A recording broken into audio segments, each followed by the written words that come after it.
Okay. Are we live? Good. Anyways, how's it going? Welcome to my silly ass podcast that I made. And tonight, we're going to go ahead and do some things. I know that most people might think it's ridiculous, but it's my podcast. I do whatever the hell I want. Anyways, how's it going? I'm going to go ahead and talk about this. There's a lot of things going on lately. So I'm not going to say anything negative. I know most people like the gamer word. So I guess I better go ahead and begin the show. Let me go ahead and do something here. I gotta fix this. Testing 1, 2, testing. Come on, there we go. Okay, and now go ahead and switch out here. There we go. Anyways, I'm just testing out this scene thing. Lately, I've been having issues with it. I might have to fix it. It's been doing that lately. I'm going to have to try to fix that issue. Hopefully that will work. There we go. Okay, perfect. There we go. Anyways, what you been up to lately, guys? I've been wondering about anime. You've been wondering about the animes. Is that what you want? Is that what you want to get? There's a lot of animes out there. Tonight, I'm going to go ahead and talk about the animes because everybody is into the animes. Lately, I've been getting a lot of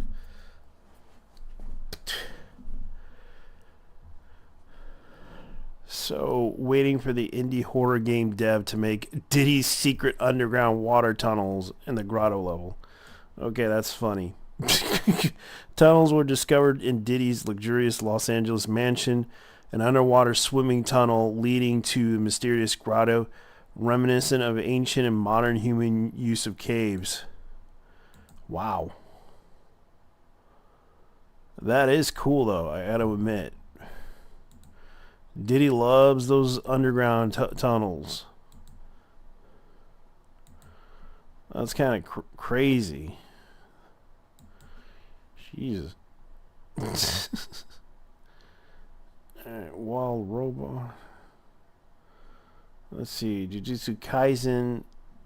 I might report on that one. Let's see. What else is going on?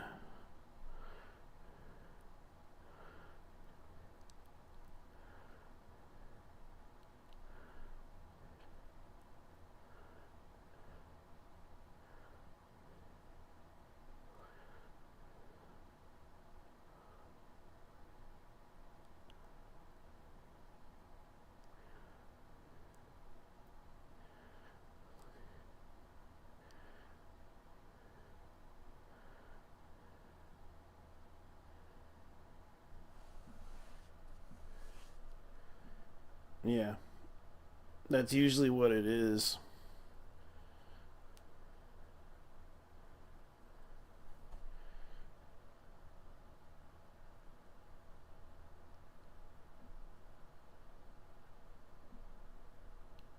Let's see.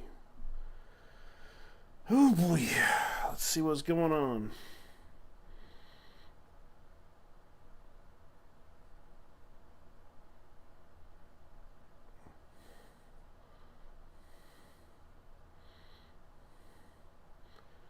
Jesus Christ.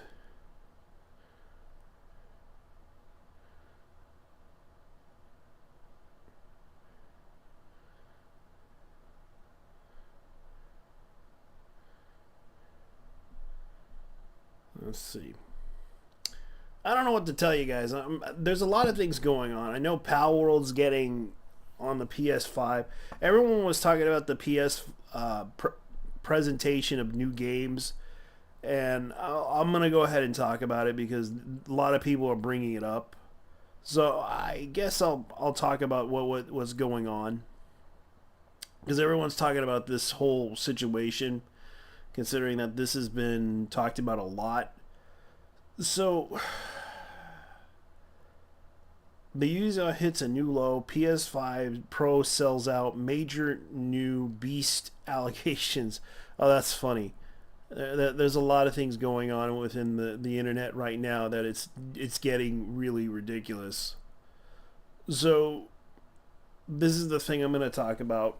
Let's go ahead and begin, because I know that most people are probably wondering what is going on. This is what I'm going to bring up, guys.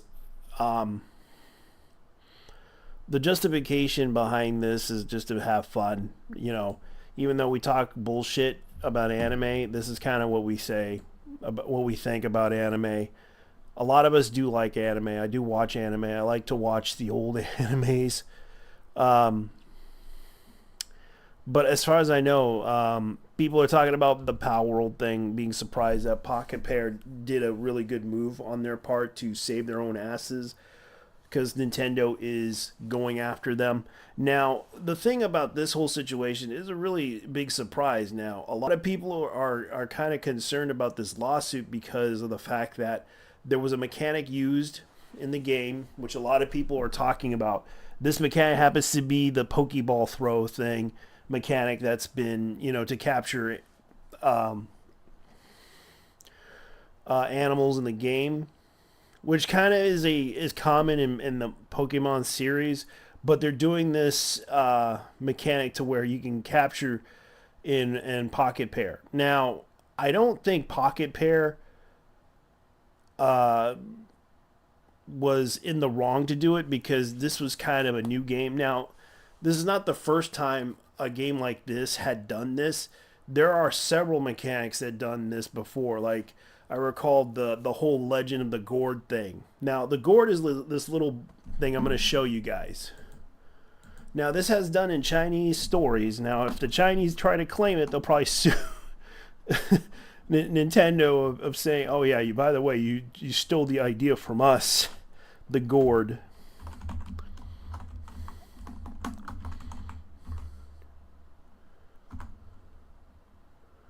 Okay, let me see, the gourd. I forgot what it's called. It's a bottle.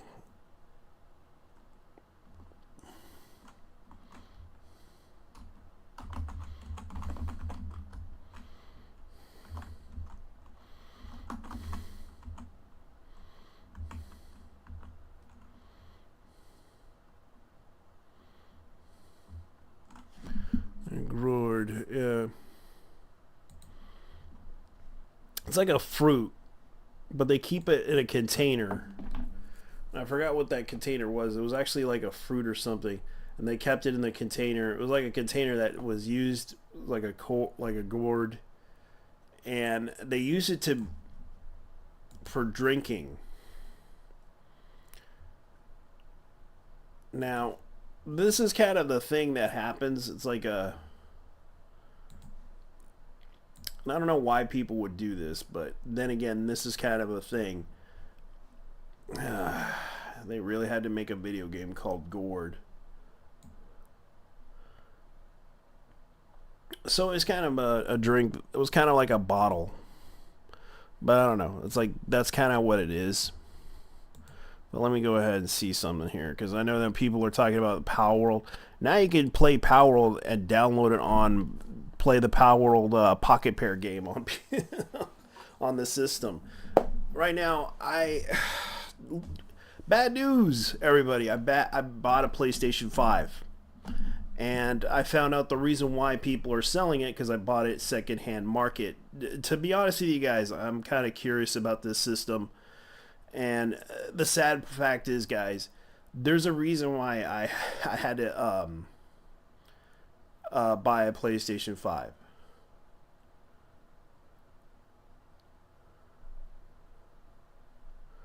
Because I do like the PlayStation 5. I actually own a couple of systems of the PlayStation 5 now.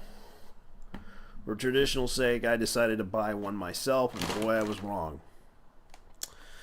I do see the problems with the system, because of the fact that this system is a very difficult system to have, but I do like the backwards compatibility for the PlayStation, for certain PlayStation 4 games. Not all of them. You have to keep in mind there's a list of games that are on the PlayStation 5 that are compatible for PlayStation 4. PS4.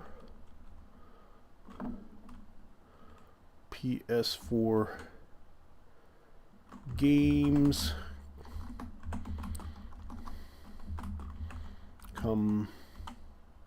compatible with the PS5. Now there's a list of PS4 games that you can play. They're all 4,000. There's almost like 4,000 of them. You can install certain ones. I tried to ask if they would. I heard rumors that they were planning to do PS3 games on the PlayStation 5, but there hasn't been much. So I had to look into it. The number of games that are compatible with the PlayStation 5, including Air Conflict. So the only thing they have that's compatible is Alien Rage, Anarchy Rush Hour, and All Zombies Must Die, which I'm kind of wondering about this. So if you have a physical copy of your PS3, you won't be able to play them on PS5. There are tons of games available digitally. Like I'm kind of questioning this because a lot of people were talking about the fact that PlayStation was offering backwards compatibility for certain games. And this is kind of the thing that I'm kind of confused on. I did check out the backwards compatibility because I do have the complete edition of Horizon Complete Edition. Yes, you can have the code that you have transferred from the PS4 works with it too.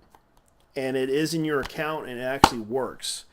I actually was surprised by this because I do have the complete edition of Horizon Zero Dawn, which was the physical copy of it. I didn't have the digital.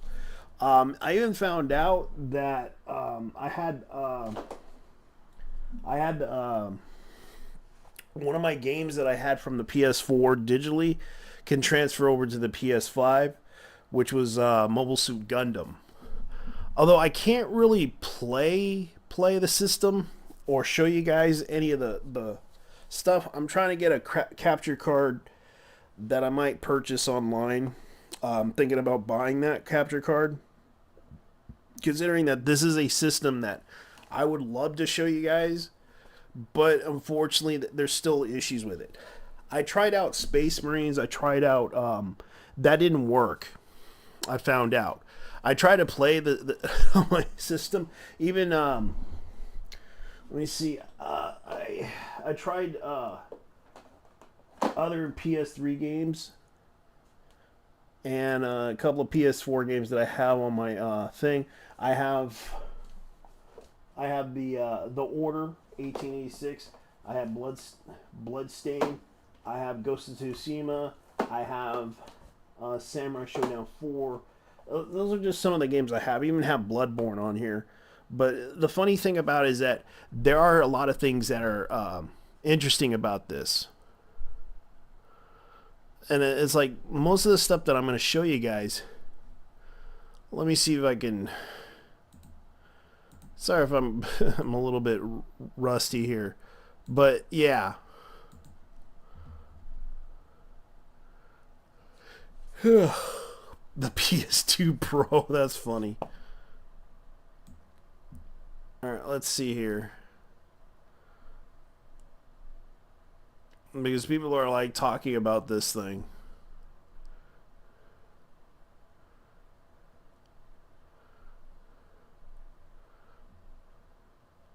And everyone's talking about Dynasty Warrior Origins, which I remembered Dynasty Warrior Origins. I kind of remember. Actually, I don't remember Origins. I remember playing I only remember playing Part 2, Part 3, 4, and the rest I just couldn't remember. Like, it's been a long time since I played that series.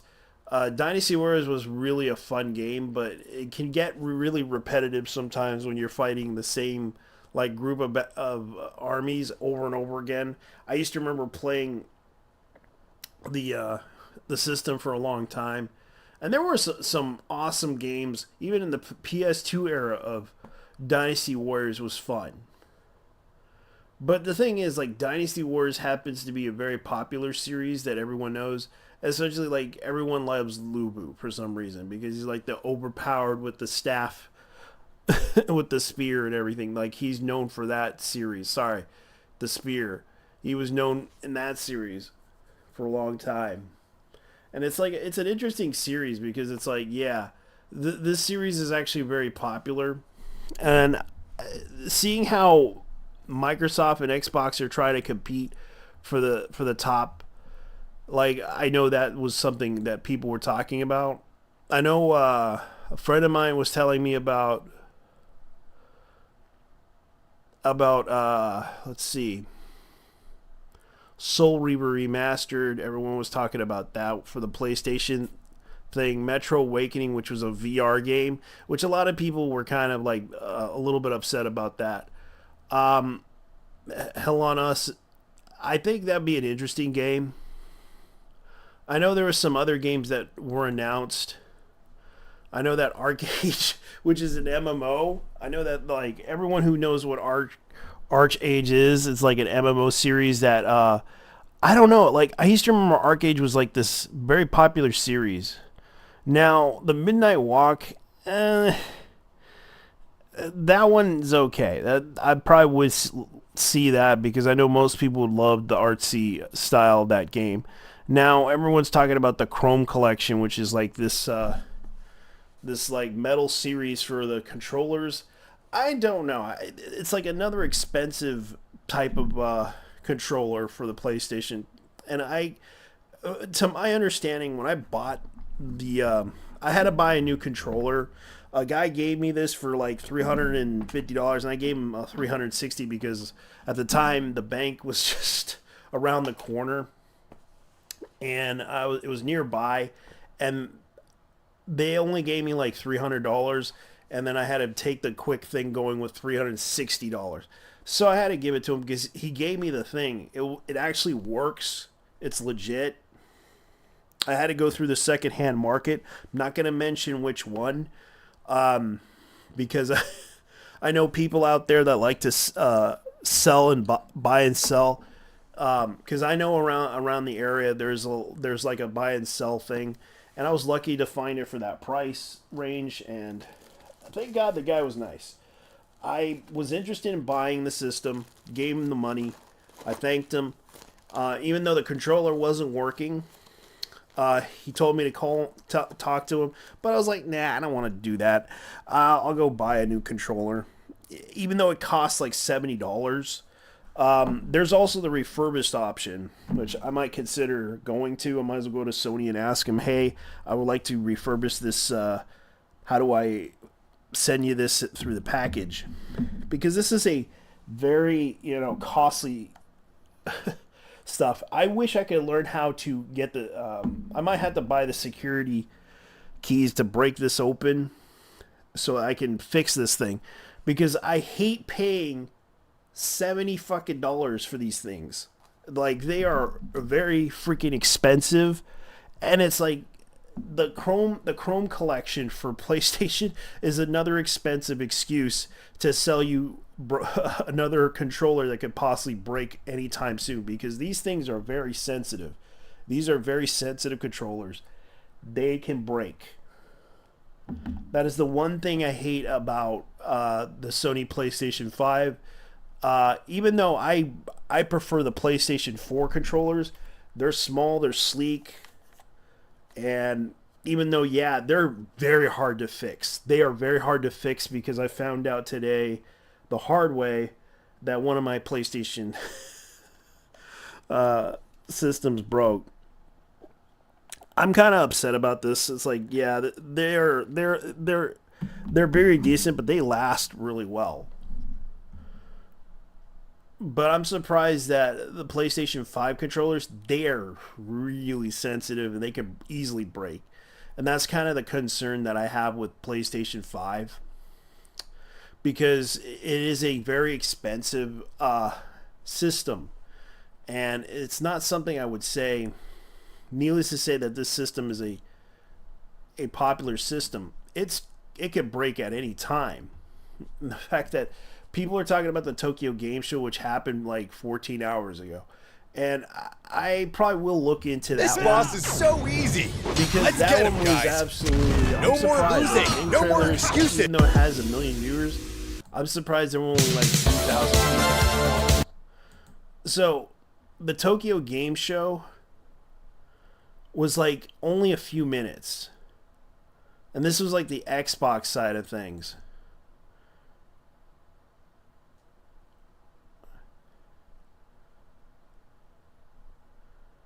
Now, this is kind of the thing that I'm going to show you guys. I'm probably going to get a copyright strike, but I don't really care about that because I just want to show you guys what they're doing.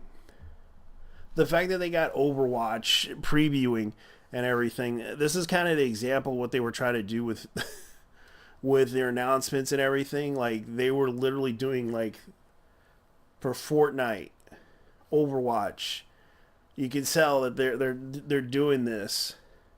Yes, Overwatch 2 is giving you My Hero Academia shit.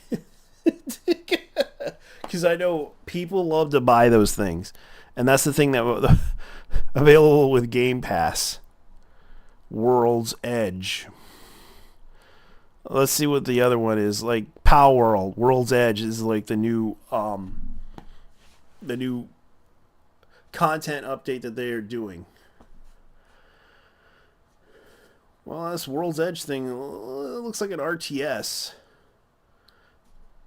It looks like an RTS. To me, it's an RT.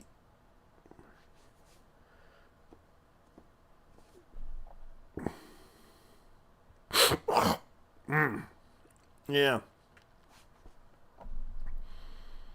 Let's see what else they have in the presentation for Xbox. Huh. So they got a raccoon game. I would play this. This is actually pretty cool. So they got something in Japan that people can play. And also they have... We love Katamari.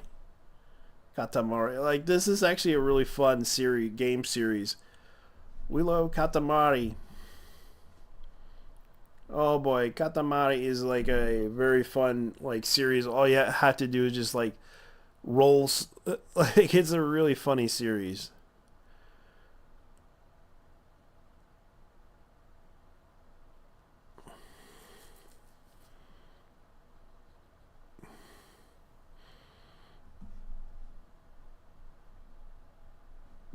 Roll now.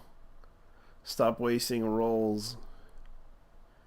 Yeah, it's a very... Katamari is like a really popular series. Revive. Reroll Royal Revive. Now, let's see. That's available on Game Pass, too.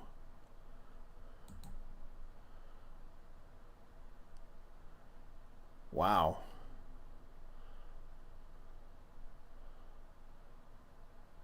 So this is a new game that they have.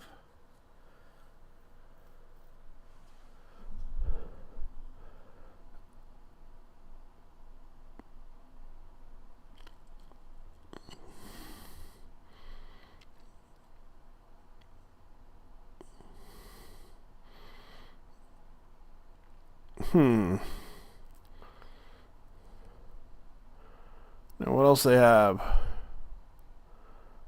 For yeah, because this is the Tokyo Game Show stuff. Like, at least Microsoft is trying to put out. Oh yeah, Synduality, like the anime that they had for that thing. I can't believe they had it. Like, that was something that kind of was like, let me see, where is it? I'm probably skipping a couple of, like, Bleach Rebirth Souls, which is the fighting game. And I kind of skipped that. I apologize, but, you know, me. So they have, like, the cats and everything. And you can rebuild it. Let me see, what else do they have?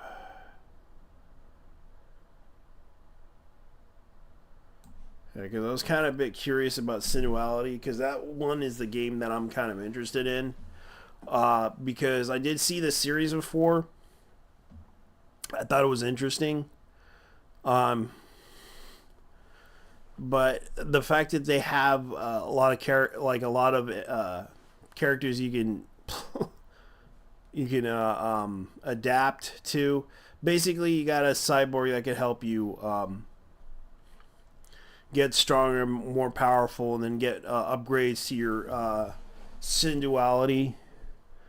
It's the base game, 7 days access, and pre-order the Daisy org, which is probably what they're gonna give you for the release of the game. Oh yeah, Sudoku HD remastered, which is announced. I gotta say that's kind of interesting. Although I can't really say much about that, but then again, I haven't really played Sudoku. I did play Sudoku 2 on, and I wanted to play it for a long time because this is a Sony game that was on the PS1 era, and it was one of the best RPGs ever made. Even my friends told me it was a good game. There's also the fact that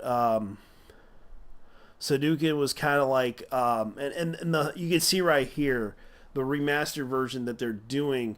It kind of reminds you of a lot of other RPGs that they did, especially the war simulations. It reminded me of Genghis Khan from Nintendo era, which was Genghis Khan 3, I believe it was called.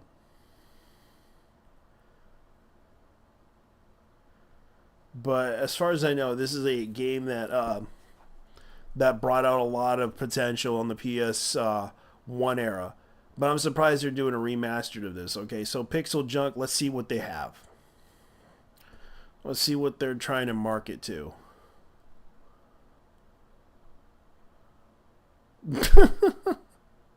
So they brought out a puzzle game by the looks of it. By the looks of that puzzle game, that looks kind of cool though for kids, because it's like all you need is help. And this is a puzzle game. Keep in mind, they're trying to, which is kind of interesting because I never thought they would make a puzzle game like this. Because this is just to solve a lot of puzzles. And it's really interesting is what they're doing is creating a puzzle game that people can solve a lot of the things that are in the game.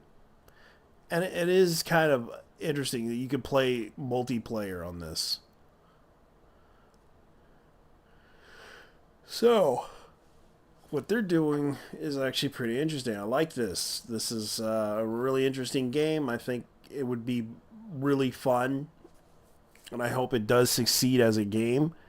Definitely will say that this is all you need is help. That's actually a interesting concept for a game, a puzzle game. So let's see.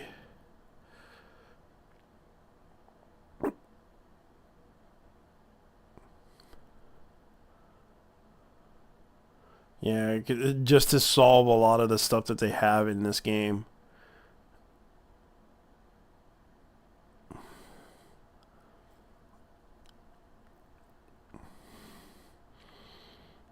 I wonder if they could do like the available. So this is kind of what it is. Okay, that's actually pretty cool. I actually will like to buy this game. But it's only for, I might just get it on PC because I don't have the Xbox, the new Xbox, because I'm not really interested in it because of the performance issues it has. I know that Microsoft decided not to seek out a newer version of it. So let's see what this one is. This is actually pretty cool. Slitterhead is a set in a fiction. So this is the new game that they're bringing out, and this is like in the early 90s. Okay, so what he's saying here, this is the city was rougher. So he basically is making a game called Slitterhead, Reads of the Chaotic City foreign creature preys on humans, it appears. So this is what he's trying to explain on the background story of it. Looks kind of cool, though. I would say that this is interesting. Against the threat.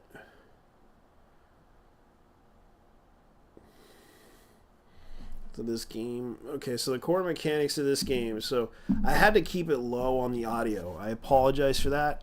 But this is what he said. 本当に今までないと思うんですけど、姿形のない精神生命体であって、まあ、人間の肉体を借りなければ何も行動できないという、まあ、その特徴で、それを生かすことで、まあ、瞬時に次々と宿主を変えることで街中をこうすごい高速で駆け抜けるようなアクションがあったり、時にはその宿主をこう見捨てることでこう自分の命をつないだりとかいったちょっとその従来のゲームとは一線を画すシステムというのがこうなってます。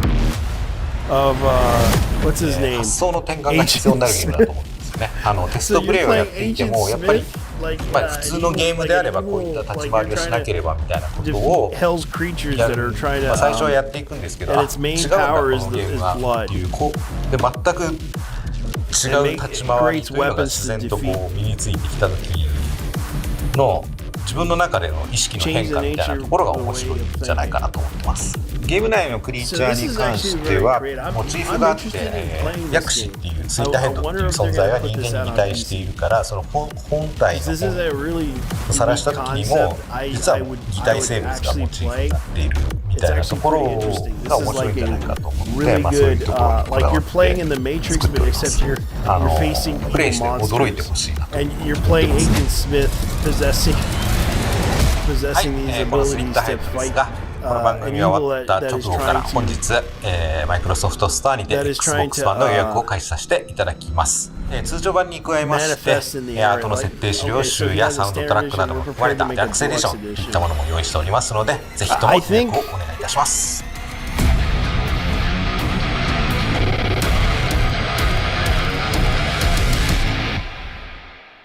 Okay, that is really cool. I am interested in it. That's actually really interesting. 다 죽어가는 행성이라 멀쩡한 게 하나 없다니까. Okay, so what is this game? 괜찮아, 괜찮아. 여행을 떠나는 건 언제나 즐거우니까.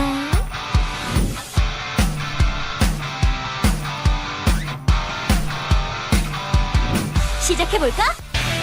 This is like a cheap RPG. But 다 함께 가자.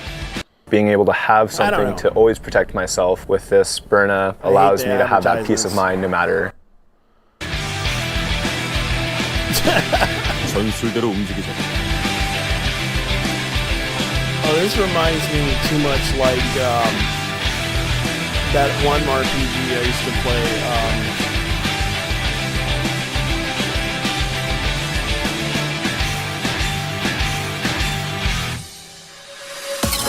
그러고 보니 행성 어딘가에 바다도 있다고 했었지.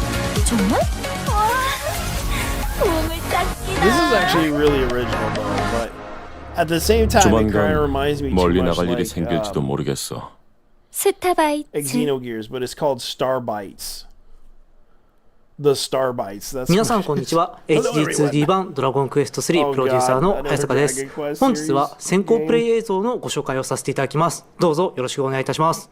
今回はここロマリアの街からスタートし、シャンパーニュの塔にいる盗賊カンダタを倒しに行く場面のご紹介です。 It is he, Robin Hood, the bandito! その塔へたどり着くためにこの広大なフィールドを進まねばなりません。まさに冒険の旅ですね。そして当然ながら冒険に危険はつきものです。今回は勇者、魔法使い、僧侶、そして新職業である魔物使いで編成されたパーティーで進んでいきます。無事に塔に到着しましたが、神達がいるであろう最上階まで無事にたどり着くことはできるでしょうか。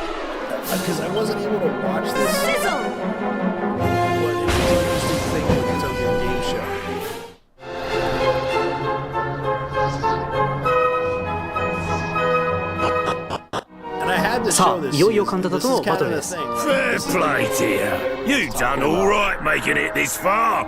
ユニークな見た目をしていますが強敵ですのでパーティー編成はしっかり整えておく必要がありますね。 Oh yeah. Well, if you want a piece of me, let's go.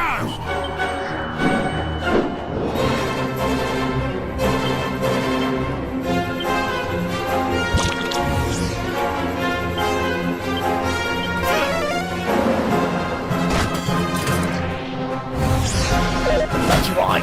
Oh. Update this thing.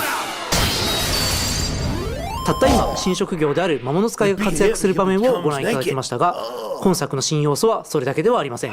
それがこちらモンスターバトルロードです。ここでは各地で保護したモンスターたちで編成したパーティーで試合に挑むことができ勝利することで冒険に役立つ様々な報酬を手に入れることができます。というわけで早速試合に挑むパーティー編成を決めましょう。スライムとアルミラージホイミスライムを保護したのでこれでエントリーをします。まずは初戦彼らに作戦の指示を出しどんな戦いをしてくれるのか見てみましょう。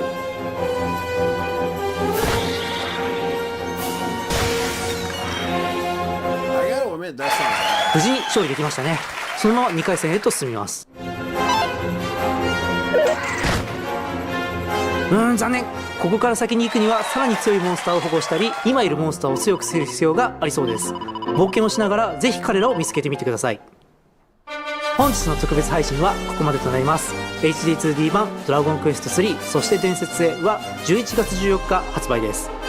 ぜひ XBOX シリーズ XS とマイクロソフトストアで予約してくださいね。以上プロデューサーの大坂でした。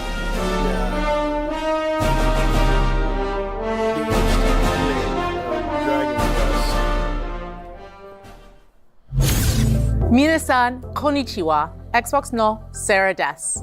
I am thrilled to be back here at Tokyo Game Show. Our commitment to being the home for players and creators around the world is absolute. And games from Japan and across Asia are a major part of that.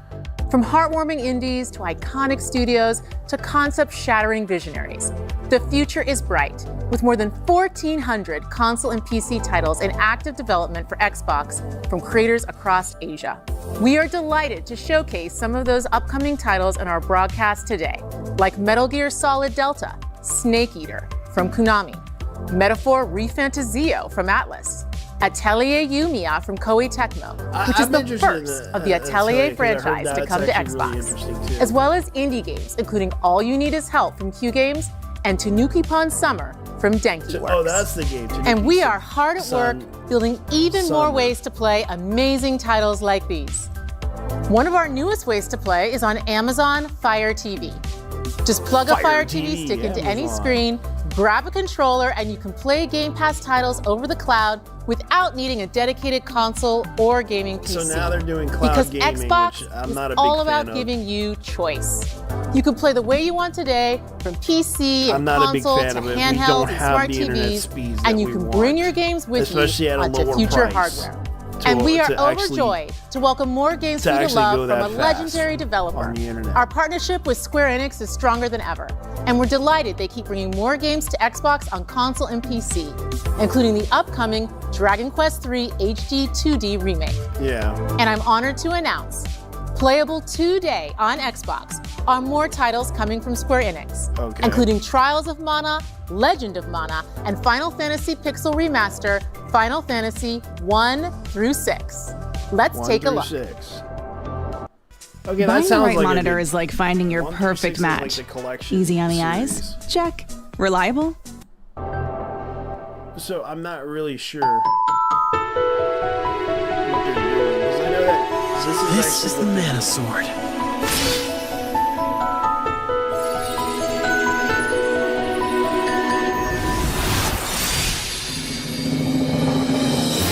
Curses! Someone took Fairy away!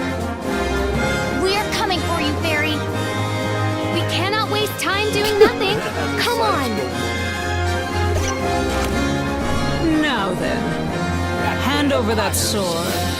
If you wish to save Fairy, give me the sword like good children.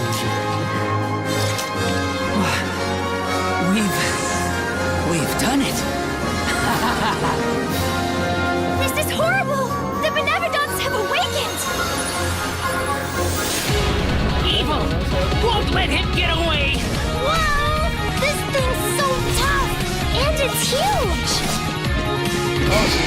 out to other characters.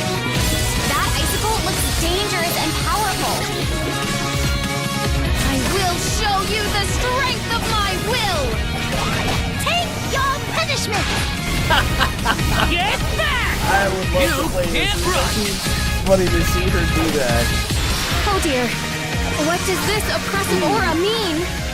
Ever since that day you beat me, I've been getting stronger. I'll show you power. Right here. Right now. The Trials of Mana. That's something that I would definitely see play. リマスターが Xbox に登場。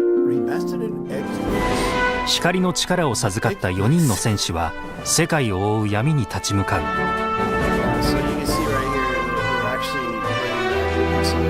強大な帝国に立ち向かう反乱軍の若者たち。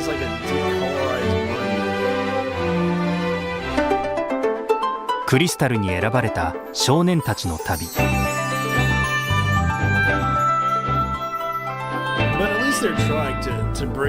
内なる葛藤を抱えたまま青年は世界を守るべく剣を取る。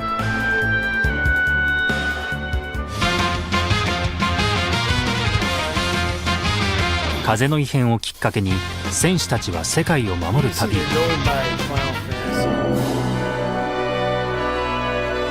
魔導の力をめぐり大きな運命が動き始める。ファイナルファンタジーピクセルリマスター6作品セットも配信。ゲームの詳細については Xbox Wire をご覧ください。ご視聴ありがとうございました。That girl actually does a really good job with their professionalism on that. Like the Asian woman just basically just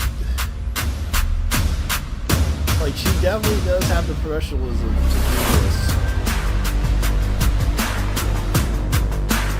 I gotta give props to the Japanese lady for this because that was actually really like the one thing I hate about this is their long standing an intro when they do streams like this. They're long, like this is kind of like they spent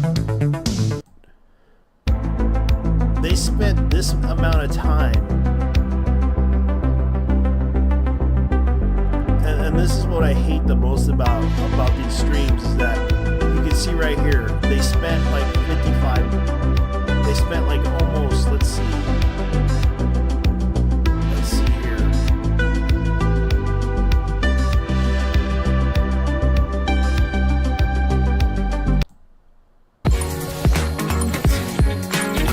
How many minutes did they spend?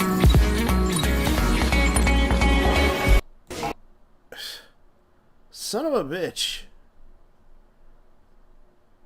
Imagine Warlock, I hate when that happens. and Archdemon in one stack. And I think I'm using only 2 heroes. Okay, so they spent like 58 minutes for a countdown. 58 minutes, and you only get like about an hour long stream. Actually, let's see. They spent like 58.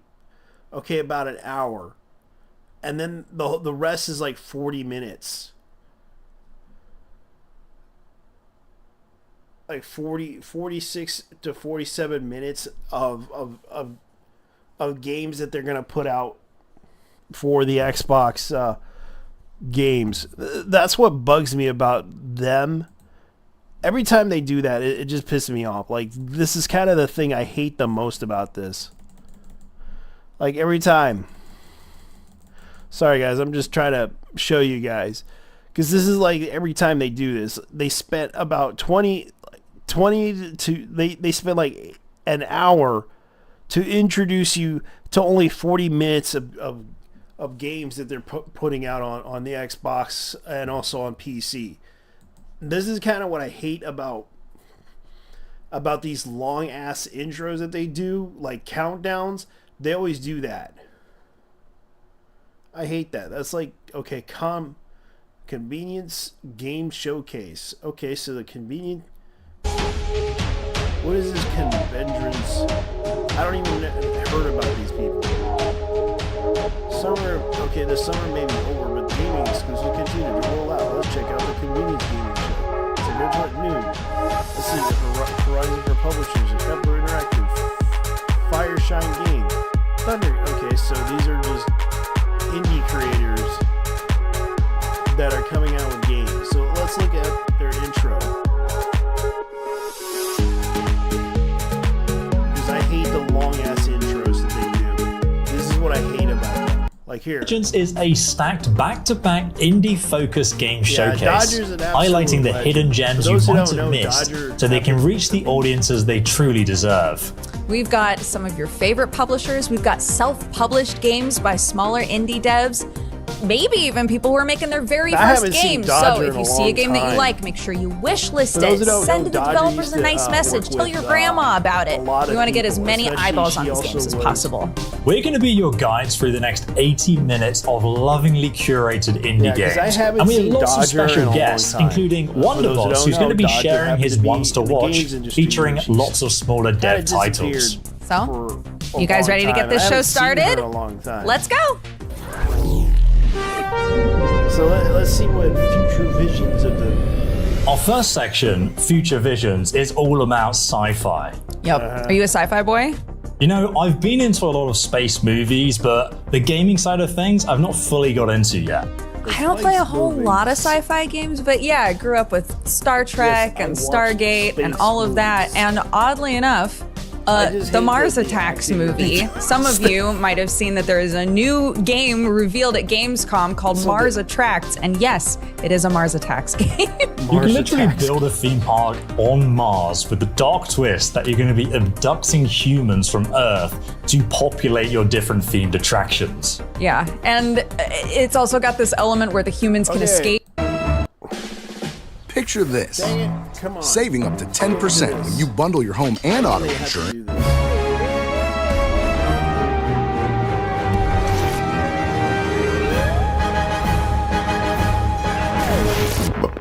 Mars Attracts.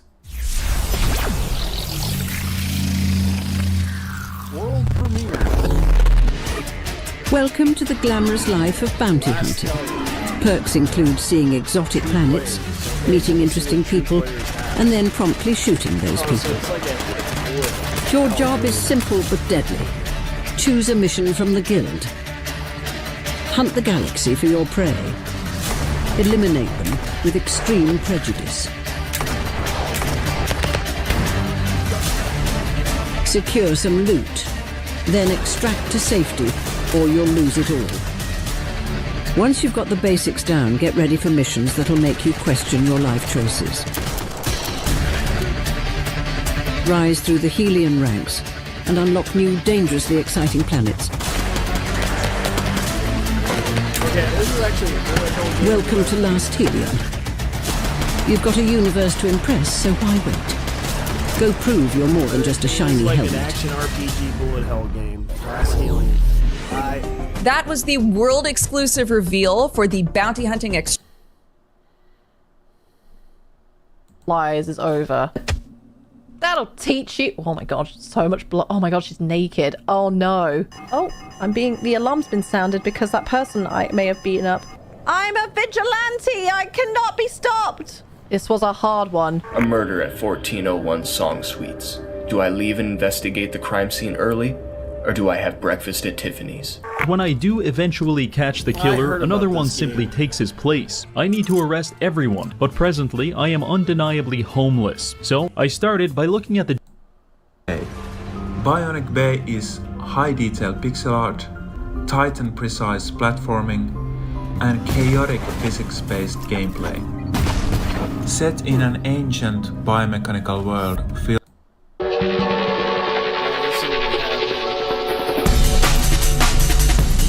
Pacific Drive. Oh, that's like a pretty good game.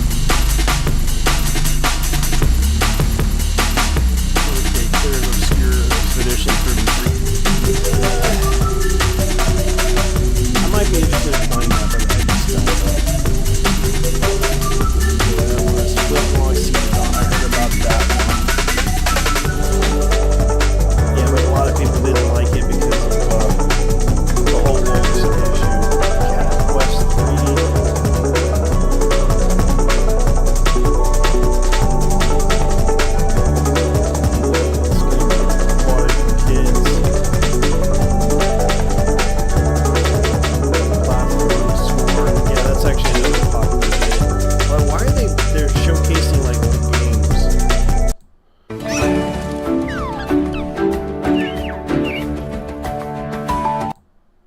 upcoming cozy games that I think people are gonna love. So when I got an email asking me to come to Newcastle to try a brand new cozy game that combines adorable critters with cafe management, for that woman. I knew I had to go immediately. So let me introduce to you today Critter Cafe, a cozy game which has so much of what I've been looking for.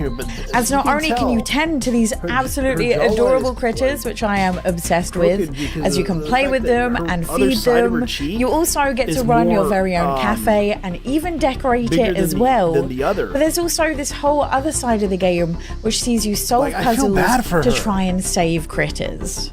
So I'm delighted to show you today a brand new trailer for Critter Cafe. If you look at this one, like, I'm not trying to be mean Welcome to her, to Critter Cafe, a game all about rescuing super cute critters and building your own cozy critter cafe. Like on Goldleaf Isle, you'll find a cafe waiting for you. That probably hurt her jawline right there. Okay, it might not look like much, but you can change But almost she probably anything needs to here. go see a dentist. New tables and chairs, But I can understand, decorations, like, the economy is shit even the right floor. now You in can the really UK. show off your style.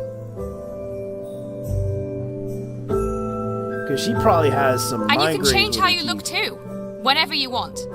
New hair, clothes, colours, accessories, you name it. You'll leave your old stressful life behind and explore this amazing place. Along the way, you'll overcome challenges, solve puzzles, and bond with your critters as you bring them back to your cafe.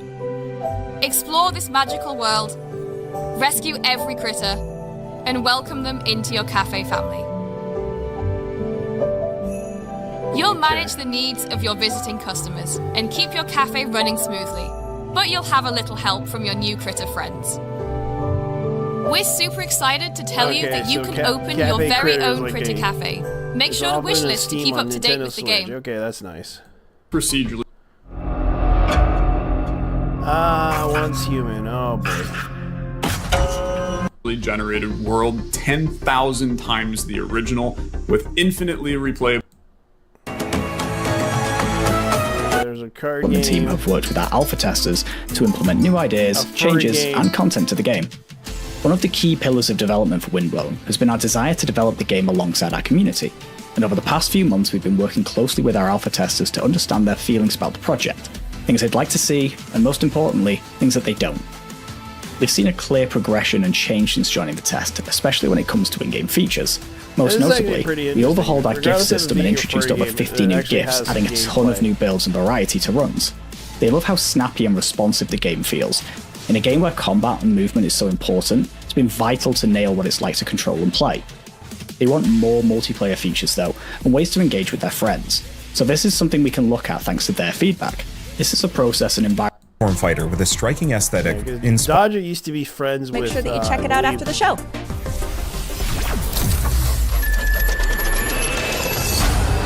Steam World again. The Heist 2.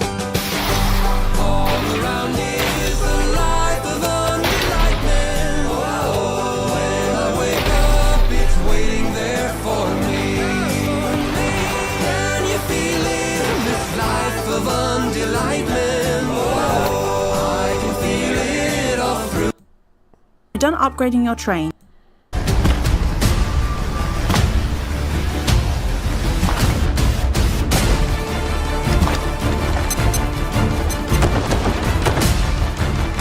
With ducks.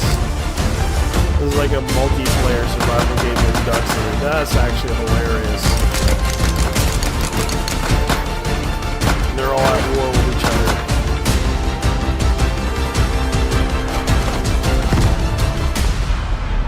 Duck side. Duck side. That's actually pretty cool.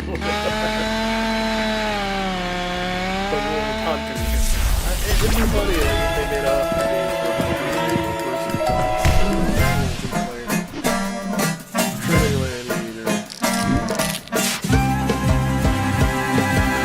combat show.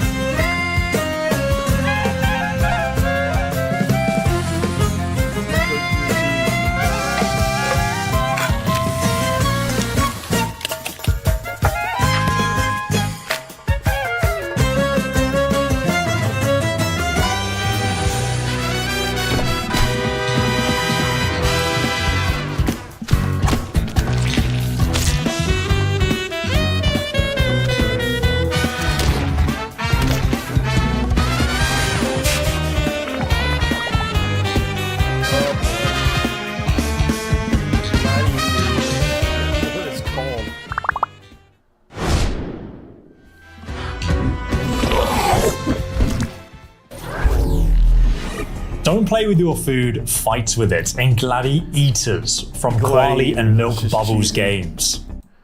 We have the lovely... Okay, it's another card game.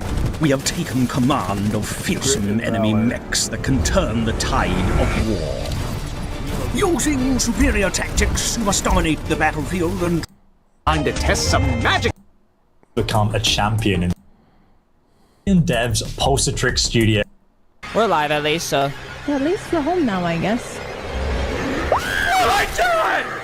Oh god! Alright. Oh, what a demo, man. That was really good. Very, very gruesome.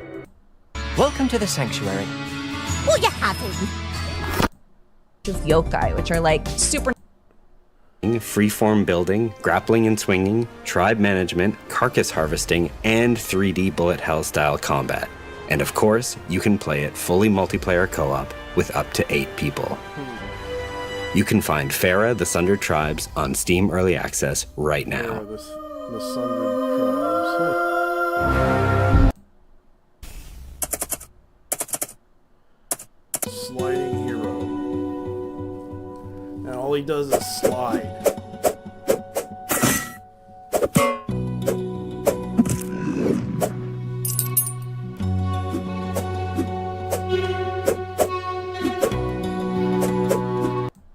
Learning how to use them. It means battling of Colossus boss fight. It's time to get this season's vaccine and keep doing more of your more. So, what's the verdict? Wow, gorgeous. This is the dev team themselves.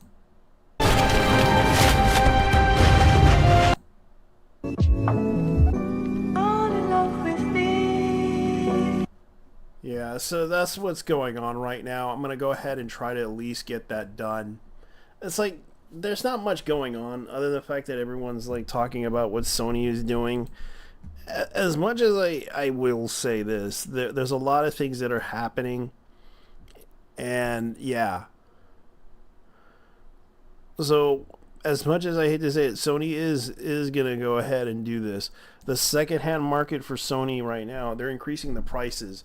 Scalpers like the disc drive, Sony fans have proven they will pay anything for easy money. Which is kind of true, though. Which is kind of true. Because people will pay a lot of money for this stuff. And this is kind of how crazy it is. Because I managed to buy one and even bought a controller.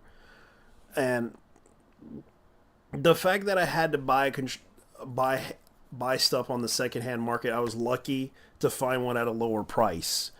The guy was nice. The guy was really cool, honest about it. I will appreciate his honesty about the whole situation.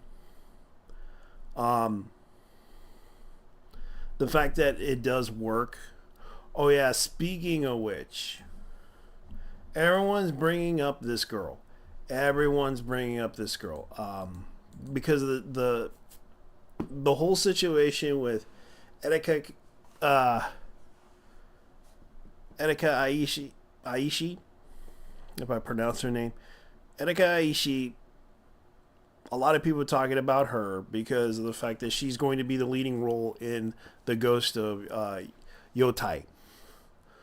So, the game itself is like the Ghost of Tsushima, but it's a female version of it.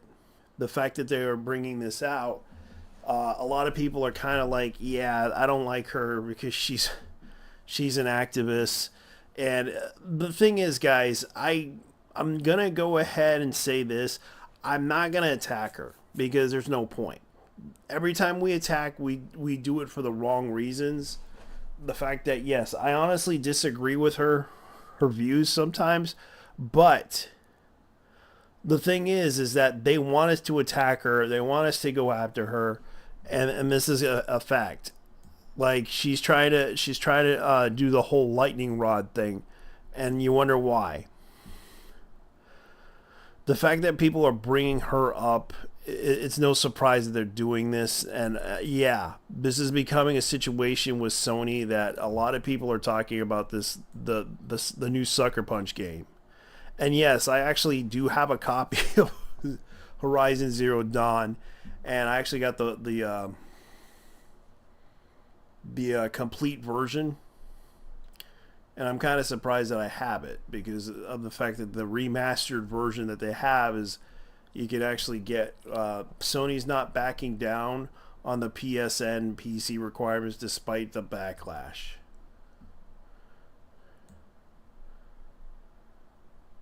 The Sony Walkman. Yeah, I remember those Sony Ericsson phones. They even had the gaming phones too.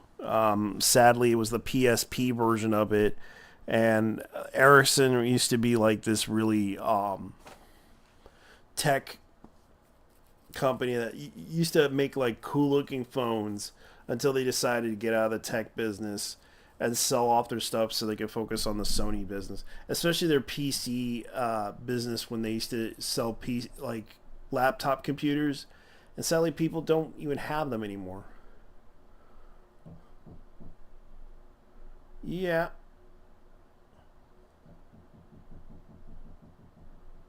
Alright, let me go check on something.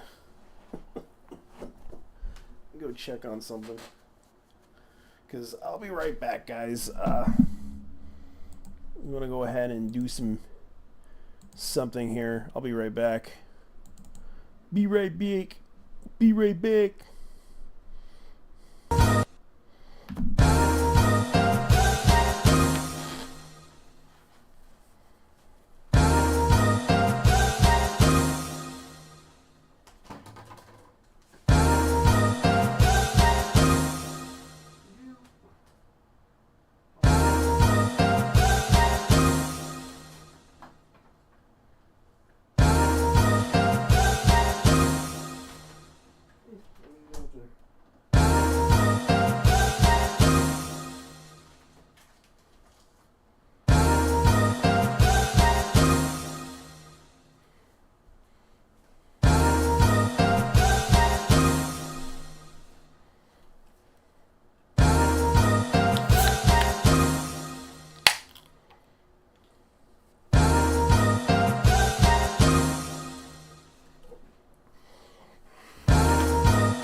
Okay, we're back.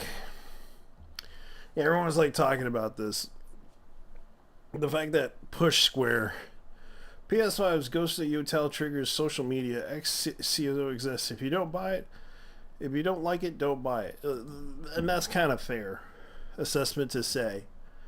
Because I'm just looking at this whole controversy with a certain person. Ghost of Tsushima stars a Japanese woman samurai warrior. Because, of course, it does. They can't help themselves until every franchise was built on masculinity is replaced by women. Ghost of Yotai is hopefully a small spin-off of the game, but if this is the true sequel, this is the new main character over Jin Sakai. Fuck that. So sick of the forced girl boss narrative, man. Yeah, that's Endymion for you guys.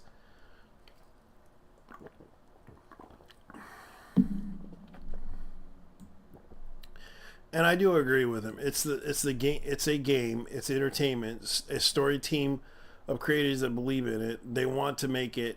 It's a game. If you don't like it, don't buy it. In fact, why not make the game you want yourself? To point out to Sean about this, there's been a big problem with the gaming industry, especially investors. The thing is, they're forced to do this type of stuff. Somehow reacting only to the developer's decision to introduce female protagonists, they can't help themselves until every franchise was built on masculinity replaced. So this is kind of the thing. In our perspective, we trust Sucker Punch implicitly with this project, that we are excited to see how it evolves upon themselves on the Ghost of Tsushima and then the new narrative arc. Layden is one of the most popular executives from PlayStation's past, pulled no punches in response to the attempt to backlash. This is a story team of creators in And it's like, I don't even think it's a backlash. He is correct to point out his opinion on this. Like, I do agree with his point too. It's a game. If you don't like it, don't buy it. In fact, why not make the game that you want yourself? Which I kind of agree with his assessment of this. It's a fair assessment, and that's correct to say, because I don't believe that if a game is not, if you don't feel like the game is going to be good, then don't buy it. That's kind of how it is. It's like, I really don't understand people. I, for one, am excited about the new protagonist. I feel that there are going to be a story elements that relate to Jin in some way, but blood relations, what have you. But I'm fine with their approach. But there's nothing wrong with the female leads. Yeah, well, I kind of agree. It's just the way I see it. The problem with this whole issue with gaming these days, they want to promote a certain character, and it's like, it's mostly the female lead girl boss thing. They weren't complaining about Stellar having a girl boss, yes, and realize it isn't a gender swap situation. As SB was a new IP, neither this is completely a new character storyline. His argument is ridiculous. No, he's kind of correct on his argument. You don't have to, like, I get it, like, you don't agree with it, but he does have a point. Like, it is what it is. If you don't like it, don't buy it, which is his opinion on. And it's kind of how it is. Like, let the market decide on what people really, if people are going to buy the game to play it. Yeah, I think I would buy it just to play it, just to see how it is. I'm not trying to hate the people involved in this, but I understand that the problem that people have is whenever time they make a game like this, it involves like a lot of like storytelling that just doesn't make any sense as to what they're trying to do, and sometimes the vision of virtue signaling ideas to people about oppression and all this other stuff, which I can understand their reasoning. But sometimes it goes at it the wrong approach. When it comes to telling a story, they try to do it in some after school special thing and try to speak to you in a language that not everyone can understand. But it's like, okay, so you want us to dismantle the government or something like that. Don't trust the government. Yes, which is fine. You don't have to trust the government, but Jesus Christ. I love that we have the new protagonist and that we're exploring a different part of Japan. Can't wait to play it next year. Like, with him on one SP Cook, sit down. I just don't really care. Like, this is kind of the thing that they're saying. Despite it being a great game, my biggest disappointment with Dishonored 2 was they reused the same protagonist as the first game. It ended up retrending old ground a bit, but yes, they introduced a playable female, also choosing a different time and place, and people can be creatively invigorating. You can unchain from expectations, can often do more, but I even sensed it that from interviews that Arcane wanted to do a different setting and a character, very rich world and lore, but felt the game would be more commercially successful if it kept the recognizable characters for fans. Well, it never sold anyway. Sucker Punch proved themselves with the first game, so it should be trusted to do with what they want to the second.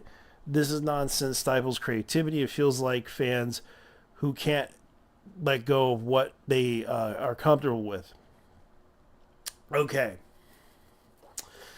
Well, let me point out the issue. They don't want a game that is similar to like how Dustborn was, or because the biggest problem is they have tried to attempt games like, okay, like why was Bayonetta very popular? Because it tried to feature a female character that was original, that was originally trying to be a female character. They every time when they create a story around a girl boss character that tries to defy all odds they don't like the character for some reason, yet they do like certain characters. They're very picky on certain characters and what their traits are, what they like about the character. Why do people gravitate towards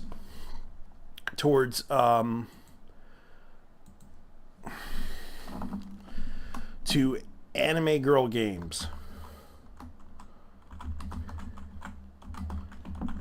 To explain this, so why do they gravitate to gal games? Why do they gravitate like in Japan? I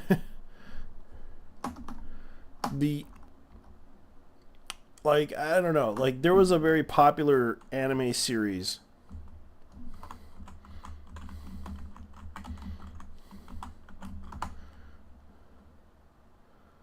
Like, explain to me why the Moe Ninja Girl. That's funny. Moe Ninja Girls. Yes, this is like, I don't know why Ninja Girl on Steam. Oops, sorry. You must log into request. Oh, this is like, an adult game. Sorry, guys. Okay. Like, I used to remember playing,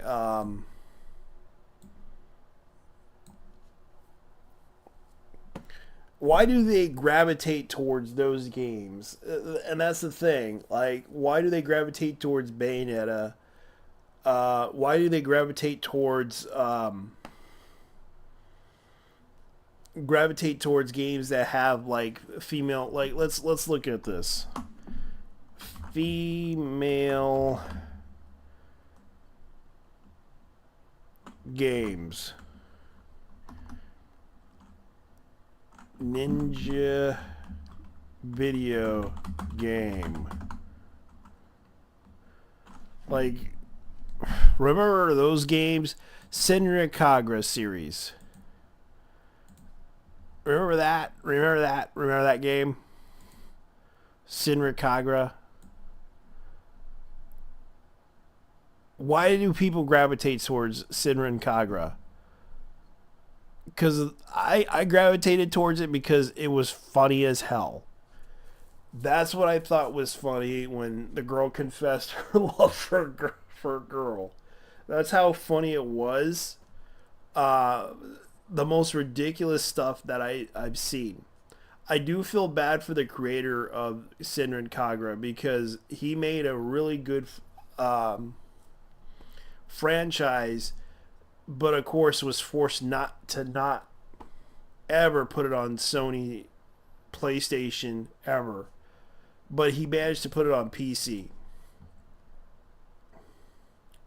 And the funny thing about that game is like it was like the most hilarious game ever made. You can see right here. This is like a funny ass game, even though it's rated M for mature. The series was very popular. Why do people gravitate towards that game? So tell me, why do they gravitate towards it? Is it because of the boobs? It was because of that? No, I thought it was funny.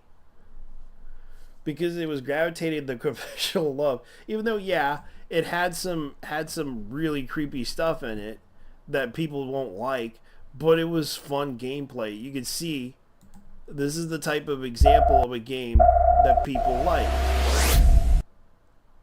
Like, this is the type of game that you expect. Third-person 3D games. Another big difference is that Yumi, as well as all the other characters from the Gessen crew, are just not a thing in the 3DS games.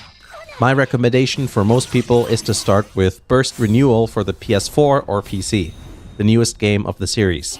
I think this game does the best job at introducing newcomers to Senran Kagura. Not only does it feature the third-person 3D gameplay that the series is known for, but it's canonically the first game of the series. In the past, if you wanted to follow the story, you'd have to start with Senran Kagura Burst for the 3DS, but not everyone wanted to do that because of the very different gameplay mechanics of that game, and also the terrible performance. The frame rates are usually well below 30 frames per second, making the entire experience actually a bit frustrating, at least for me. From there on is where the story splits into two timelines, with Deep Crimson continuing on the 3DS style gameplay in a much improved fashion, I should say, but it also concludes that timeline, whereas Shinobi Versus branches off in another direction and introduces two new faction of characters you can play as and follow the story of. There's a bit of censorship to look out for on the PS4 version of Burst Renewal. Other games in the series have something called Intimacy Mode, which is a game mode allowing you to get a bit touchy-feely. This mode exists on the PC version, but not on the PS4 version. I personally am not really fussed if I have access to Intimacy Mode or not, but I don't like when a content creator's vision is censored or altered by another company. So in order to show my support of leaving content intact, I got the Steam version. All other Senran Kagura PS4 games have the game mode intact, by the way. You can probably guess why. It's the whole, PS4 censorship thing. So in the end, I think making Burst Renewal was a good idea. It serves as a good entry point to the series, and at the same time serves as a sort of origin story for people who've only played some of the later games. Because that's what a lot of people did. They just skipped Burst on the 3DS and just went right into Shinobi Versus. If you want to follow the story but don't have a PS4 or PC, or your computer is starting to become a retro gaming computer, then I recommend playing Burst on the 3DS if you have a Nintendo 3DS.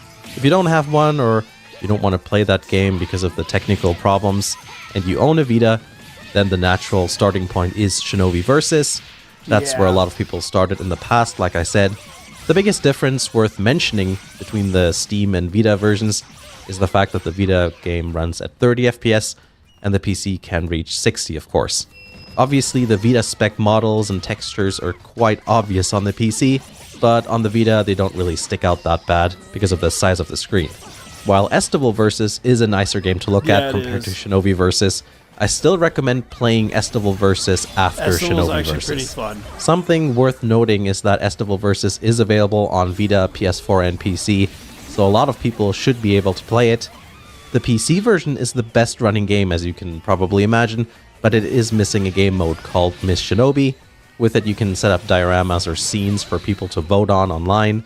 The funny thing is that some people manage to create some scenes that, let's say, exceed the ESRB rating of that game. This game mode only exists on the PS4 and Vita. Estival Versus also made an effort to actually turn up the fan service a little bit. There's something called creative finishers, or sexy finishers as they're sometimes called. They're cutscenes that you can unlock if you manage to rip all your opponent's clothes off. The scene is dependent on the environment or map you're playing in. The most current game on the PlayStation timeline is Peach Beach Splash, and you need a PS4 or PC to play it. Now this is an interesting one. In a way it seems like a spin-off because of the fact that it's a third-person water gun shooter rather than a beat-em-up. But it still kind of plays like a beat-em-up, and it's also part of the storyline, and because of that, I will consider it a mainline title with slight spin-off tendencies. That's my diagnosis. Personally, I like Peach Beach Splash quite a bit.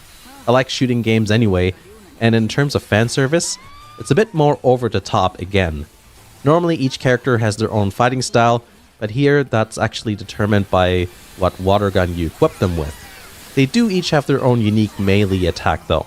The maps are much more vertical compared to hack and slash games. There's a lot of jumping around.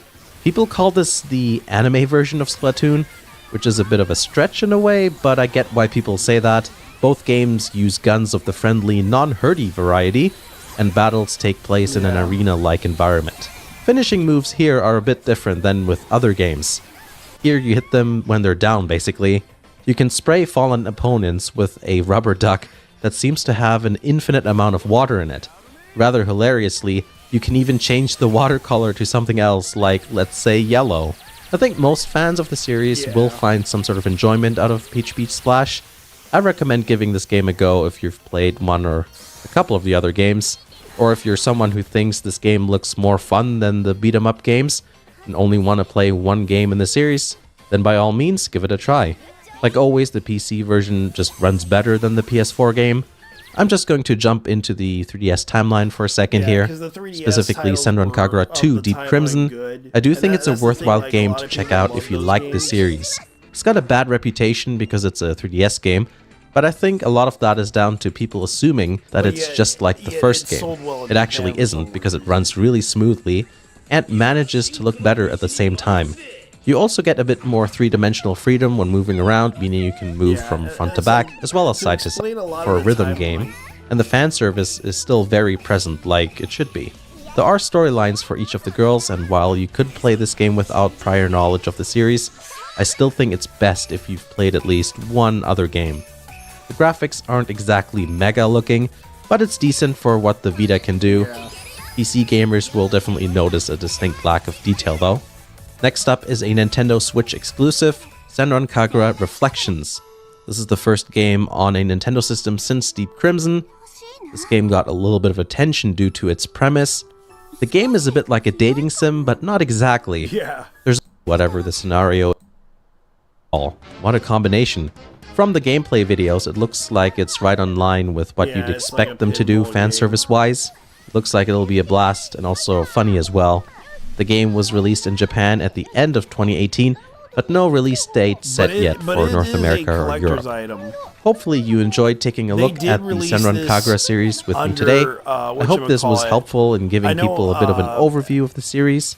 I think it's pretty straightforward if you're new to the series. Play the earliest game in the timeline you can. It makes sense to stick with the PlayStation timeline if you don't want to buy all the games, but I think the 3DS games are worth playing if you end up being a fan of the series.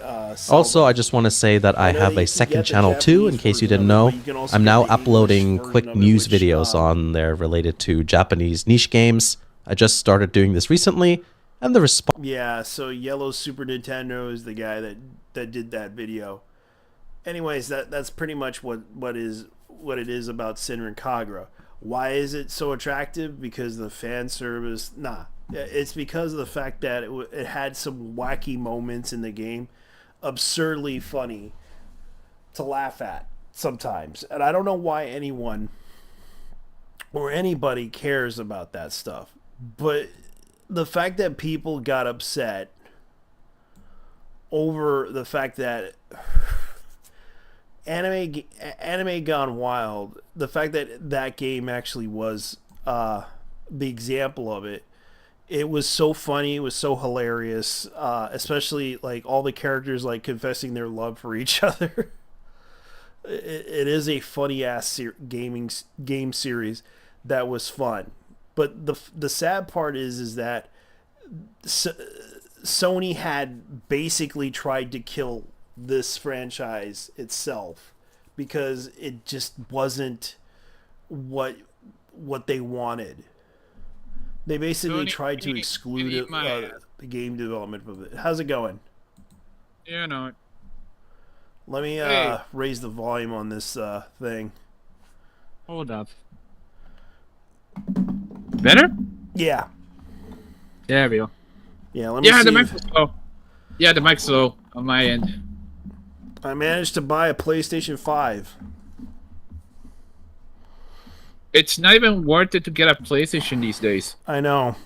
I bought it on the secondhand market on Facebook.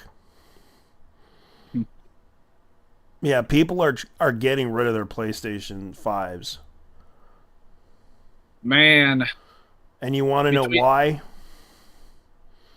Why? Because apparently the PlayStation controllers break down a lot. The PlayStation... Hold the phone. Yeah. JT. Mm-hmm. It's not. Hold up. Is it just now that people are actually realizing this? Yeah. This has been a huge issue since day one. I know, and that's like the biggest issue that they've been having for the longest. You stupid motherfuckers! I would not. You know what? I lost count of how many PlayStation controllers I actually bought. That did not last more than 1 year. And this was during the PlayStation 2 era and the PlayStation 3 era. And you know what's so funny? I could easily fix them. Yeah. They were easy to fix. But when they brought out the PlayStation, when they brought out the PlayStation 4, oh boy, that was the most complicated fucking goddamn thing they ever made. And they made it more complicated with the it's somewhat easy to fix. But the weird part is you have to have like this little tweezer thing to unlock everything. Oh, look, I think I know. Is it one of those tools that you need if in a certain specific kit, like in a phone kit? Because yeah. I got a couple of those. I got a couple of those bits. Yeah. They also have like the little like sliding things that we have to open it up. I pray to God that I never have to fix one of these goddamn things ever again. Yeah, because these things are you can even replace the fucking things, but the fact is you have to buy it secondhand to gain access. They don't sell them. I found this out. They don't sell them on the parts by Sony, because I wish Sony would consider that, because it would actually help attract people to buy these freaking controllers so they can be easily fixable, because a lot of people are sick and tired of the fact that they are charging almost $75 to $80 to $100 to $200 for these freaking controllers. Jeez. And even worse, so if you live in a place where they have a high sales tax, that shit goes to like 100. I can't believe they did that shit. Sony is absolutely fucking greedy. And here's the thing. These controllers are infamous for their plastic. Yeah. I mean, infamous. Like that. Here's the thing. Say you want to play something like Gran Turismo, right? Yeah. Well, maybe the controller you want, but it's not gonna handle the fact that you're gonna be pushing that controller to its limits while you're driving a Red Bull X1 or something that can do 6 Gs on the corners. Yeah. And they're actually trying to do some crazy stuff. This is why I say the Xbox controller is a lot more reliable, but also a bit. It's actually simpler as well. Yeah, even people who like, compared to the Nintendo Switch version, people could easily fix those things, even though as complicated as it was. The hateful thing about them is the fact that, well, of all things, the worst part is the stick drift. Yeah, that's the kind of the issues that people have with the Sony, is the stick drift issue, and it's like you have to. Same with the Xbox, actually. Yeah. Same with the Xbox, actually. Yeah, it's the same with the Xbox, but their controllers are. Let me look at the Xbox One controllers or the Xbox Series X controllers. Because here's the thing, the Xbox controllers were infamous for this, to the point where they even sued Microsoft for the stick drift issue. Yeah, that's what they're saying. Xbox Series X controllers. Let's see how much they cost in price.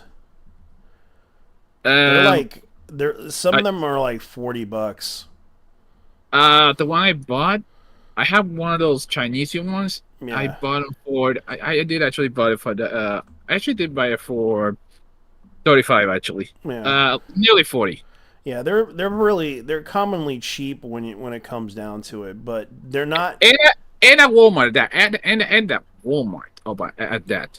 At that, okay. Yeah, I bought it at Walmart. Yeah.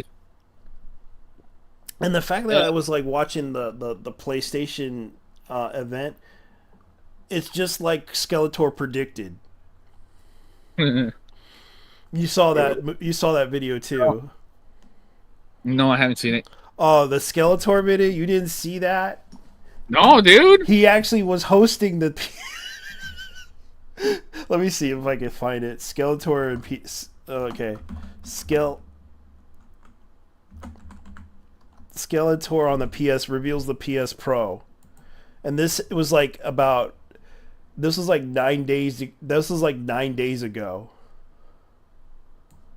Like, this guy predicted the future. Italian sausage, bacon, and pepperoni for only $8.99. That's the lowest price in 3 meat pizzas. Here we go. Right ways to fuck over our fan base. We heard your cries for new games. Where's Bloodborne 2? And we decided to ignore them. Let me see if I can hear Instead, myself real what quick. we decided to focus on was get. All right, let me give you the link. Because this is the most hilarious video you would ever see, and I'll put it on general. Because this is...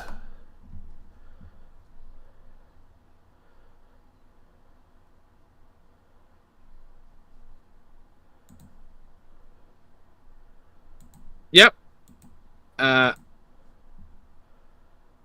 In our own way. We wish to design the world's first quadruple A gaming console. Why did we call it that? Because that's the sound you'll make when you see the price. For this Fuck all of you, you'll buy it anyway. This is the PS5 Pro, the future of mediocre gaming.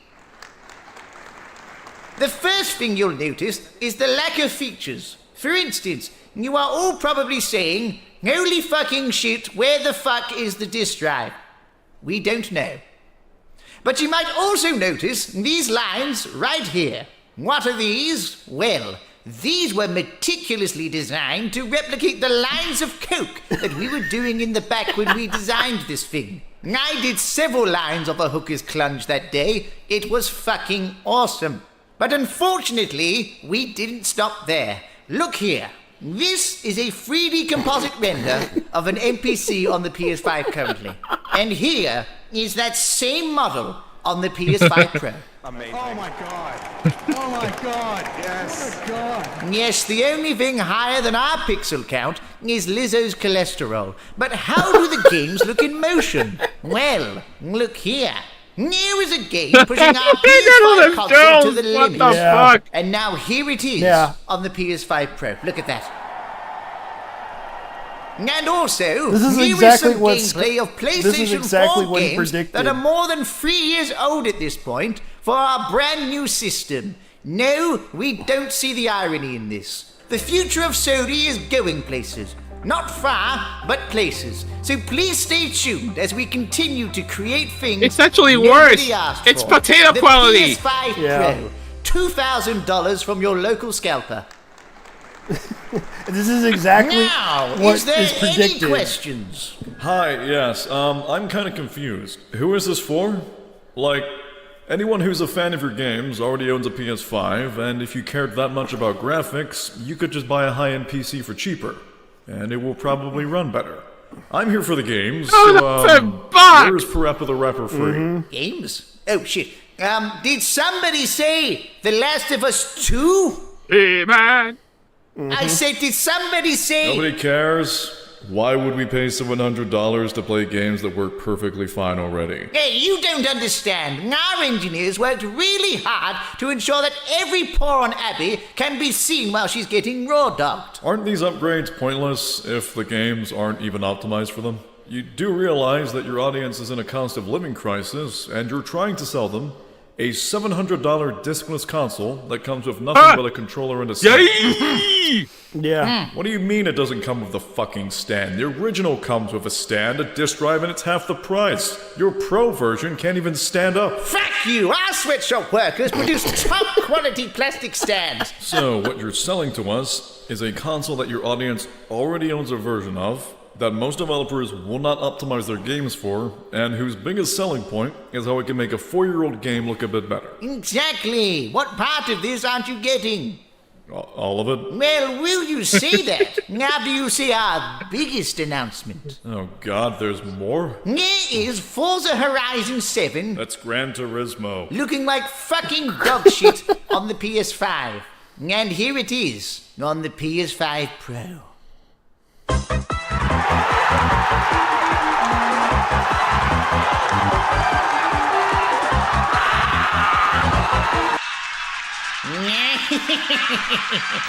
Our plan is working perfectly, just as you predicted, CEO of Sony Interactive.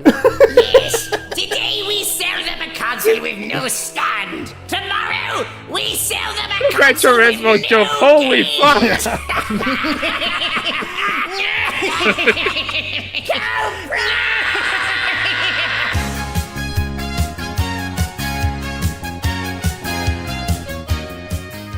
Yeah. So it predicted what exactly happened at the event.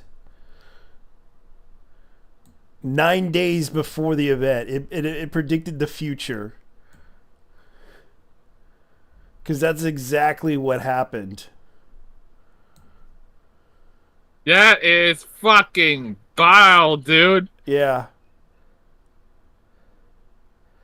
This whole humor that Tom Christie did was predicted the future. Let me look up the Sony PlayStation video, the Sony the state of play.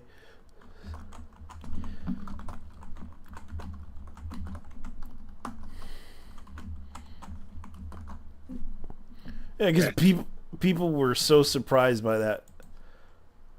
There are still people who believe that the PlayStation is the best console ever. Yeah, so it hasn't been a good console since the 2, honestly. Yeah, so 9 days, and this was like 2 days ago of the live stream of the state of play. It predicted the future, dude. The console. Yeah. The CD drive itself, that's $30. Yeah. Then you had. Oh wait. Actually, it's 80. Oh wait, my it's bad. $80. My bad. I was thinking of the stand. The stand. Sorry. Yes, you are right. $80 for the CD drive. But they actually raised it up to $100 now. And it's a Blu-ray at that. It's a Blu-ray. As a matter of fact, Sony HD. It's actually a 4K Blu-ray. Dude, I'm saying is that Sony has a patent on the Blu-ray. That's theirs. Yeah, and it could also play 4K movies. The plastic stand itself looks like something I would buy at AliExpress. Yeah, you can. And you can also even print one too. If you got a 3D printer.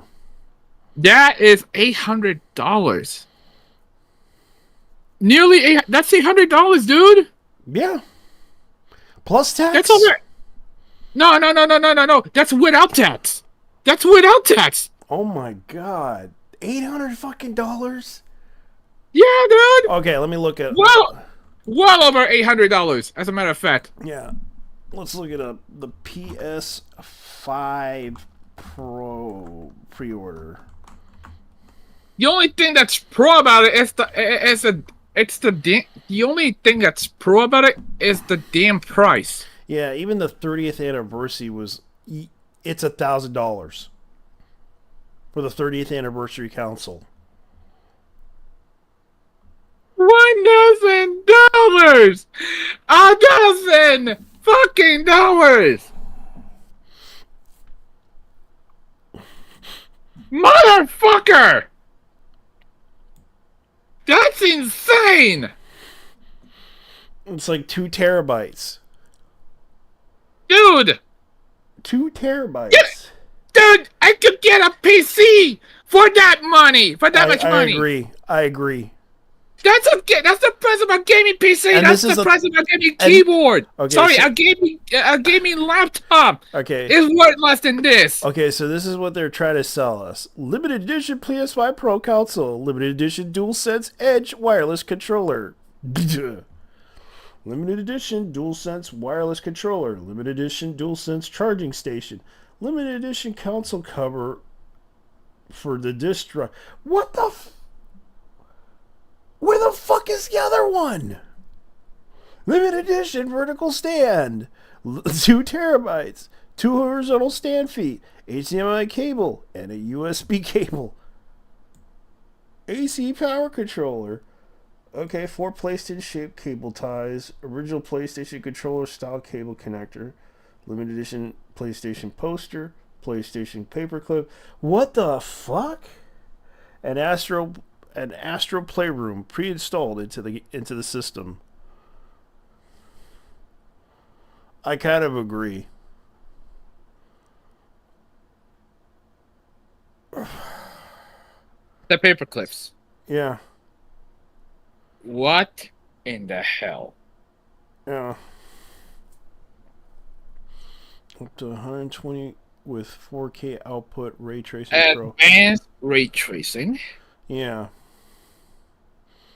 NVIDIA does this with their with their high-end graphics card. Yeah, and the funny thing about it is like they're using AMD. Yeah. Yeah, which AMD is. My GPU is actually in fact an NVIDIA, and my CPU is an AMD. Yeah. I would not get the higher end stuff because until they fix what's going on with both companies. Until that happens, I will not get a higher end CPU. Yeah, I would like to buy a new GPU. No, I need CPU. My bad. Yeah, I know there's a little bit of a problem with that system, and the fact that they're bringing out newer freaking CPUs every fucking time, every year, and it's like, okay, why are they doing this every year? Oh, we got the new 9000 series CPUs. We got the like people are announced like they just announced that they brought like AMD announced it that they brought out the 9000 series, and I heard they're trash. Dude, both companies are actually making absolute rubbish. I sound like Jeremy Clarkson right now. Yeah, but it's true. I'm actually talking like Jeremy Clarkson. The truth is, this shit is fucking foul, more than anything else. And it's not just AMD. It's also the fact Intel as well, and Intel is also having their issues with their processors, and the fact that the F series that they had has some major issues. Because I encountered the F series stuff. My computer, my CPU on the computer, the wires exploded. The what? The wires. The fuck? It just burnt like crazy when I was trying to install a new GPU for it, and what happened was, boom! It just exploded. Because it turns out there's like an electrical issue with the F series Intel chips. It really doesn't help that they're being made in China either. Yeah, and the fact that they had to rely on building that stuff. In the case of AMD, not AMD, my bad. In the case of NVIDIA. Mm-hmm. Jensen Su needs to get his shit together. Hold on. Let me look up the NVIDIA stuff because I know they had. Sorry, Jensen. Because they already brought out the 5000 series, and yet they are getting like this is what's going on. Their stock is getting so high, it is getting a boom in NVIDIA's side. Sorry, correction. Mm-hmm. Jensen Huang. Yeah. Sir. I know he's not going to watch this, but this Taiwanese motherfucker needs to get his shit together regarding NVIDIA. The same has to happen to Intel and AMD. Yeah. At this point, I am getting incredibly jaded about technology. This shit is insane. I know. And every time they release a new fucking card every year. If it's not the crypto, if it's not the crypto addicts, it's the scalpers. Yeah. I mean, I know that GPUs are gonna be cheaper, you know. Since the pandemic, but still. Yeah. This is bad shit. I know. Even the old computers are like 5 or 10 years old. Actually 4 to 3 years old. They're still people are still using those things. If you look at did you look at the Steam statistics on what graphics cards they're using? Yeah, the Steam Deck? Yeah. No, I haven't actually. Let me look up the Steam. I can't even afford a Steam Deck. Not a Steam Deck, but a Steam statistics on what graphics cards people are using. Let me look up the statistics. What GPU they're using. Yeah, you need to check CPU, not GPU. Let's see. Okay, so most 5.5% use the NVIDIA GeForce RTX 360.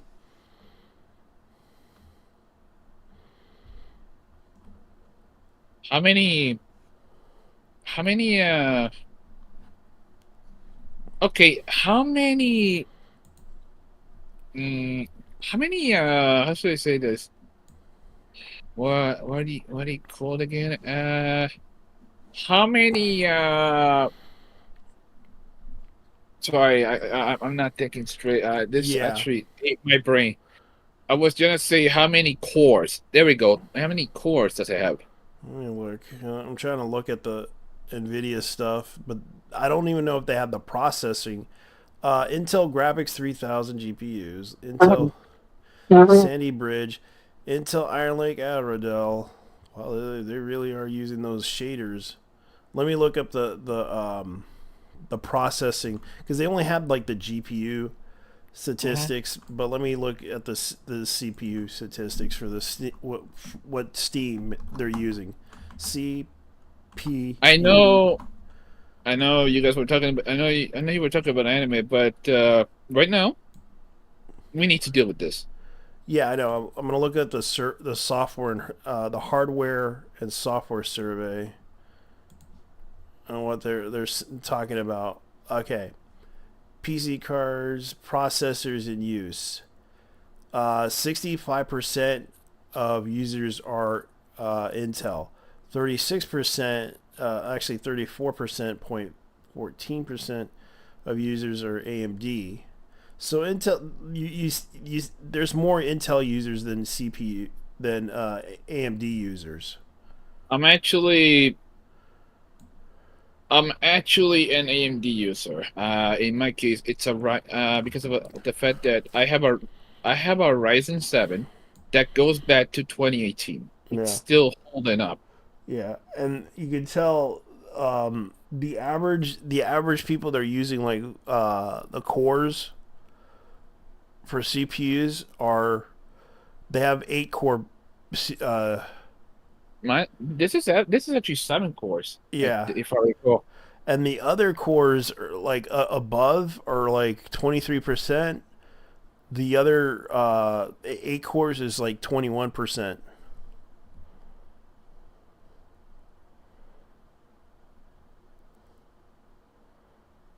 And this is like August of 2024.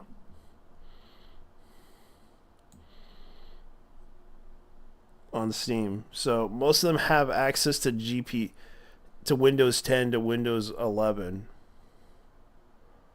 or pre-installed Windows 10. People still use Vista? Yeah. Vista was I'll be honest with you, Vista was a piece of shit about F1 OS. Okay, so the other OSs, they're like 2 point something percent. Most of the Windows 10 that have the 12 GPU DirectX 12 GPU thing, I think that's 11. It's probably about 70%, but then again, people are still using Windows 10. There's a good reason why people are still using Windows 10. Yeah, because the performance of Windows 11 absolutely is terrible. Bingo. Yeah, you can see this. This is like the survey thing that they have. That they kind of. I'll link it to you. I'll put it in general. This is the statistic thing. Whoops. Would you believe they have Malta in a can now? The what? Malta, India. Dude, we always had Mata India in a fucking can, dude. I didn't even realize until I saw. I was like, I'm used to see them in the bottles, but now I see them in the freaking cans now. Dude, they've been using the bottles since the fucking 90s. It's done. I know. Wait, but I never got to see. I never got to see Malta, India, because I was around in the 90s. I haven't been to Puerto Rico in a long time. Oh yeah, yeah. You can get them on. Yeah, you can get them at on a 6-pack. Yeah. Or if you're like me, and ended up going to Sam's Club, a 24-pack. Yeah. 24-pack actually. Yeah. So they do have 49% people that use Windows 11. And the average RAM is like 16 gigabytes. Mm-hmm. Pretty much. They do have like almost 23% of the people use Intel CPUs. Physical CPUs, 6 cores. That's your average. The video description. Mostly they right now most people use the NVIDIA GeForce RTX 360. It looks like people are giving up on the RAM thing, but people are still using primary display resolution, which is the common thing, which is HD 180p. I wonder if I can actually get a. I wonder if I can actually get a. Okay, I understand that they have actually. Well, your basic. Yeah, but the sad part is here's the thing that you're gonna be surprised. Simplified Chinese language, Chinese people, they got the most users on there. Yeah, the thing is, Steam China is a whole different animal. There's actually less games in comparison to the worldwide version of Steam. Yeah. Which they're allowing. Yeah, there's actually not that many games on the Chinese Steam app. Yeah. And the other thing is, oh yeah, I was gonna say the how should I say this? Most motherboards can barely handle 32 gigabytes of RAM. That's fair. Barely. 32 gigabytes. I'm actually considering getting another. I'm actually considering getting another RAM card. Oh boy. Mama Octo left Under the Tea podcast.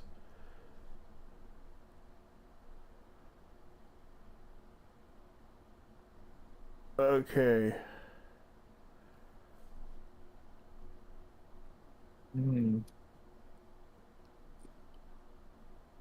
Wow.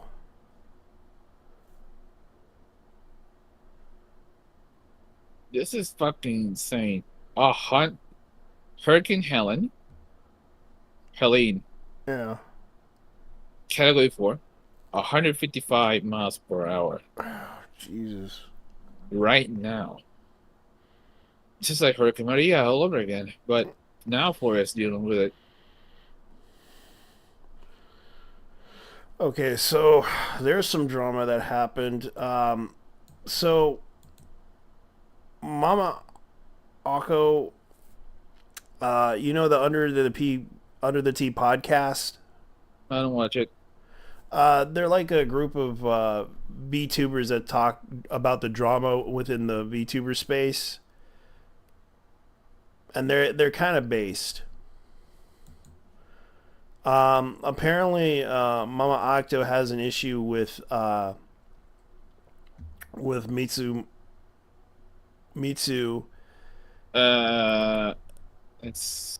And I'm looking at the why I left Under the Tea. So this was linked to her account.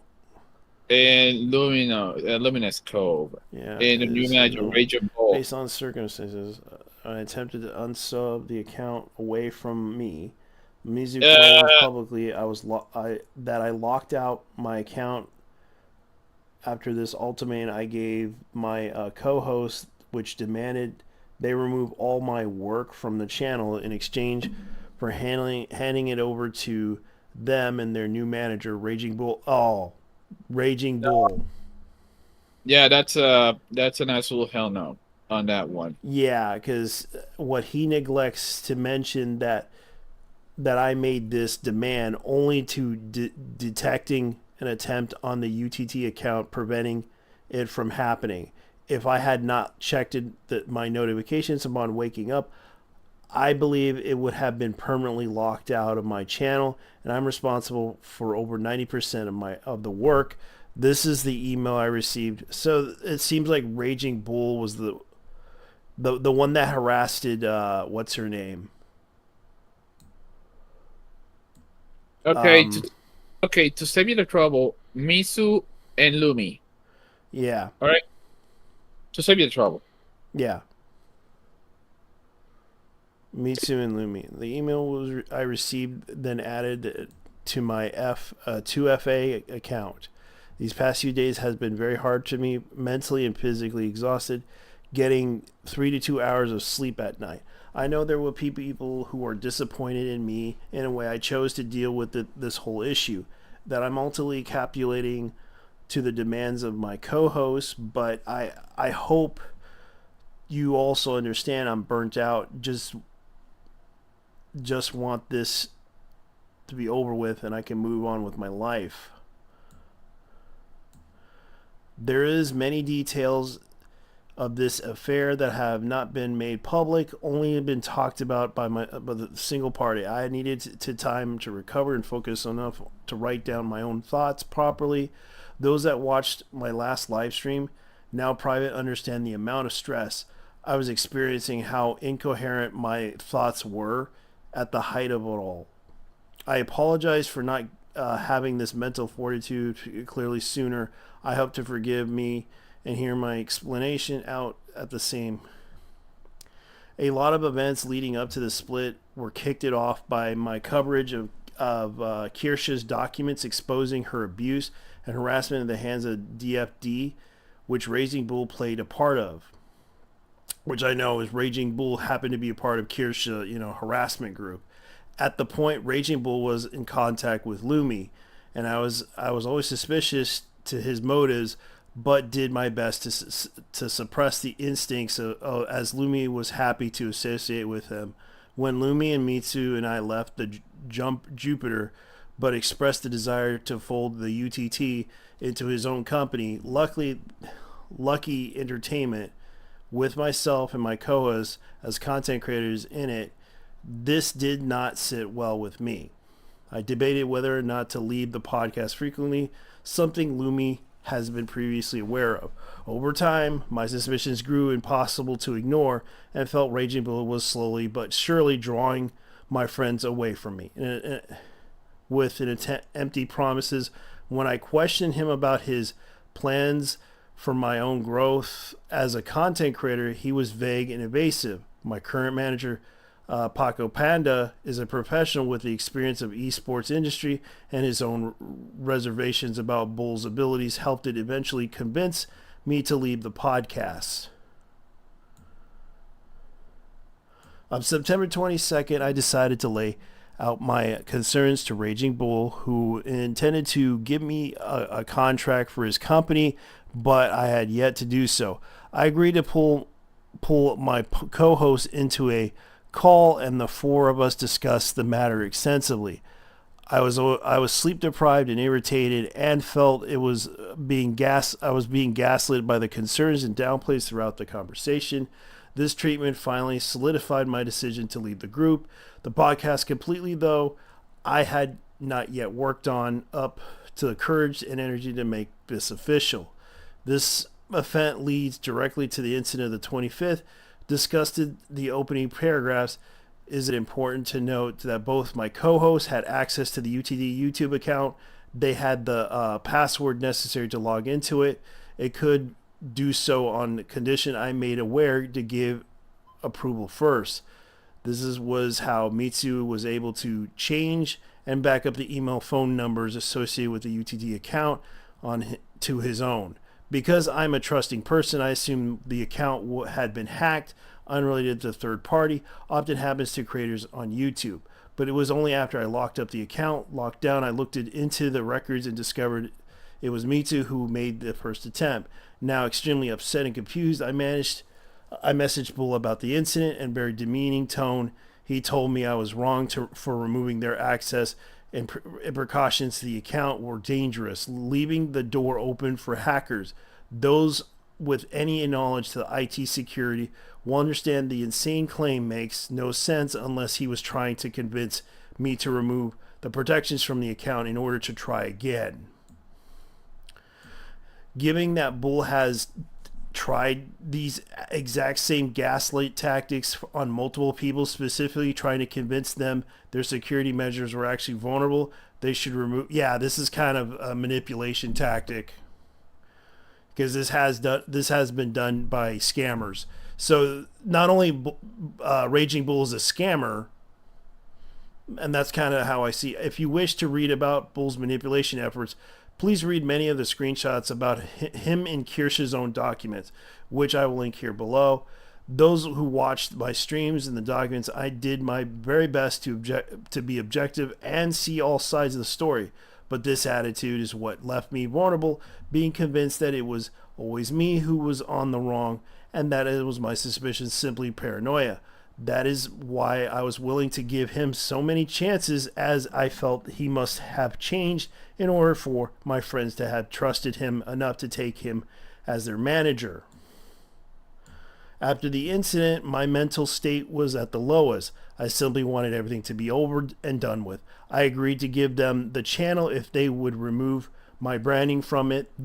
May sound like a harsh ultimatum, but here's my reason. Until this point, Under the Tea podcast was run almost entirely by me, and I was the sole proprietor before the incident at the 25th. Nobody had ever objected to or expressed any upset about how I handled the channel's finances, internal matters. I trusted my co-hosts enough to be completely transparent about our expenses, happily shared my banking info with them so that they could see where all the cash was going. So the final page, putting it simply, legally speaking, I own the channel, videos on it, and an entire UT brand, Under the Tea brand. This is with the full consent of my co-host. They knew I had taken the Sense account, thus making me one of the filing the taxes with it following the year. Even at my lowest, I did my best. For sure, everything divided up according to our prior arrangements. You can review Mitsu's posts to see, and I did not try to steal from them or withhold any funds they were due. Given the enormous amount of personal effort and expenses involved, I felt it was reasonable to ask that my branding be removed from the channel when I handed it over. This was already a very painful parting, and in this industry, it was not uncommon for departing talents had their presence scrubbed after graduating. That's sad. That's really sad. While understanding can be seen as malicious move to sabotage the UTT brand, I also believe I was being reasonable, given that I had already endured. After giving my private statement to my co-host, I made a statement on Twitter saying that I intend to leave the podcast would give Lumi and Mizu control of the accounts. You may review here. Afterwards, Mizu would message me while I was at work demanding a password to the account. When I was able to reply, and I informed him, and my terms are the same. After the brief back and forth, Mizu would make a previously inked statement on Twitter. This was a straw that broke the camel's back. After enduring so much behind the scenes, the prospects of my DMs leaked. The whole affair brought out to the open made me cave in. On the advice of the manager Paco, I gave them control over the channel. After receiving assurances from Mizu that my name will be removed from and other thumbnails changed. It was after this I decided to do this stream to explain why I was leaving. When the stream took place later that night, due to my distraught state, I was incoherent and confused, then eventually broke down completely. Oh, that's sad. I really do like Mama Akko. It's like she kind of is based. She is kind of neutral on certain aspects of it, but it's kind of said that they did this to her. And I make no excuses how I acted. It was a mistake to go live, but I hope the circumstances help explain why I fell apart the way I did. Because they were like friends. They were really good friends, and watching their live streams when they talk about the topics that they do, they were always like really based on what they felt. Some will say that it was a mistake, and I acknowledge that. I could have handled the situation in many different ways, and optimism's the desire to keep my friends blind me in reality to a long time. All I can say is that I intend to learn from the experience and break to address my mental health and detoxify and returning to streaming. As of right now, the control under the resides to Mitsuhara and Lumi Cove and their manager Raging Bull. I have also turned over the Discord server under the T fully detached from the account. Until then, you are interested in information about me, my head moderator Temkis System has agreed to answer those questions for me. Yeah, so it is kind of sad that this happened. Because Mama is not a bad person. Man, talk about doing her dirty. Yeah, so she deleted the doc. I'm making an announcement addressing the narrative that has developed surrounding my exit at the... Yeah, so she is not happy that her YouTuber friends...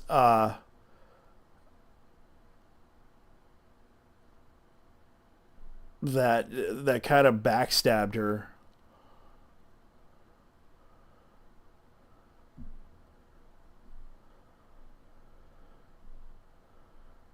Why are some podcasts this dirty? It's because I think it's because of the fact it would have been like, because she was the one that exposed Mira T VTuber. You know that one VTuber that harassed Marina BT. Marina BT. She was the one that did that. Oh, okay. Under the T podcast. To be honest with you, Marina BT had a comment because she is an absolute piece of shit. Yeah, she's like one of the many people that talk about this, but she's more objective on her coverage on people. She tries not to, try to be like a vicious harasser or anything like that. She's kind of she's not like one of those harassers. I know that people don't like certain VTubers, especially when they are like the drama VTubers. It kind of gets into that point where they kind of like stay away from those VTubers. And as for Mama Octo, she's kind of like, I do feel bad for her. And she's welcome to come on this podcast, this Creaky Dicky podcast that we have about talking about anime and shit. The thing about the the thing about podcasts is that some podcasts actually go to shit because of serious communication issues. Yeah, there's also the money issues too. I've been in 2 podcasts, and one of them went to shit after 8 episodes because some of the members had issues with us. Oh, really? Yeah. The guy who came up with the podcast personally hated me. 2 of them. They were gonna kick me out of the podcast. They were also gonna kick out a friend of mine out of that same podcast. It was called the Problematic Podcast. Apparently, this motherfucker forgot to tell us about an NDA. You know, that was his fault. If this person in particular, if this person had clearly told us from the very get-go, we have an NDA about who we're getting, and God knows what else, we won't have this issue right now. The other one is partly a scheduling issue. And also communication issue in the sense that, let's be honest here, nobody actually communicates fully with nobody. Yeah, But, I'm sorry if I wasn't able to communicate with you about what we do on this podcast. I do it randomly. No, it's not you actually. No, it's actually another podcast I'm in.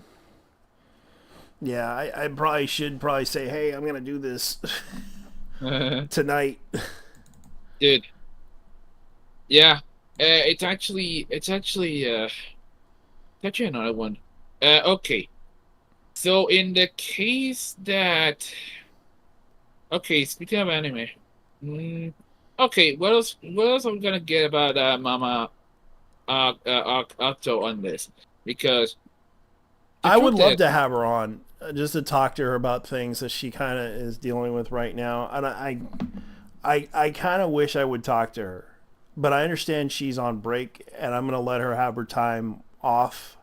Because it is stressful to deal with managing a business like that, especially a podcast like that that she wants to make money off of, because of the fact that when Google tends to bring up the whole Google AdSense thing, especially subscribing and everything, they want to perform in a way that's like, because the way I see it, they want people to they want to appeal to a demographic, a certain demographic of Gen Zers that are into like Gen Z and Gen Alpha. Yeah.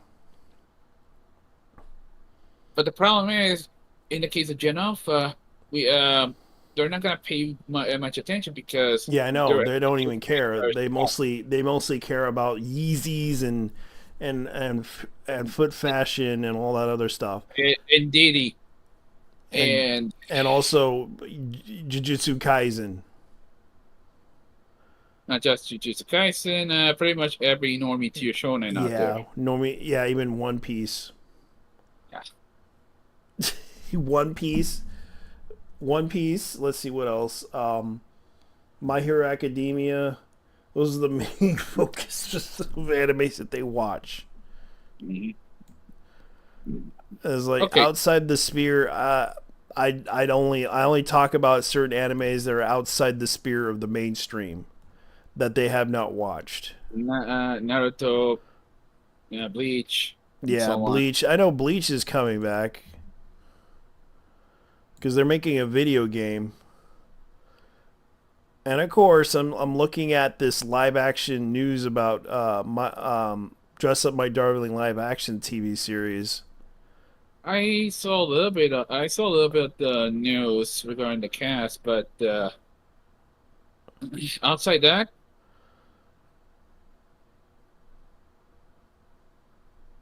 other than that, it's not that bad. Like there's a lot of like news that I'm looking at right now. Because the news about the letter. I am actually surprised that I haven't used the singer of the ending theme of the first season. Akari Akasa Yeah. to be dressed up as hell. There's actually pictures of her being dressed up as Marin. She would have been perfect as an actress to play on the TV show. Yeah, dude. That's fair. Like, and everyone's like even talking about Dan. I watched that series.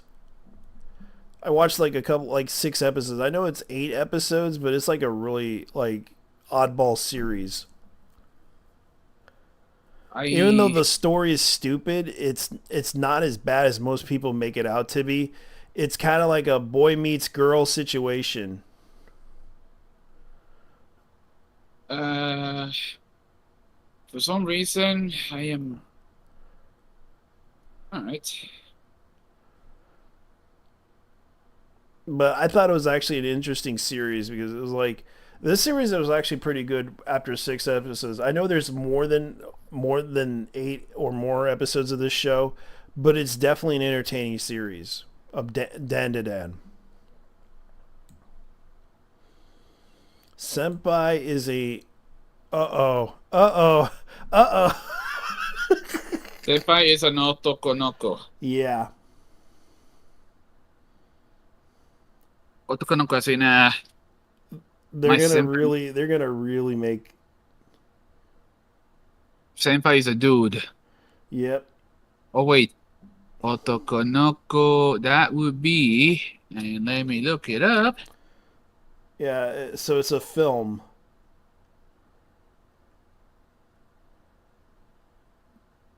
Okay, it's a, okay, so...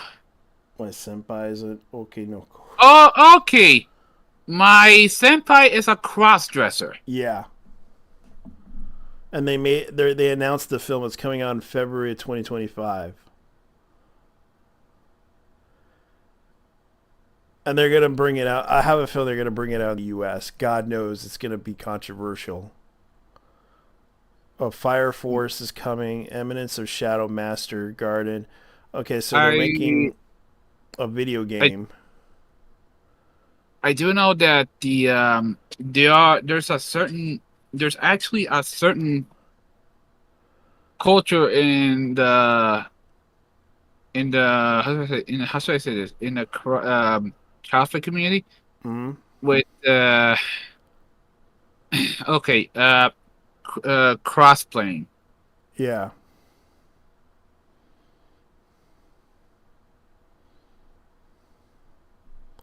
Let me see what else they have. Oh, so they brought out the new chapter of Black Clover. Oh yeah, Black Horse was another one that Zoomers really like for some reason. Yeah, they like that series. I actually enjoyed it. It was okay. I could not get into Fire Force after like episode. I watched it. It was okay. It wasn't like, but I had to stop because it got too Naruto-ish in a way. Man, by the time the 11th episode actually came out, I was tired. Yeah. Oh yeah, Overwatch. They announced the whole. Oh yeah. Stuff. Yeah, I was actually live streaming like the Xbox thing, and they actually showed that. Yeah, isn't Deku's skin basically of all things? And they even have All Might. Tracer. Yeah. They even have All Might. Yeah, it's on Tracer. Yeah, Tracer and All Might. Yeah, Tracer is Deku is officially a fanboy in Overwatch. Yeah. Okay. Yeah, that's Tracer, dude. Yeah. Who was I saw? Okay, so Ochako, that's Diva is Ochako, but who's the one dressed up as Himiko Toga though? I think that's what's his name? The guy with the skull face. Okay, so Juno. Yeah. Okay, so Juno. Kiriko is Toga. Yeah. Reaper, that's Shigaraki. Reinhardt is All Might. Tracer is Izuku Midoriya. Okay, I see now. You know what I've been watching? You know what I've been watching? Wow. We Okay. Zero rewatch premieres. You know what I've been watching with a couple of friends of mine recently? Lock Horizon. Okay, so Oshinoko season 2 final episode has been delayed October 6th. I gotta ask you real quick. No one, and I mean no one, is talking about Oshinoko. I know. I know. Lately, it's been dropping down because of the theater arc. It's like, yeah, it's the second season curse. Yeah, it's starting to get to that. Okay, so here's another one. Honkai Star Rail. Oh, yeah. Animation. The fan service is absolute. Oh yeah, that's the new character, Fei Xiao. Fei Xiao. Fei Xiao. Fei Xiao. Yeah, she's I she's can't believe they would name that Fei Xiao. Like it's like facial. No, Fei Xiao is Yeah, I'm looking right now. Yeah, she's it got sounds the, like it sounds like facial, but it's not that. Yeah, but she's a cat girl. She's a fox actually. No, she's a fox. Yeah, she's actually a fox lady. Yeah. But in the case of fan service, they're getting near Zenless Zone Zero levels of fan service, and that's saying something because and this is like a Chinese studio that did this. Yeah, this was Lan Wen Ted's La Wen 2Z. 2Z. Yeah, La Wen 2Z, which is the fan animations done by La Wen 2Z. I mean, people were already, all things considered. Yeah. I would not be surprised if anyone got triggered over the fact that Fei Xiao looks like that. Yeah. Because honestly, we get at least a weekly complaint about regarding people. How should I say this? Yeah. A weekly complaint about about how Zenless Zone Zero, one of MiHoYo's games, is actually a Gunner game. Let's see. In a sense, I'll be honest with you. Yeah. But the fan service is what drives people to play those games. I agree. And they can cope. They can cope and see all they can. Because I'll be honest when I say these motherfuckers are cooking. In more ways than one, they are cooking. Whoever the guys who are the guys who are doing the art direction in Zenless Zone Zero are absolute mad lads. Because it ends up every week, every single patch actually has a female character with bigger tits than the previous one. Jesus. And that's saying something. Like for example, Jane Doe. Yeah, as if Jane Doe wasn't thick enough, MiHoYo out of nowhere releases fucking Bernice, who is a pyromaniac, and also has one of the biggest wrecks I've ever seen in my fucking life. Also,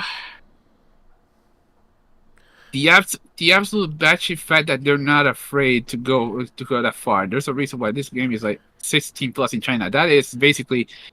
That is their equivalent of the rated T for teen game in America. Oshinoko season 2. I only know one guy who's been talking about this shit. I know, and I'm kind of hoping that it would be a good series, like because it's definitely not many people are talking about the episodes, and the fact that they kind of drew out the whole series in the theater arc. It's just kind of strange that the reason why I call it the theater arc is because that's how it acts like. To be honest with you, I would say it's their fault, and at the same time, it's not their fault. Yeah. Because there is something that is called season 2, the curse of the second season. Yeah, but usually some shows can survive the curse.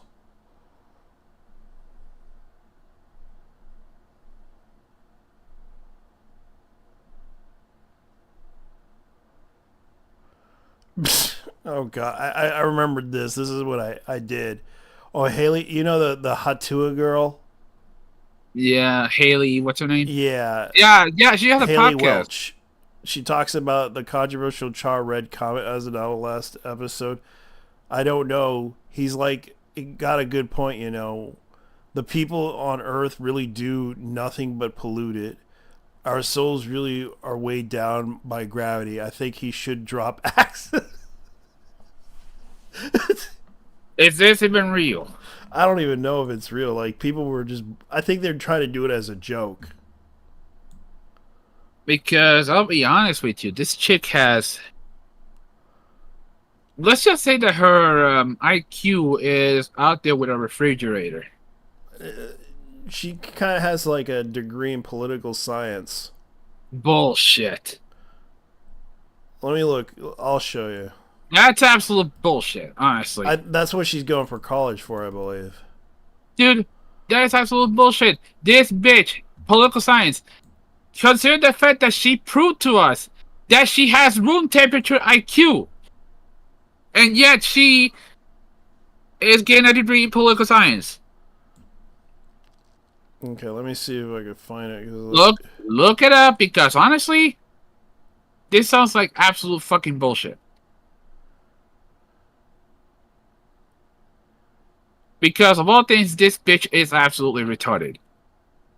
Well, let's see, because she actually has a podcast. Because even the dumbest people make more money. That's the weird thing. It's actually a bad thing, too. Yeah. The weird thing is, like, even the dumbest people, because even it's true. Ball Stoops or Hatua girl sits down. Let me see her Hatua podcast thing.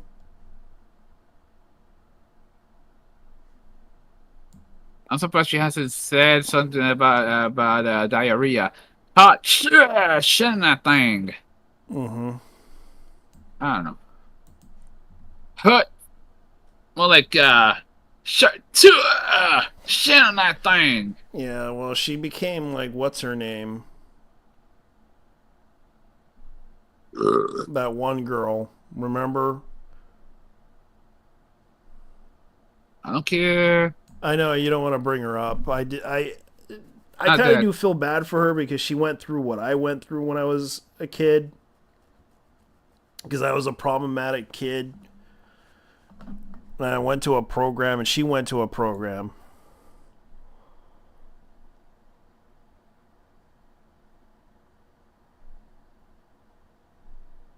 She's Yeah, it's the girl that does the whole, how about that? Cash me outside, how about that? Oh wait, that's the other chick. What's that? Yeah. Bad baby. Yeah, that's kind of the phenomenon. It's like she's in the same the same category as her.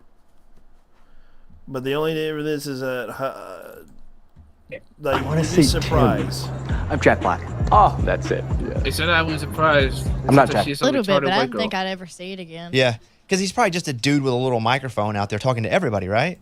And I mean retarded white girls, not like said, nope. all white And girls she are went, retarded, but this chick is absolutely. These two are absolutely fucking retarded. People can your real account, because I was looking. There's a lot of fake. Yeah, because I know she. What's this? I really like Shaquille O'Neal. So. Oh yeah, you guys linked. I really like him. How did that happen? He's just a great guy. No, how did that link up come about? I think my manager's done something with him.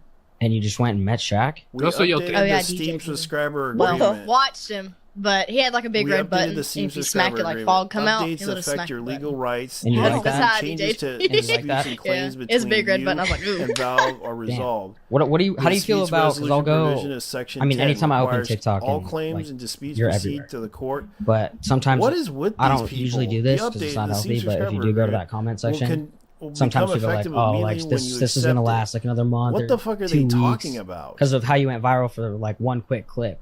What do you respond to that? I'm like, what's I your really plan don't now? even respond to it. I just read it and I'm like, okay. I take it with a grain of salt.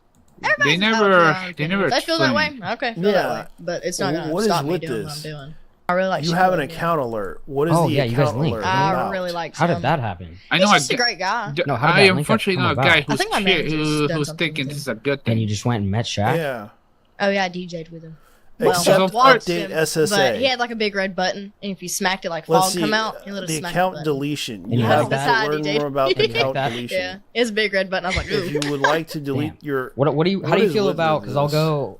I mean, anytime I open And deletion. TikTok, So and, basically, like, you're everywhere. if you But hate sometimes Steam for what I don't for usually do their this 'cause it's not healthy, monetary, but if you do go to that comment section, Your sometimes account people are like, "Oh, information like is this removed. is You gonna have last like another month or If you 2 think weeks that you will not because of how you went return and viral for play- like one quick clip."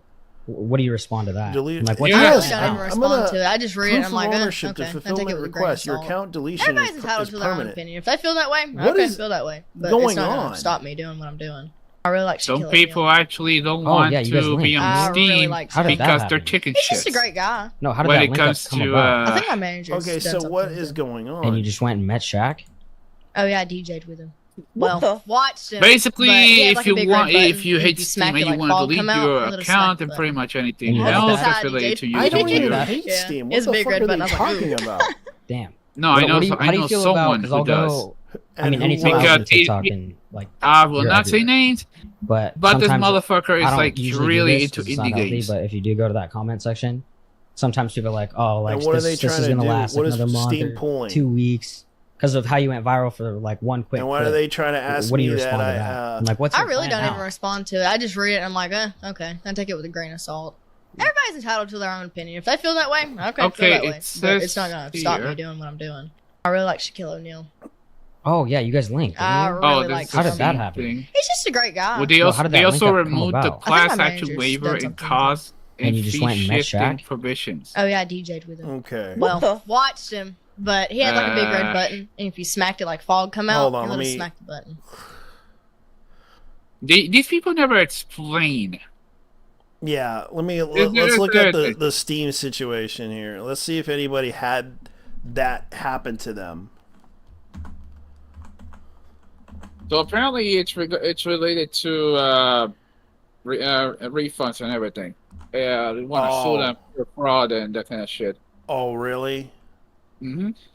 Yeah, because the issue that I had was with the Steam game was it didn't.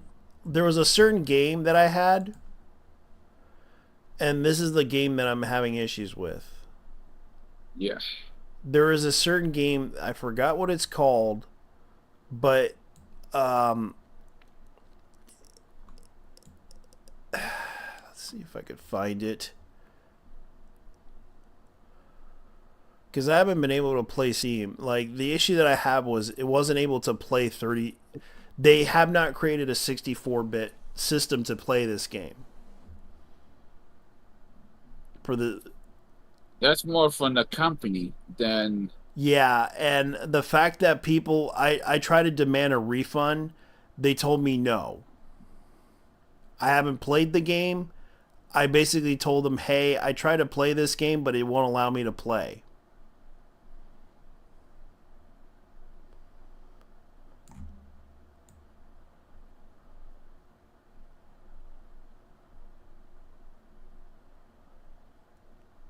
Let me see if I could find it. It was...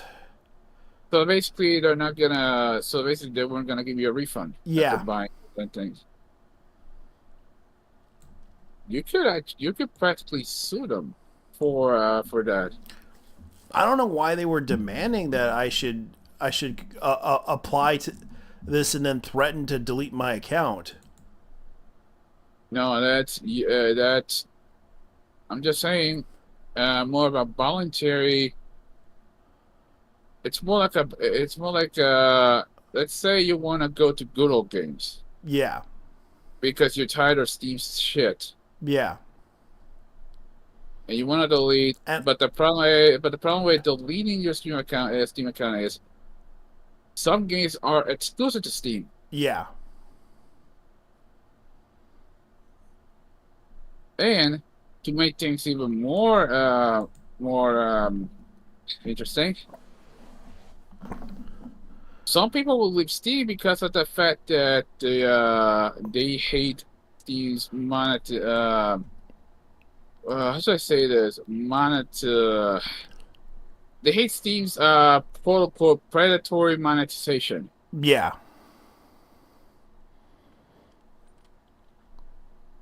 Okay, here it is. Abyssal Odyssey. That game had problems. And people can even tell you on the community hub discussions that this game cannot be... This game won't launch. Someone needs to play Versus. Shopkeeper's Gold's pointless. Main character. Negative review needs to get good. Someone can help me to get the online Versus achievement. So many people have complained about trying to get this game to work on their PC. Someone needs... Okay, so need some help with the online Versus. Do I have to start with a new instance? Poor performance. Abyss Odyssey was I cannot play this game. As many times as people have posted, they could not play this game because they sold it to a company. Like, apparently the people that made this game... I have tried to play this game. I have tried. I played 6 minutes of it. It did not launch on my PC. That's how bad it was. Like, I have tried to play this game so many times, and people have played this game, but it is so hard to get to play Abyss Odyssey because of the fact that it did not play on my system. You have to get like an emulator just to play this game because of the fact that you have to. Because Abyssal Odyssey is a good game, from what I heard from people, but it turns out the game has a big problem. Is that they only made like a 32-bit version of this game, not a 64-bit version of this game. And as many times as I try to attempt to play it, it is really not that easy to get. You can only play this on console, and that's the sad part about Abyss Odyssey. Someone needs to actually buy out the company, get someone to fix this shit, because this is a sad. It's sad that people like this game, but at the same time not able to play it. And I wanted to tell Steam, hey, I would like to refund this game because I'm not able to play this game, and yet they're selling this game at $14. $14. Yeah, and you can tell people. I'm guessing it's a dead game now, isn't it? It's somewhat of a dead game, yes. And you can tell right here, like. Imagine a Castlevania game that controls so clunky your characters move like a tank while enemies dance circles around you. Each button press feels like a message to Mars and the attack. And this is kind of the thing, like people were talking about. Really awesome game. I don't get the complaints. Easier to solo co-op with friendly fire. Difficulty more. It was definitely a shell. Yeah. But it's like the main problem with this game is the gameplay. It feels like incredibly stiff. Like, I can understand that issue, but the issue that I have with it is that I'm not able to play this game.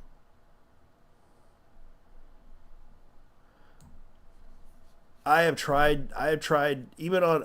I'll probably try to download it and play it, but it's like that's how bad it was.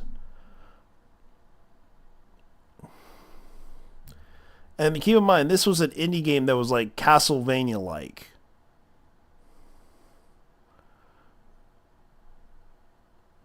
and I wanted to get a refund, but they told me that I took a long time for it. Bitch, I wasn't able to play this fucking thing. I tried to install it, played it for 6 minutes, playtime, didn't even show up on my screen. It's the same problem with Fallout New Vegas. Like, people want to play that. Like, no joke. They wanted to play it on Windows 11 or Windows 10, but they cannot play it without emulation on it.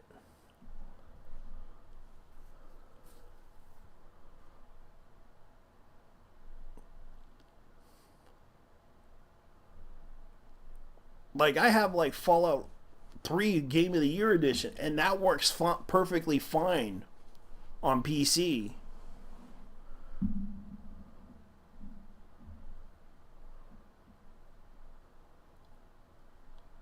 Same with 4. Fallout 4 works perfectly fine on PC. But man, that sucks. Windows never actually bothered to update the fucking Windows never actually bothered to fix that issue, didn't they? Yeah.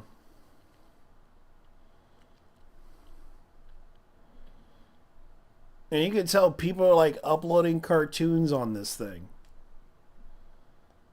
The Saturday, like, people are practically uploading like Saturday morning cartoons. And knowing YouTube, they're gonna be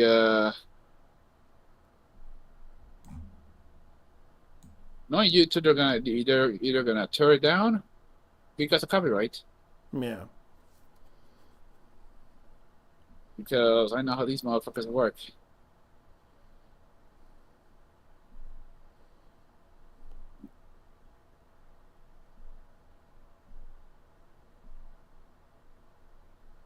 Eesh.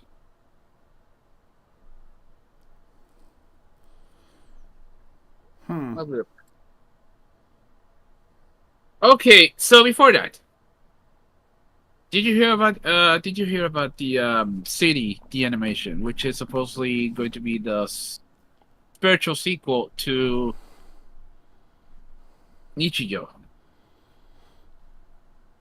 Ah, man, that's been a long time. I didn't realize that was going to be the spiritual successor to Nichijou. It's from the same guy, so, and Kyoto Animation is going to be working on it. That's interesting.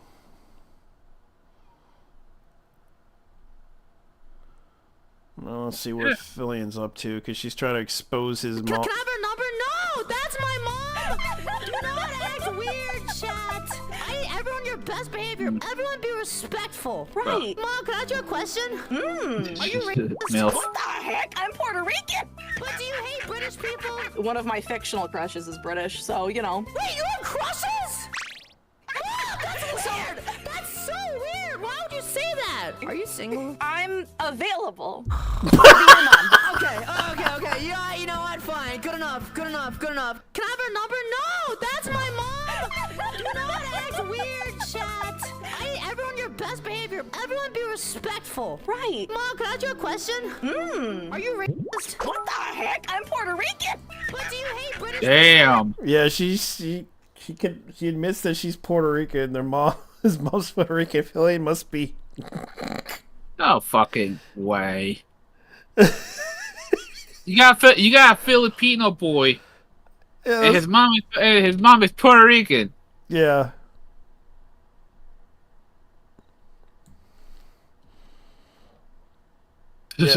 Yeah.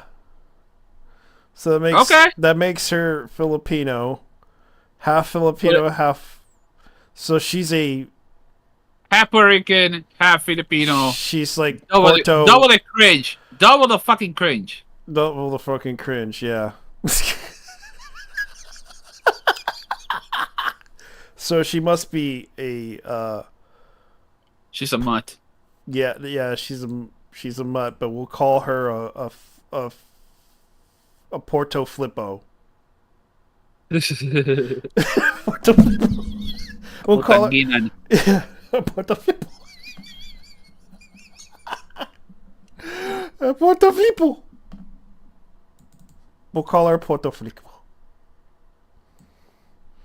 Pinot Rican, let's go. Yeah, Pinot Rican, yeah. Let's see. Japanese musician Saya has oh, that's sad. Yeah, what's her name again? Oh yeah. Oh yeah. I saw that in my feed. Yeah, her husband made a follow-up post saying that the young Sayuri. artist was Sayuri. That is sad news. I seem to report negative stuff that happens. Why can't we have positive things to say? It's like, oh god. And Sayuri happens to be a good guitarist. I'm guessing it was related to cancer or suicide or something. No, yeah, it might have been. It might have been like the singer died of musician passed away. Performance song "A Tower of Flower" for Lycos, yeah, which is a very popular anime. Should we get okay? Composing some lyrics during her second year in junior high school. Inspired. She worked her ass off. So the thing is, I never watch any of the animes. I never watch any of the animes that Sayuri sang it. Apparently, she's famous for the singing the ending for Licorice Recall, and that is one anime I never bothered to watch. Yeah, she only had like a couple of songs that were. And they even have her music on the App Store if you guys want to check it out. This is her. Right. Oh, no. That's her? No, that's another Sayuri. Sayuri Ishikawa. Yeah. That's an Enka singer. Yeah, that is Sayuri. Sayuri or Sayuri? No, Sayuri. Yep, that is her. She passed away. Yeah. Yeah, so the Japanese singer and songwriter known for her unique sound, she has released 2 albums during her. So that's kind of what happened. She was 25 years old. Collaborated with the artist Kojima Mayumi and Yuki Sato. You know who Yuki Sato is? No. Yuki Sato. Sato. Yeah. Dude, you had it right the first time. Saito. My bad. Saito, yeah. Okay. So Mayumi Kojima. I don't know any of these. I don't. Unfortunately, I don't know it. I don't know those two, but. Yeah, she's been around since 2015. Actually, 2014. So she uses traditional history. She released 2 albums, Fairy Tale and Lullaby. She also released several singles, including Kageru, Goodbye Memory, and Hoshi no Yuta. Okay, so apparently, she incorporates traditional Japanese instruments in her her music as well. Because I saw the koto, the Japanese harp, or koto, and the shamisen, which is the single string guitar. The guitar. Seiyu Ishikawa. That's her real name. Sayuri Ishikawa. Yeah, Sayuri Ishikawa. And yeah, it is kind of sad that she passed away. This is kind of a...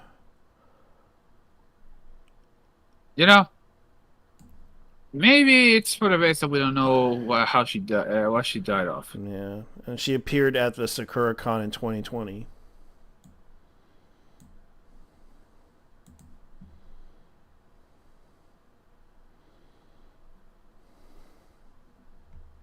Well, okay, so so she did have a problem. During July 26th, she had I'm so frustrated I can't sing. Longtime song performer Seiyu announced at her account today that she taken a long hiatus. And then she suddenly passed away. And this was in July.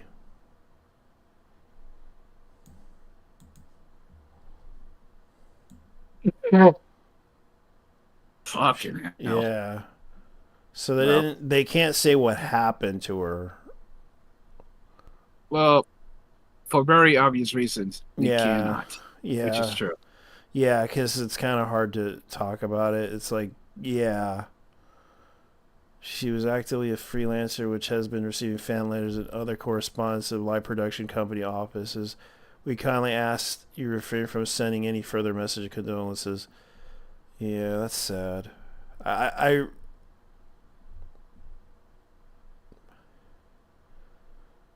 think, yeah, she passed away.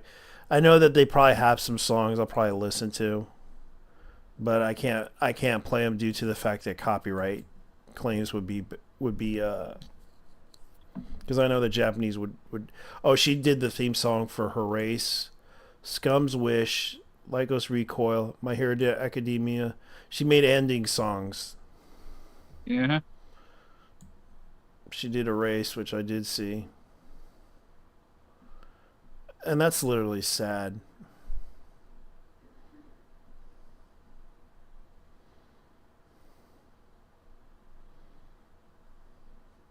Yeah, and everyone's like lo-fi.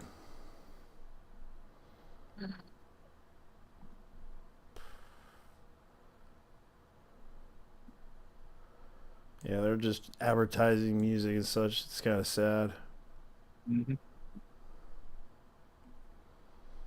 Yeah, let's see what's going on in the Anime Corner. Let's see what they talk about. Oh yeah, the Mish Kobayashi Dragon Maid movie's coming out on next year. Yeah, I tried watching you know what's funny? I actually tried to watch the second season, but you couldn't get into it. Yeah, it's actually sad.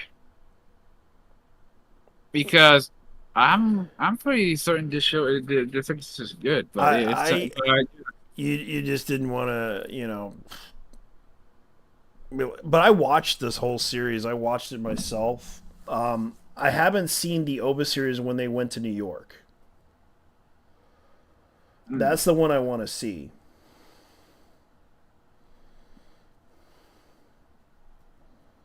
Yeah, that's the one. That's the one anime I want to see. Is the one where Mish Kobayashi's Dragon Maid goes to New York. That's the one I want to see. Yeah, that's the one where Kana is the one who goes to New York. Yeah, that's the one episode, but she also revisits her friend in New York.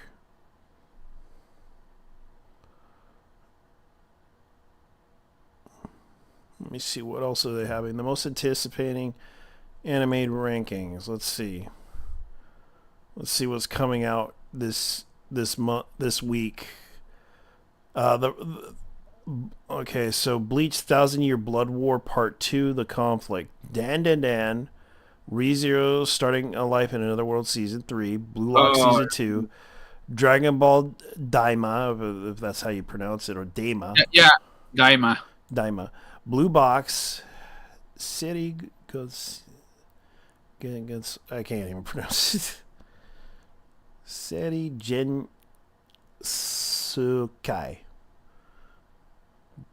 Seri Gensukai. Spirit Chronicles Season 2. Denmachi. Seri Gensoki. Gensoki? Okay. Seri Gensoki. Spirit Chronicles Season 2. Oh, nice. Close, but not really good. Okay, Damashi. Oh God, no. It's wrong to try to pick up girls in Dungeon Season 5. They're still continuing that series. It never ends.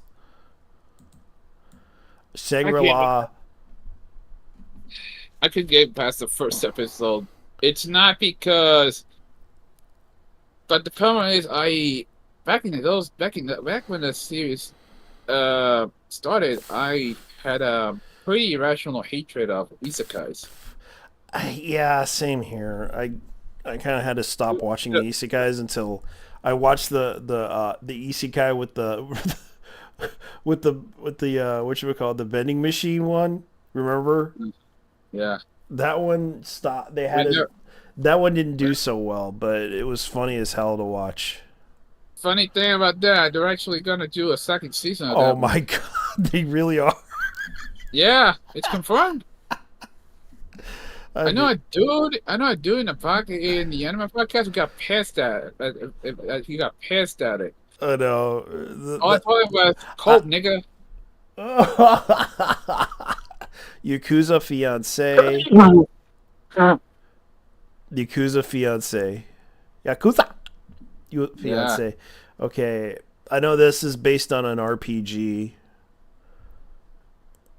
I am waiting for Sakamoto days though. Yeah, Sakamoto. Yeah, that's what everyone wants. And I know Uzumaki was another one that people are anticipating. That's like the horror anime. You are Miss Servant. 365 days to the wedding. Arifureta. Okay, that's okay. Arifureta. That has a third season. Yeah. Kurani Kenshin Kyoto Disturbance season 2. Oh god. Half. Yeah, Ranma 1/2, which everyone's anticipating. I'm surprised not many in the Gen Z appreciate that anime for some reason. Because it's about a girl who's a boy who gets hit by water and turns back to a boy. It's actually... Wait, it's the other way around. The dude... yeah, he's a dude. Yeah, Rama straight up goes to China, falls into a cursed pond with his father. Yeah. And his dad comes to a panda. Yeah. His dad becomes a panda, and the dude becomes a girl by getting splashed on by water. Yeah. I did watch the original series. Not that. Well, I mean, obviously he wasn't. Oh god. Oh god, Beastars is coming. The final season. Fuck me. There's a okay. Yeah. The thing with Rama and a half is that it's gonna be easy having all the voice actors in there. Yeah, because they're still alive. You got Noriko Hidaka, you got Kikuko Inoue, you have a lot of the old even the creator's still alive. Yeah, Rumiko Takahashi. She will never die. She will never die at her old age. She will die until 100 when that series comes to the end. Hold on. The thing with Rumiko Takahashi is that she's not only dealing with Urusei Yatsura, but she's also dealing with the with Rama and a half. And also that other series that she did. Inuyasha. Inuyasha. Yeah, the Yasahime, the one that Yasahime, the one that's a successor. Yeah. I'm gonna skip that one. As reincarnated aristocrat, I use my appraisal skills to raise in the world season 2. Blue Exorcist, Beyond the Snow Saga. If we become my wife becomes an elementary school student, which is a controversial one. Ironically, that show is actually more wholesome than controversial. It is. There is a live action adaptation to it. Loner life in another world. Yeah. I know Sword Art Online with the Gal Girl. I watched the first one. Show. I don't know why they brought out the sequel. It's like, wrong. Says here. Ron Kamonohashi's Forbidden Deductions, season 2. I'll become a villainess who goes down in history. Yep. China not with Nana Amagami sister. The hero who was banished from his party is in fact the strongest. They got too many isekais. 7 Deadly Sins, The Four Knights of the Apollo, season 2. Yeah, man. For all that is holy, and for the love of the late Shinzo Abe. Stop doing isekais for a minute. Yeah, at least MS Go, like even in number 37, MF Ghost is that second season. 7 Deadly Sins, Yeah. Obviously. Demon Lord 2099. Tomb Raider, the Legend of Lara Croft. Yeah, that is having an anime adaptation. Yeah. Goodbye, Dragon Life. Demon Lord Retry R. Yeah. Nina Starbright. The most notorious talker runs the world's greatest clan. Gloomy Budo. Let these dreaming still retire. Woe is the weakling who leads the strongest party. They're not even hiding the negative positive angler. Power attendant and all guys mixer. They will make it any about fucking everything. Yeah. I know it's Shit. weird. It's weird. It's not weird. It's not weird.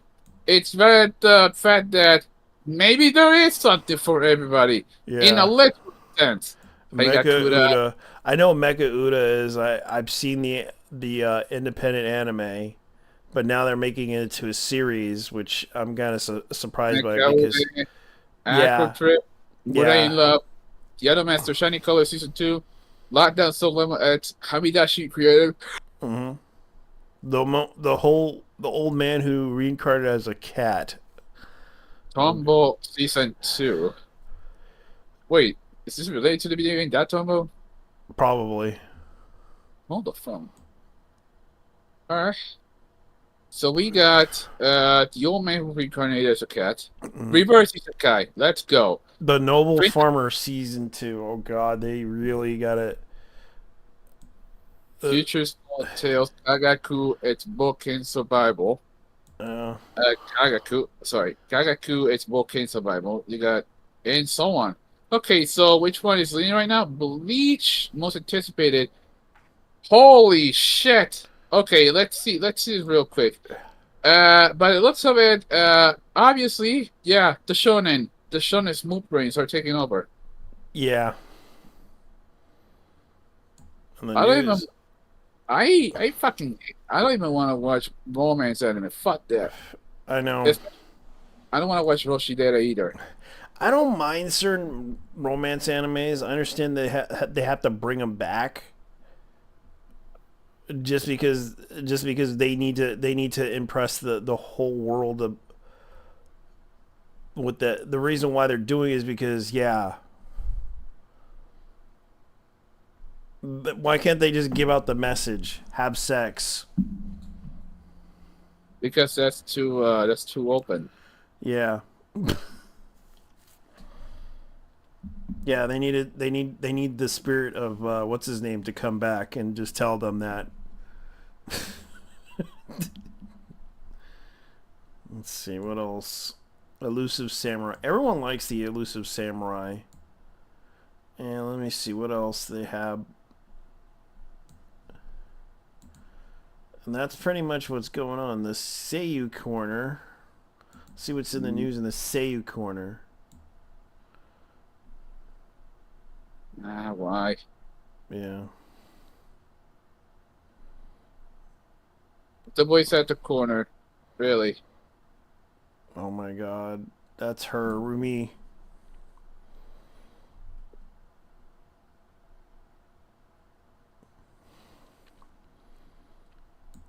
Yes. Yeah, she's like 35 years old. Rumi Okubo. Yeah, Rumi Okubo. I forgot that this chick voice was soulful. Damn. Yeah. Soulful. Oh god. Oh, she's Mutsuki from Blue Archive. Mm-hmm. I know she's voicing Kachina in Genshin. Yeah. Yeah, Memcho. Yeah. Mecha Shinoko. Yeah. Nana. Mobius. I didn't know. I actually forgot she was Mobius. Fucking hell. And she was Tana and Beast Tamer. Oh god. Isekai Maru. Okay, real quick regarding Mobius. Basically, she's a scientist. She was a scientist who does experiments on people. It's a character. It's a character from Honkai Impact 3rd. Also, she is like half snake, in a sense. Yeah, she's half snake and half human. Yeah, sir. Okay, so here's another one. She's 34. This is the actress that did Frieren. Oh yeah. Yeah, and she did Anya. Oh yeah, that's. Atsumi Tatsumi Tanesaki. Tanizaki, yeah. Lady Nagant. Lady Nagant, My Hero Academia. Yeah, she was also Sajuna in My Dress a Darling. Yeah. And I watched that a while ago. she was Juno in Beastars. My Little Monsters. Oh, What? Dress Up My Darling, Shijuna. Lisa and Tara in The Residence. And she's like 34 years old. Happy birthday. Indeed, ma'am. Yeah. And also, she's also not. Well, she's actually. Frida is not the only autistic girl she's voicing. She's also voicing Abby in Senna Zone Zero. Yeah. Who is also. Yeah, me and a friend of mine, we were playing a game and we came across the fact that she is on the fucking spectrum regarding that character. So, same with Furin. Yeah. Okay, so we have Saori Hayami. That is Hayami herself. Yeah. Your forger, Shinobu, and Shinobu.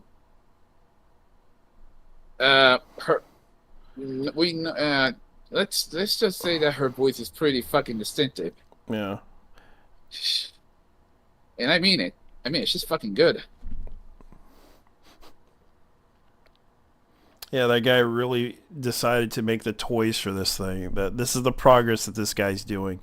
This is the dedication that this guy is doing. The absolute dedication into Magzinger backcross Magzinger. Masijaseto. Yeah. I legit regret not buying the DVD for Massinger, even to this day. Oh yeah. Yeah, an old dude. I bought a Lowrider DVD off the guy. Yeah. And then stuff. Get a load of this. What? The man also had a collection of Magzinger. Yes, sir. Jesus. Yeah. Dude's probably dead by now because I never seen him in a while. Oh, really?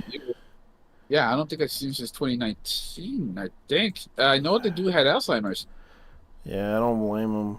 It's like age can really do that to a person.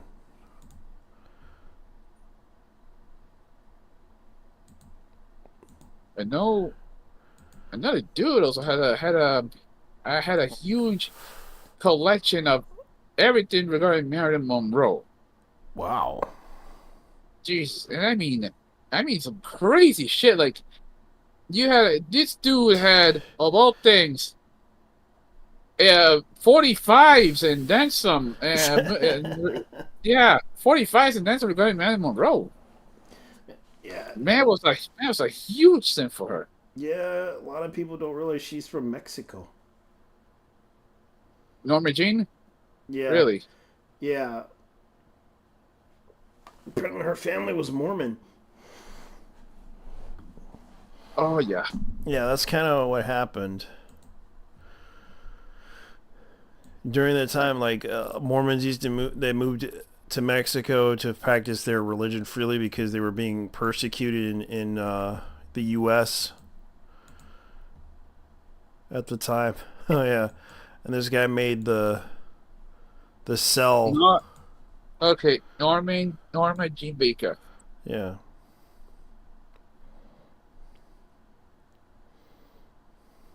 Huh. Okay. Yeah, Los Angeles. It says here. Wait a minute. Okay, so this is from Wikipedia. Yeah. She's not Mormon. That's what I know, but her family's from Mexico. That's what they were claiming with that. No. Okay, look at this. What? Born and raised in Los Angeles County, Monroe spent most of her childhood in a total of 12 foster homes. Yeah. In an orphanage before marrying James Doherty at age 16. Yeah, she was an orphan. Yeah, so that explains it. Oh, okay. Yeah. Her mother was born in Piedras Negras, Coahuila, Mexico. Yeah. But yeah. Basically, Gladys Pro Baker.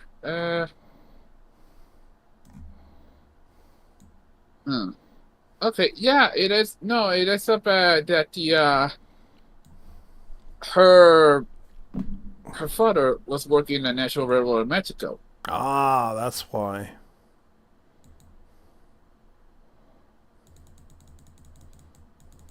It wasn't that dude was Mormon. It was he was working for the national National Railway. Railroad, just for a job. Yes, she was working for Video Diaz regarding Gladys Pearl Monroe. Yeah.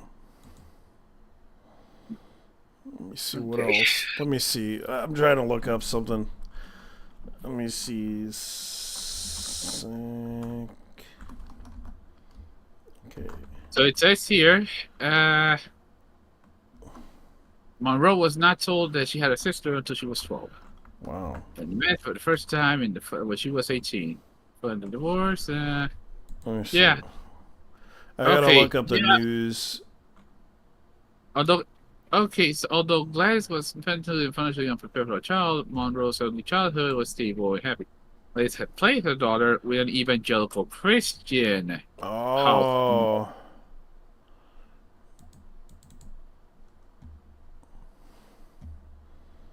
She also lived there for she basically her mother had a mental breakdown, paranoid schizophrenia.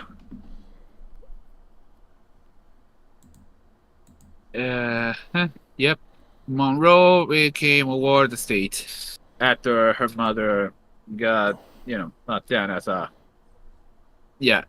she got locked down as a schizophrenic. So that explains it.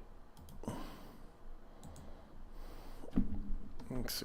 Look up something because I know that Sekiku complex is like. Let's see, Sekiku complex news. Man, I'm gonna buy this book when I get paid. Let me see. Oh, this is funny news. You'd be surprised by. Let me see. This is Shanghai Disneyland. Winnie the Pooh assaulted, quite ironically, in Shanghai.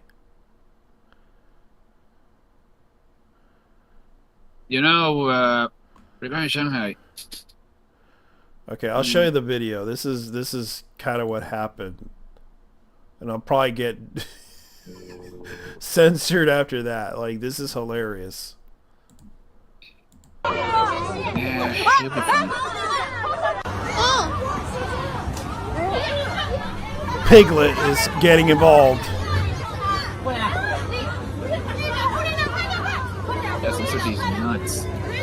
They kicked him in the nuts. Oh, okay. You know what's actually wrong? Supposedly Winnie the Pooh is banned in China because of the fact that it's people. That's what people call Xi Jinping. Yeah. So unexpectedly, the Twitter post incident went viral, inviting comparisons to jokes of how the visitor was hitting President Xi Jinping, whose visage was once compared to leading the nationwide search term "ban the poor bear."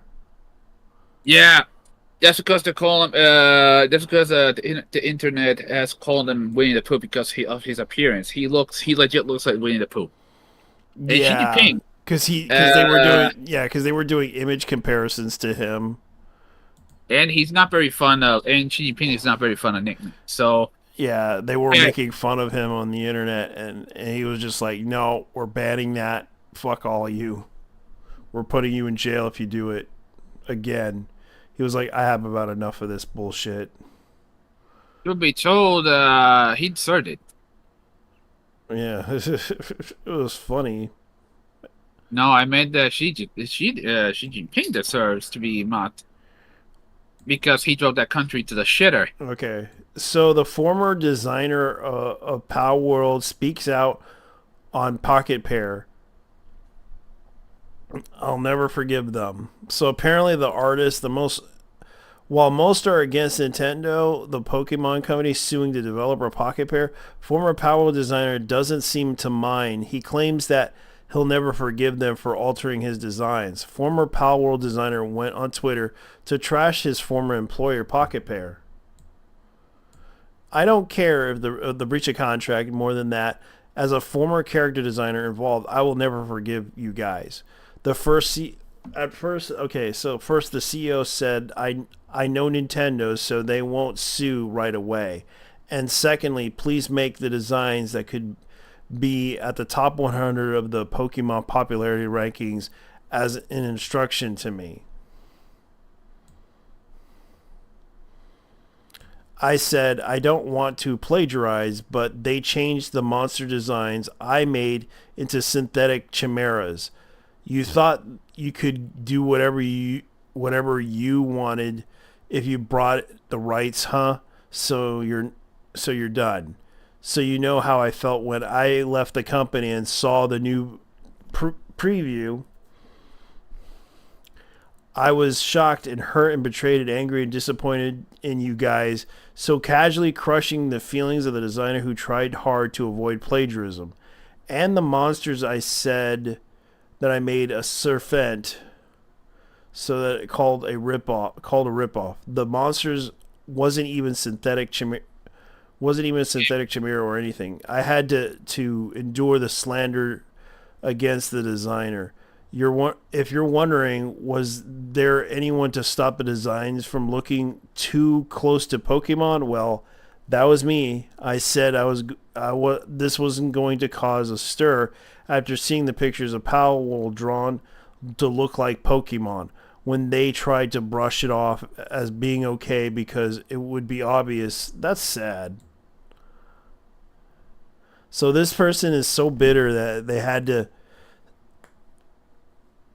So this between this and Nintendo trying to sue them. Yeah. I mean, honestly, I'm still gonna be rooting for Pocket Pair. Yeah, because I don't want Nintendo to win at all. I understand, because it's like the fact that Pokemon has been around for decades and that is their biggest money maker out there. There's not much competition that was trying to compete against them. I know Digimon tried to compete against them back in the 90s. That didn't work out for them. I know that other clone-like ones that try to be like card games didn't work out for them. I know Yu-Gi-Oh! Tried to compete against them. That didn't work out for them. There's several others that tried to compete against them, and they all failed. Dude, there's actually okay. After you finish this, I'm checking out. You remember Neopets, right? Yes, sir. And that was like a forum that got popular because of Pokemon, and then they made Digimon 2, and the fact that because people were so into the monster craze of pet owning monsters as pets, that was kind of a big craze back in those days. And it was like one of those things. Okay, so there's also the Sweet Baby Inc. thing removes Square Enix from its client list. They actually, a lot of companies are actually removing themselves from Sweet Baby Inc. Yeah, because they are really bad. Obviously, yeah. The crazy thing is that a lot of them, and I mean a shit ton of them, are actually removing themselves from. They're actually removing themselves from Sweet Baby Inc. because of the fact that they have absolutely fucked them over. Anything that has Sweet Baby Inc. will be a disaster. And it's just now that these motherfuckers actually, and it's not. It's just now that they realize this.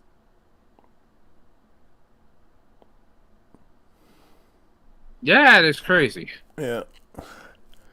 Let me see.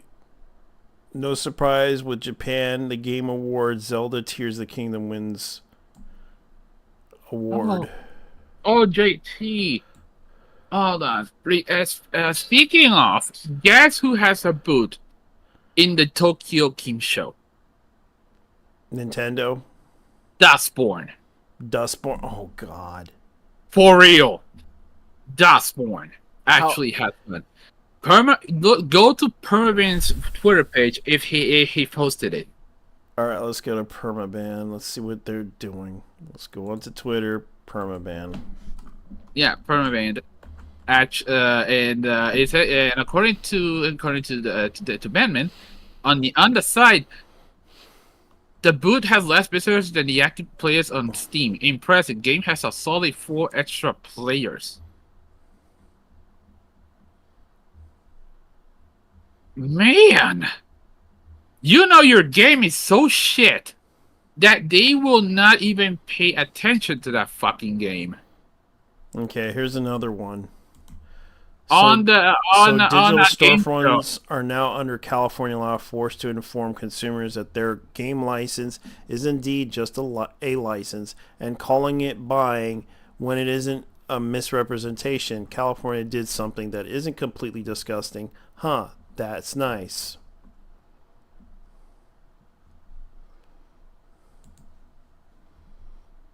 Yep. What does that mean? That means that anything that's digital goods that you purchase, they can remove you if you did something wrong. Meaning it's a private company, they can do whatever they want. California forces digital stores to admit players don't own digital content. I see they're pulling the. I see they're pulling the old. You will own nothing, and you will be happy for it. Yeah, and to digital releases. Yeah, this is kind of what's going on. Ubisoft. So they're taking a page straight from Ubisoft. Yeah. Fuck me. Sorry, I'm just trying to get into this. There it is. I'm just trying to get into my face here and trying to show you guys.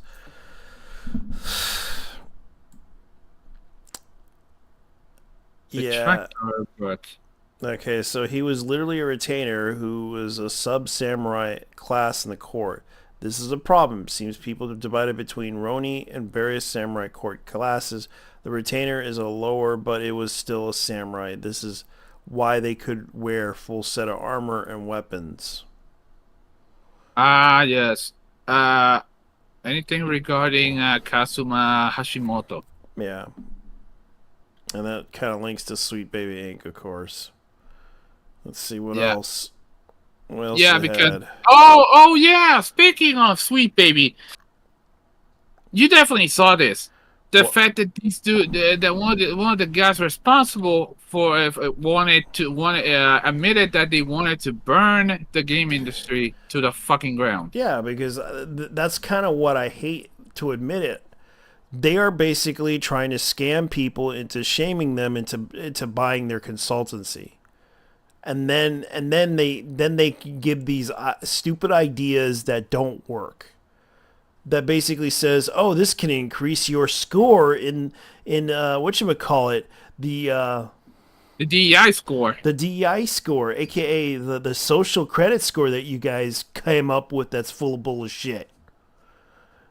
And it basically is a waste of money, a waste of creativity, waste of time, and waste of resources that could be used for something else. But of course, they decided to, take all the money and run while this whole game goes under and fails as a game. Why are people so mad? Is because these people are legitimately not good people. These people claim to be good people, but they're not. They're a bunch of fucking scammers.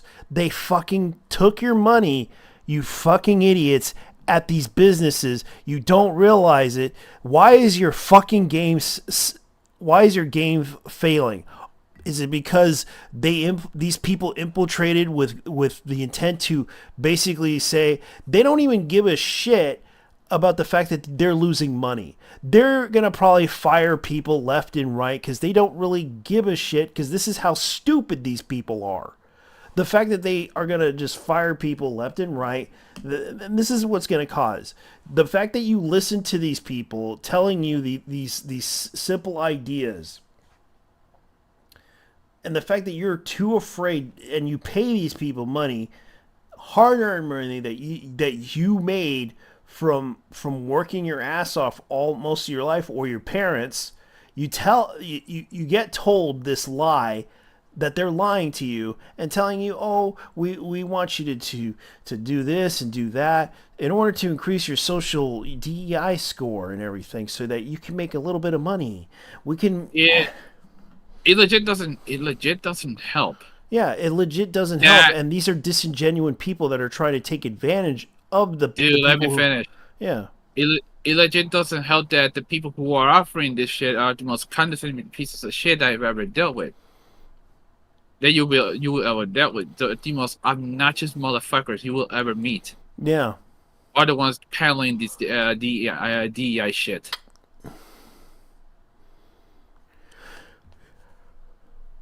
And that is that is nothing short of saying there's a reason why the video game industry is in the fucking shitter. Yeah, this is and the fact that they're hiring these people like this Erika Aishi. Personally, I don't have an issue with her, but here's her comments. This is what she said. Also, can't help but notice the article focusing on mostly Pokemon mechanics of our game and not which Pokemon is most fuckable, which we are spent far more time on it in the episode. But fine, I guess I'll be the one just to keep us focused up to the important questions. Which Pokemon's fuckable? Okay, I wouldn't want to. Yeah, the answer to that is Vaporeon. Next. Yeah. Also, Erika Ishii is a hack. Yeah. Abolish the police. Why am I not surprised that she's a Californian Japanese girl? You know, racist institution terrorizing citizens. There's our protected to abolish the police. Look, now this is the time to reach across the aisles to Trump supporters to tell them to fuck racism and homofascism. That's not the difference between a political ideology. That's oppression, and we reject it. What did he do to really piss off these people? Existing! Just by existing, he fucking pisses them off, man. They keep bringing up fascism, homophobia, and I haven't seen him done any of those things. That's pretty fucking ironic. Maybe he should have been the fascist that they I know, and the fact that people are treating him like that, and the fact that people are like thinking three murder attempts. Holy shit! I know, and the fact that the rhetoric that they're doing, calling him these things, it's like, okay, yeah, I get it. He's these things, but you can't murder him, you can't kill him, and you certainly can't try to. For some reason, it's like it's as if God is trying to tell us, okay, we need to vote for this guy. Because it's kind of like the whole situation. God's telling us, okay, we're gonna have to murder this guy. If God wants him dead, he could have killed him. But he's still alive for some reason. Well, that's the reason. Yeah, God could have ended his life now and today if he would. But the weird thing is, like, even though he's like a guy who had infidelity, did all these things that you guys claim, the only thing that you got him on was infidelity. That's it.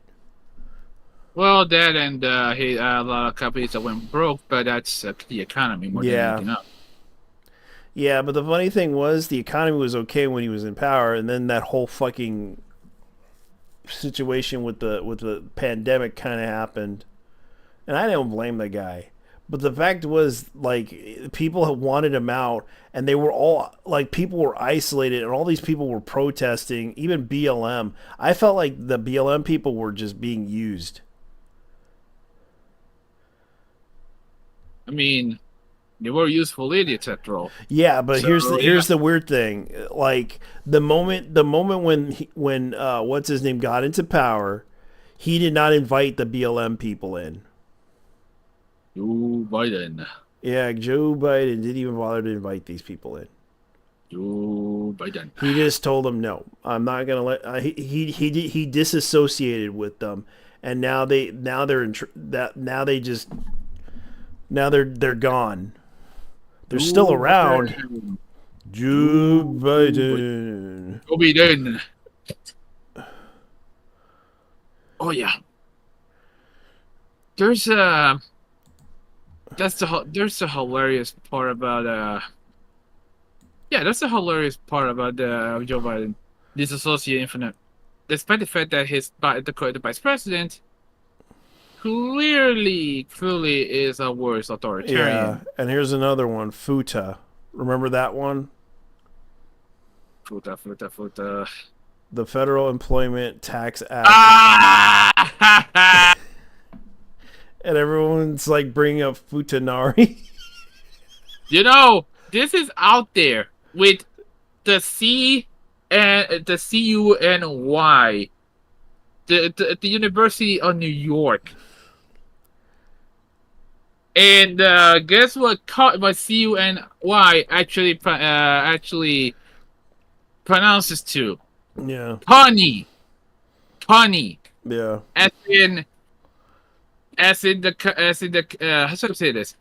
Punny, as in cute and funny, as in that one term that lolicons associate the Connie connoisseurs.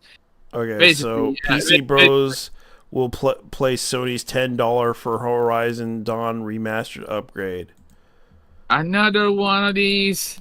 Yeah, so for the existing owners of Horizon Dawn on PS4, PC, I actually have the copy of Horizon Dawn Complete Edition, or Horizon Dawn Complete Edition for PS4 and PS5. You can upgrade your digital version of Horizon Zero Dawn remastered for $9.99 on both PlayStation 5 console and PC via Epic Steam Store. That includes fans who added their game to their libraries during PlayStation Play at Home Initiative, which I did have. And now people are trying to buy that game online so they can play that game. Play at Home Initiative. Mm-hmm. Sony, I don't know if you noticed, but oh yeah, I forgot. Sony and Microsoft don't really want attractive female characters. And yeah. Honestly, Horizon Dawn would have been better if Aloy was actually attractive.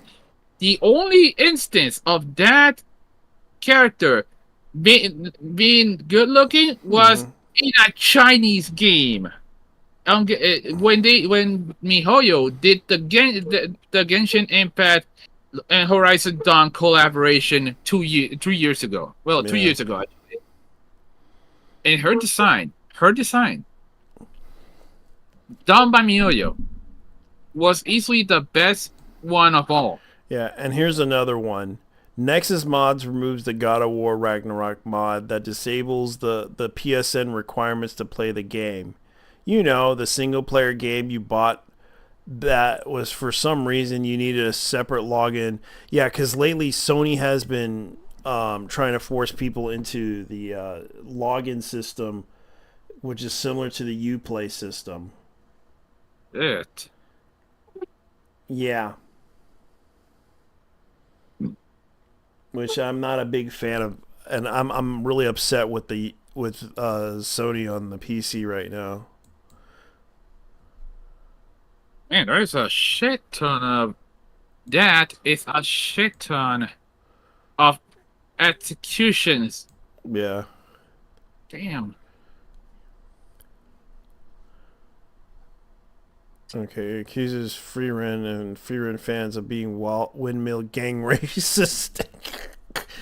Of course. This is the low IQ take on this person who is a free Palestine person. Which this is why yeah. Demons and monsters that lie, that take advantage of other races, empathy. We have to exterminate them, especially the children. Fern and like the entire Hold up. If you've seen the series, and I know, and I damn sure know that we did. Yeah. You know what the demons did. Yeah, the demons killed people. It was true. Literally. Even more so when Frieren tells Aura, one of the demons, to fucking game in herself. Yeah. She pulls the old low-tier god and flies it to that fucking bitch. Yeah. And the fact that this guy Yang Wen Notes. That's not even his real name, but it looks nice. Yeah, the fact that this guy is trying to say that this person is okay. Who exactly is racist here? Okay, the only such rich society we can afford to argue about the objectively of evil as there was a concept to play dress up. The fact that these people murdered people. They're demons. They're demons. They murder people. They're evil. This is the concept of what they are. They kill people. Oh no, the thing is, their boos mean nothing. We'd see one make some cheer. Yeah. And of course, this person blocked me. Oh, wait. Oh, because apparently the demons are... Oh, yeah, because... Wait! What the fuck is this?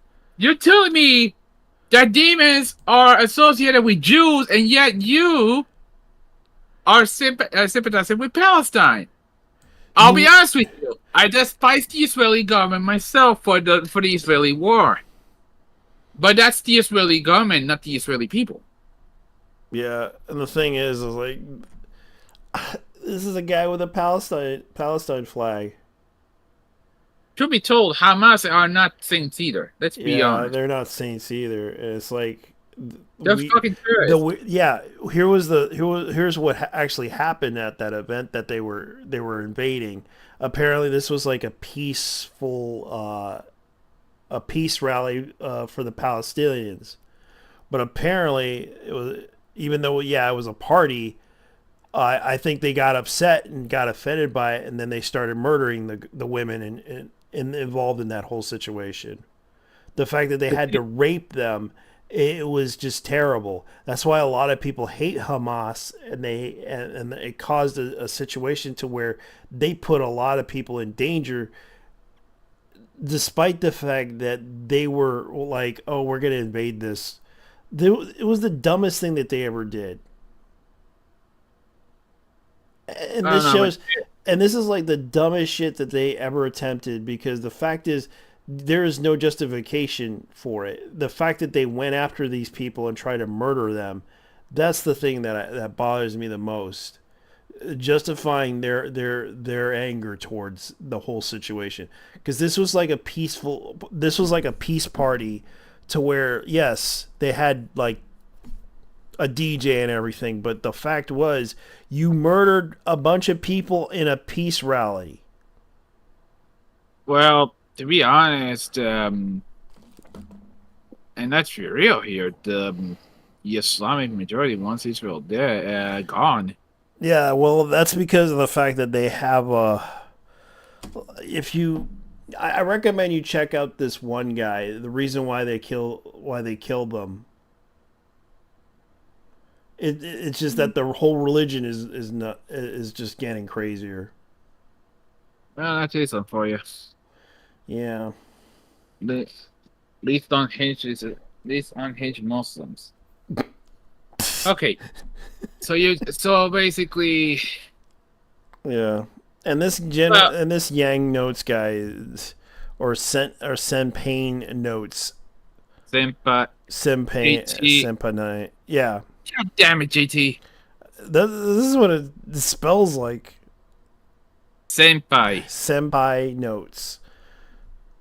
Damn it, JT. For real. Okay. Okay. Senpai. Yeah. It is. That's what he is. Senpai notes.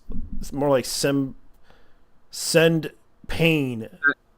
I see what you did there. Yeah, send pain. Like that's what he's trying to do.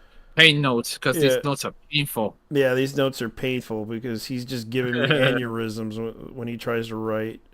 Damn. Yeah, that's the thing. Like I feel like this guy is just being a stupid idiot. And it's like that one Muslim that asked that one question to his cleric, and he replied, "Are you stupid? Allah is big." Let me see. Let me show you the video. Let me see. It's from memory.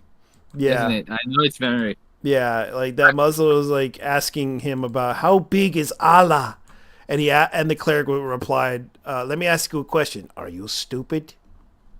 You know what's fucked up? Memory is actually an Israeli-owned organization. Yeah. They do this on purpose. Hello. They made this channel on purpose to make them look bad. Yeah. It's just hilarious.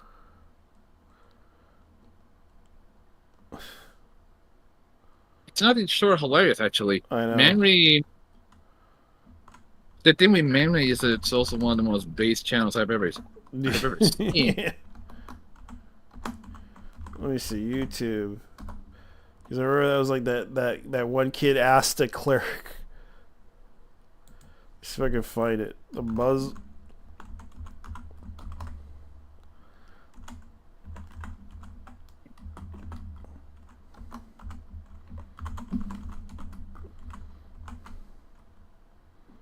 Damn, he read.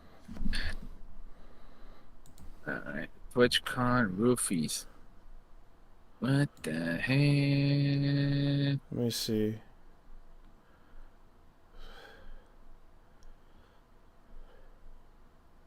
How big is God? Yeah. Allah.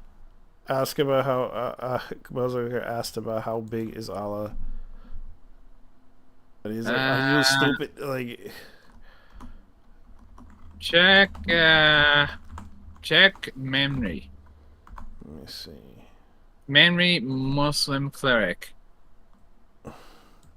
This definitely sounds like something from memory. Yeah. MEMRI. Yeah, because it was like, even the Muslim cleric was like, "Are you stupid?" When he was asked about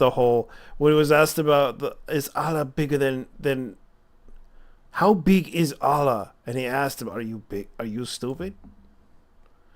And I remember that. It was so hilariously funny because it was like the guy. This should be asked to everyone that's in the "Are you stupid?" Because everything I see out of them is just stupidity. The fact that I had to point out to them about the fact that what's her name, the VTuber who got harassed over Starbucks cake. Mm-hmm. I had to point out. Scarlett Yaraguni. Yeah, there's no evidence to prove that Starbucks was involved with the whole Israel thing, even though yes, their CEO happens to be a Jewish name. There's no evidence that he donated money to Israel. You have to prove that. The problem is there was no proof. It was all baseless accusations, and you went after a VTuber over baseless accusations, which basically tells me that you have not done any single shred of research in your fucking group. The fact that you went after targets over stupid shit, this is the reason why people don't like you guys, because you act so fucking retarded that it makes me question your IQs. Despite the fact that you guys are smart people, I'm pretty sure you're smart people, but you have to understand, you got to wise up to the fact that there are things that you cannot do that can also risk the people of Gaza. You're risking people's lives in Gaza. Because let me see something. Because the fact that you're doing stupid shit, which makes people angry at you guys for doing this. The fact that you try to advertise something to donate, making this baseless speech, try to go after somebody just so you can get some attention over Gaza. And the fact that you just pissed off a bunch of people over a nothing burger. That's the issue that I have with this. It's wrong, it's bad, and it's stupid. And it makes you all look like idiots for doing that. And I had to point it out because the fact is, that was the dumbest thing. That is morally wrong. That's the morally wrong thing to do. Even in the Quran, it says that you can't do that shit. But you did it.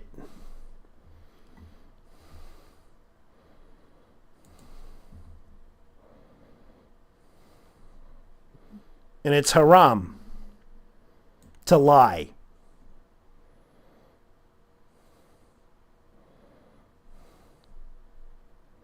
Can't find it. All I see is Bayala.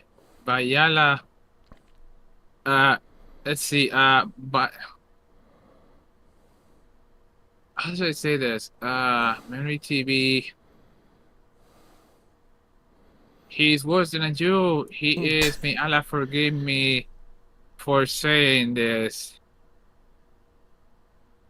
An Albanian. Mm-hmm.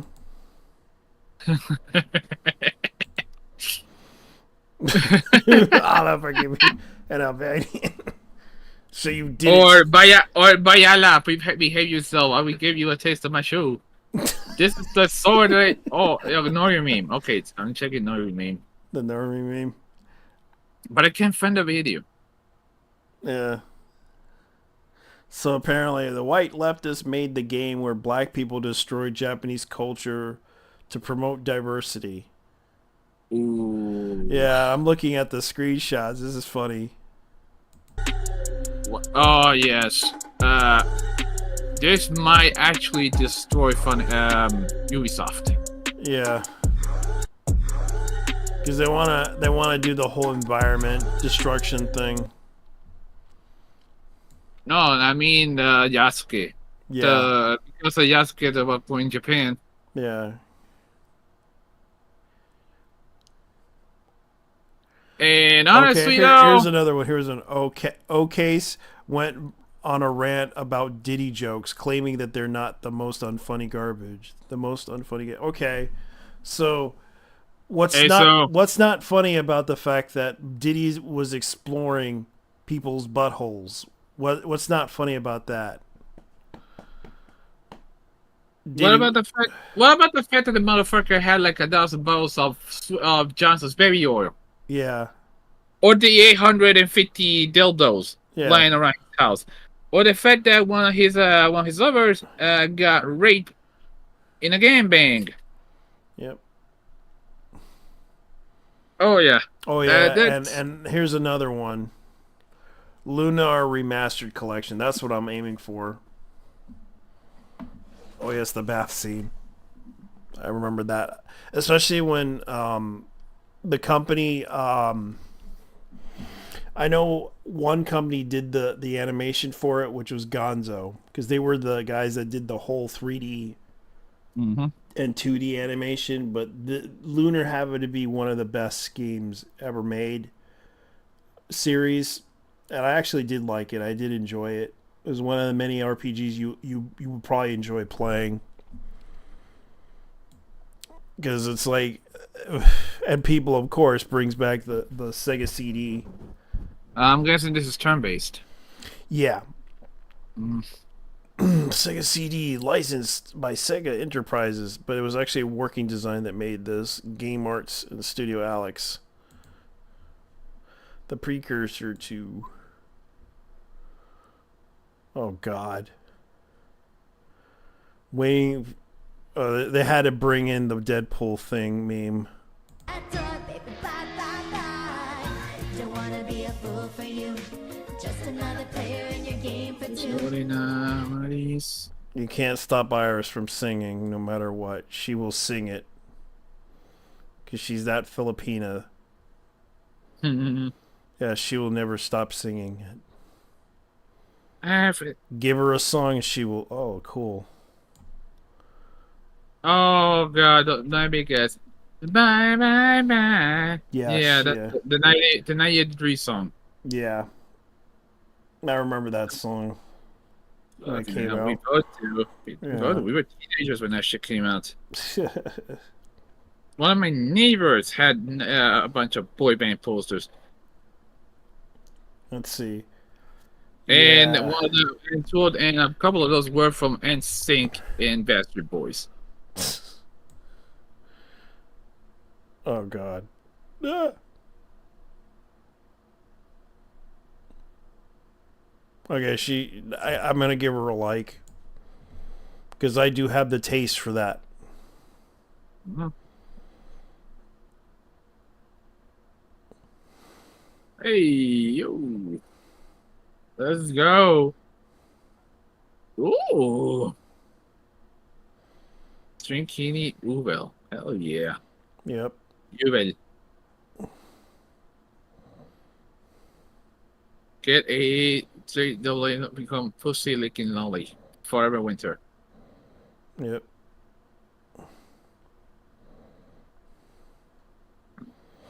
This is what Moonshine did. Ooh, wow. Yeah, that's that new game that came out, Forever Winter.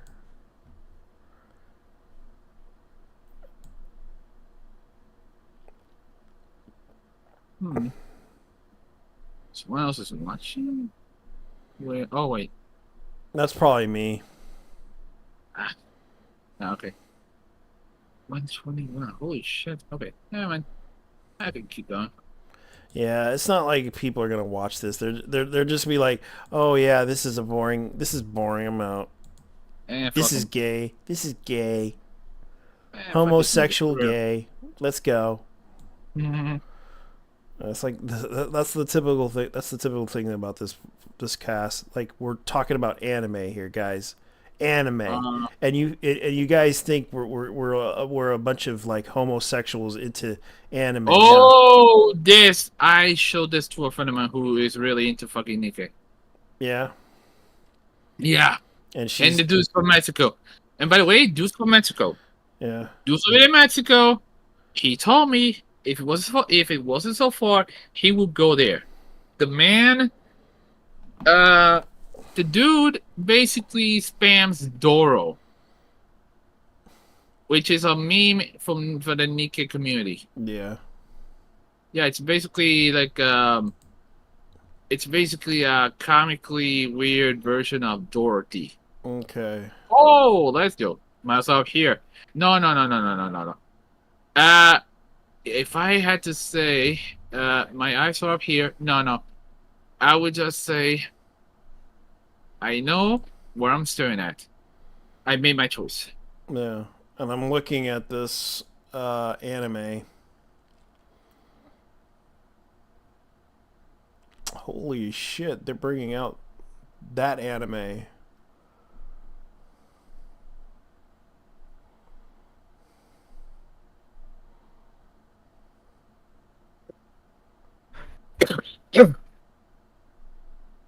Holy shit, they're bringing out that anime. But this is like in Japan, though. This is like to celebrate the 40th anniversary, the film has been released. Okay, actually, it's the TV series that's being released. Oh, the Blu-ray for the first day, HD remastered of the negative scans, archived, highest quality images of the film history, story of the Pentagon world, now revived after 40 years. Heavy Metal Elgram Dreamers Blu-ray box set. Man, Tallahassee's cooked right now. Yeah. Yeah, Helene officially struck the Tallahassee, the Taylor County in Florida at 11:20, 140 miles an hour. Jesus. Now my family is screwed. Yeah, I have family up there. Yeah, that's in Tallahassee, actually. Yeah. It's hitting Florida, so yeah. Total of 5 discs. Jesus Christ. Damn, and I thought the 4 discs from Final Fantasy 9 were wild.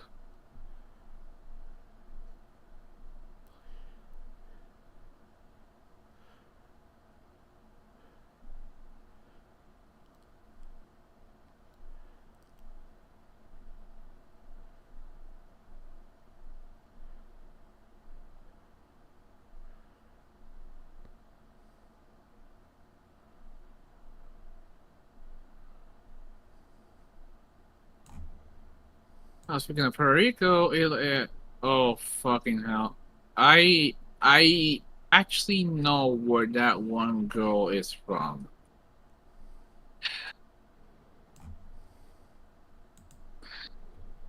Yeah. Yeah.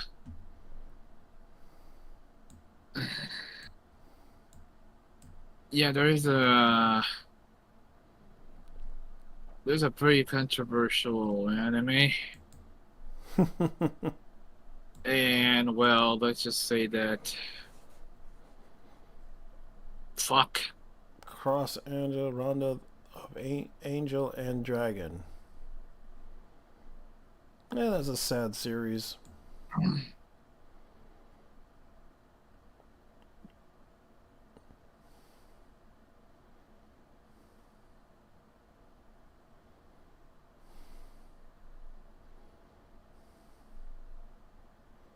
Yeah, my friends are in there. The nudie, sir. Yeah. Oh, I know where that's from. It's from I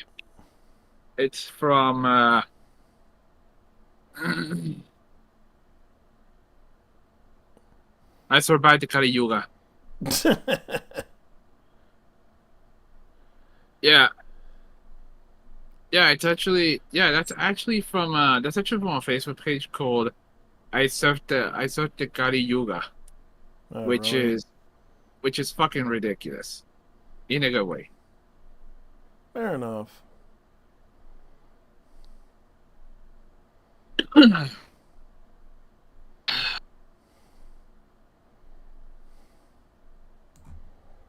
Damn. The mayor speaks after being indicted. That's funny. That's fake. That has to be fake news. I'm actually surprised I haven't been killed for this one. I am a pansexual dick girl with 4 huge breasts, and I find this post terrible, and you should feel bad. I'm coming to the NAACP, the GLAD, and UCLA on your ass. Oh, really? Oh, no, it was something I wrote, no, it was actually something I wrote 11 years ago. Gabby Newsom, the moron, does it again. Someone please vote him out.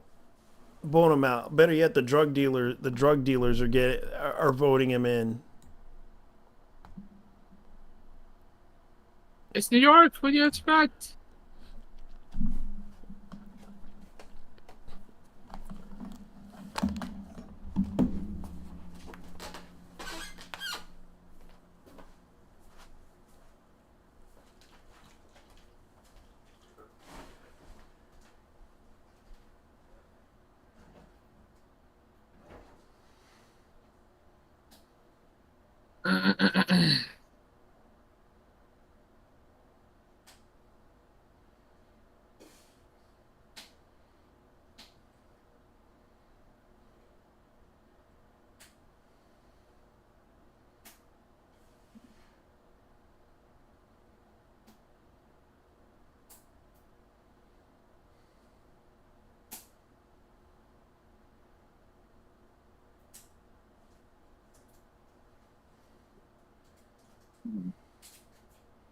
Uber. Jesus Christ. They're literally scumbagging it. Talking about.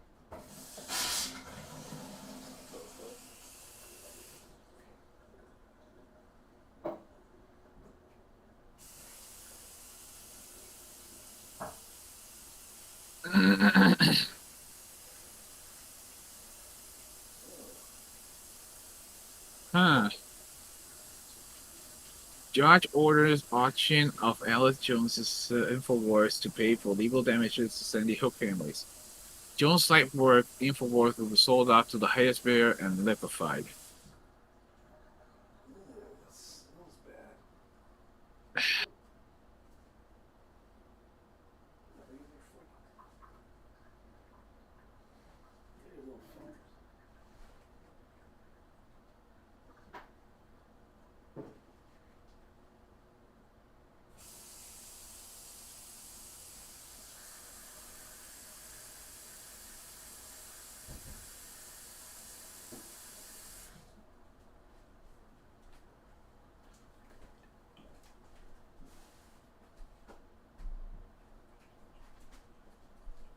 Everybody making fun of Justin Bieber. Justin Bieber in 2008.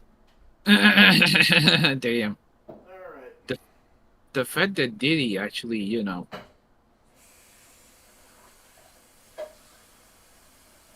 the fact that Diddy actually, holy fuck.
Yeah, I had to go check something. My faucet acted up kind of strangely.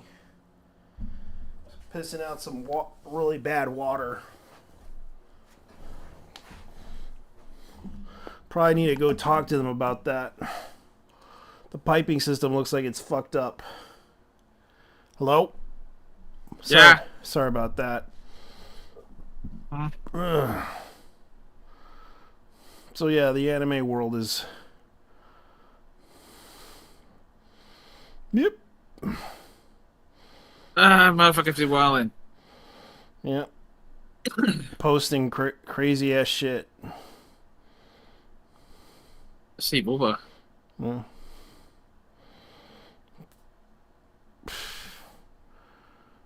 Ernest goes to hell.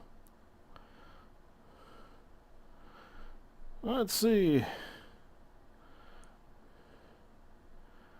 Heavy metal Elgram. Ernest goes to hell. Yeah. Ooh. Oh, so they're putting... AMC invested $100 million putting Coke freestyle machines in all of their theaters. Why? Because they had over 100... Yeah, so they could get free drinks. People want free drinks. They got a water fountain. Those are easy to make. All right.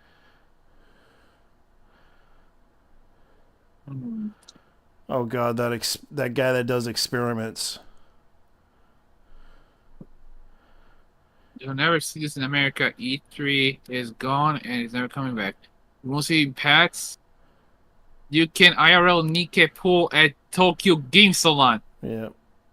Okay, I gotta see this. What, the Tokyo? Yeah, the Nikkei thing. I gotta see this. Alright, let's see.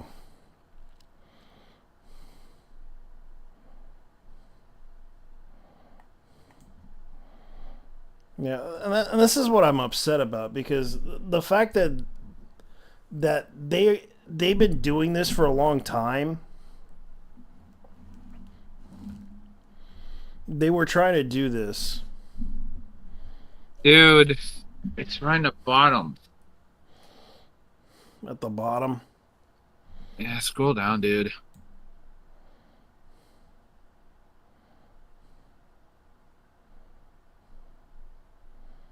Yeah, scroll down until you see naked IRL naked pool at Tokyo Game Salon.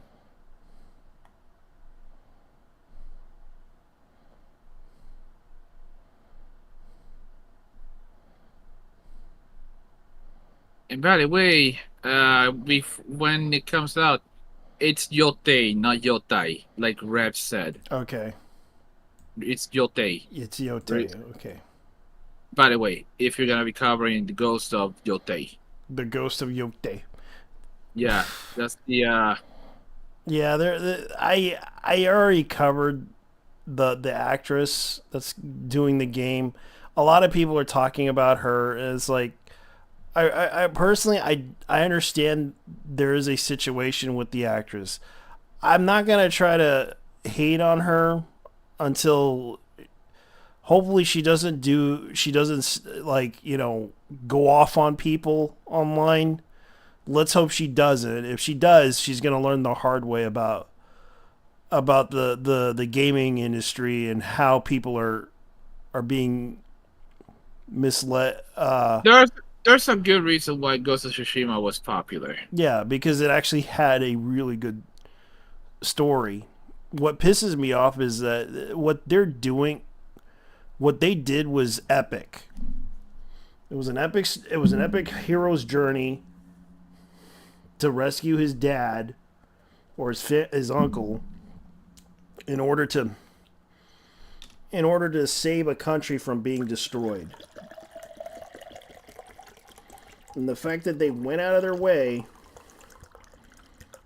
to go after this person, to not only he had to go through a lot of challenges, trials and tribulations, and the fact that they went after this motherfucker.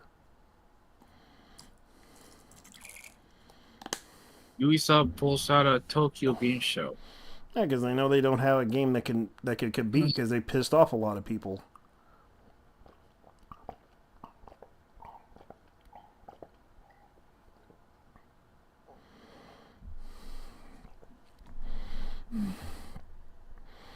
That's what pissed me off about that whole situation.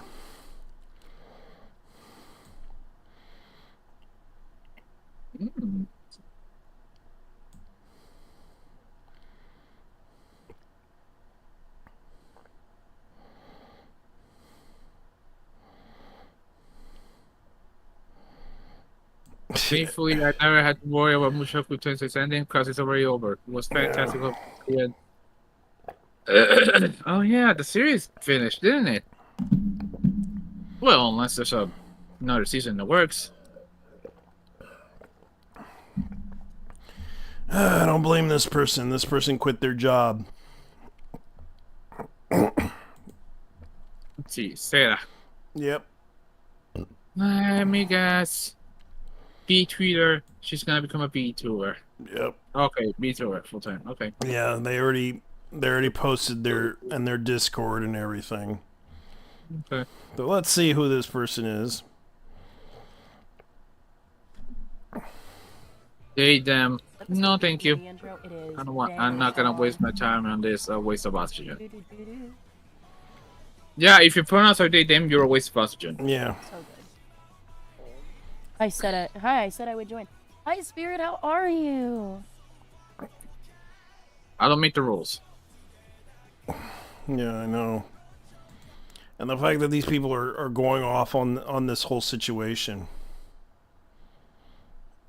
This is what I find upsetting. And this is the thing I find upsetting about this whole situation. If the people that really care about these people they wouldn't be doing this stupid shit and pissing off people And if they really care about Gaza, they shouldn't be doing that stupid shit. They should actually try to tell people, hey, they're killing children. We should do something about this. Tell the government that this is wrong. We shouldn't be doing this. Unless they're going to do this, I might as well just tell them. Okay. So and this is this is like something that would be inserted because this is what what's his name would do to make an argument. So, you guys are so for abortion, right? What? The people that are like the pro-Palestine movement that try to always like piss off people online. And I hate to do this, but this is kind of the truth. If you're so into the whole abortion rights thing, maybe we should abort the children of Gaza. And that'd be like the darkest joke that they would hate to hear. What the hell is this real? I sincerely hope. Oh wait, this is Twitter, but still. Yeah. The IRS union has just announced that they are endorsing Kamala Harris. The IRS union. Yep. Fucking hell. Oh, this is hilarious. Yeah, they're doing the whole battlefield thing.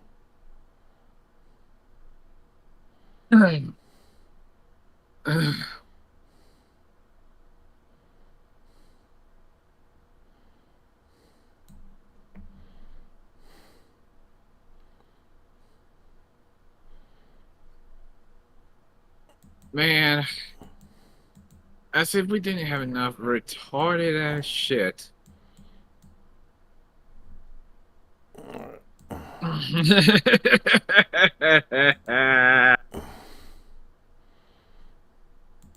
No them found dead in Atlanta after overdosing on fentanyl.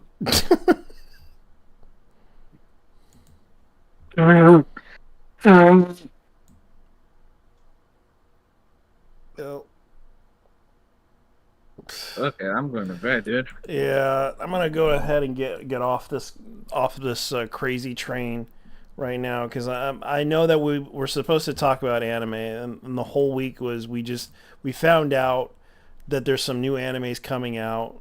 There's not much going on the fact there's nothing but drama that happened online. That's all we know, guys. That's all we know. And lately there's been nothing but drama, and I just wish there was positive news for once in our lives. Other than the fact that I did buy a Blu-ray DVD. I'm waiting for it to come in around October. Hopefully it comes in. It's just right now things are just, let's just say, acting up. I just hope things turn out well. Well, I'm more looking for how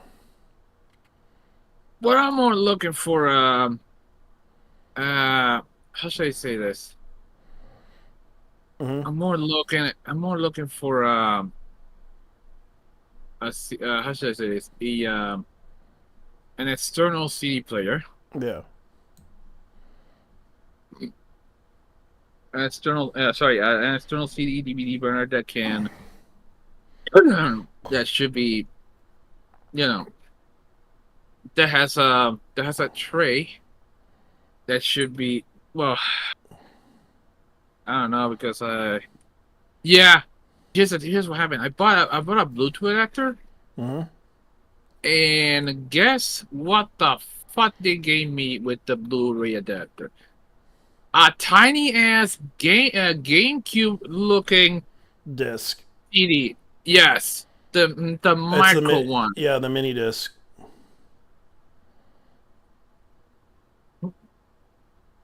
Are you shitting me right now? Are you shitting me right now? Yeah. Man, I don't even have one of those. Well, what are you trying to plan on doing? I should have bought that. Well, honestly, maybe I should have bought that fucking Bluetooth it's Bluetooth card instead. Wonder if it'll fit though. It probably would. I think I'll end up buying one of those anyway. To burn stuff. Yeah. But also the card,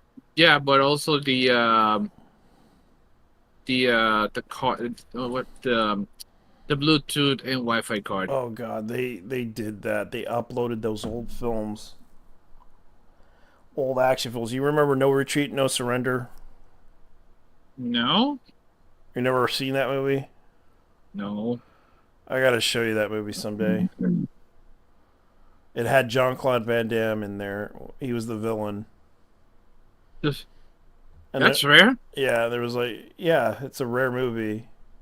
No, it's rare that Jean-Claude Van Damme is a fucking villain. Yeah, in real life, dude's a fucking asshole though. Yeah, he is, and he was playing a villain. He was known as the Russian.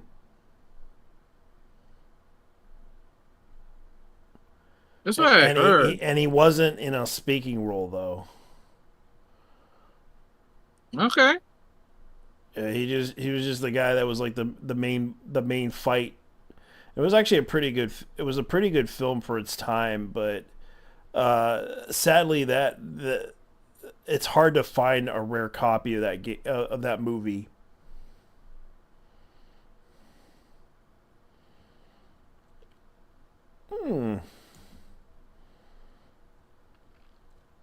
Okay.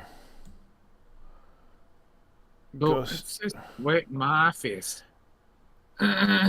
Okay, so this is the activist actress. I know who she is. For those that don't know, she's known in the role-playing scene for Vampire the Masquerade LA by Night. She did a lot of episodes for the World of Darkness, to promote the Vampire the Masquerade. And of course, her acting chops, she does voice acting, and she also does acting. The thing is, it's that she's still green in her acting, but she's going to be featured in the new video game, which we mentioned. For those who don't know, she did the first episode of LA by Night.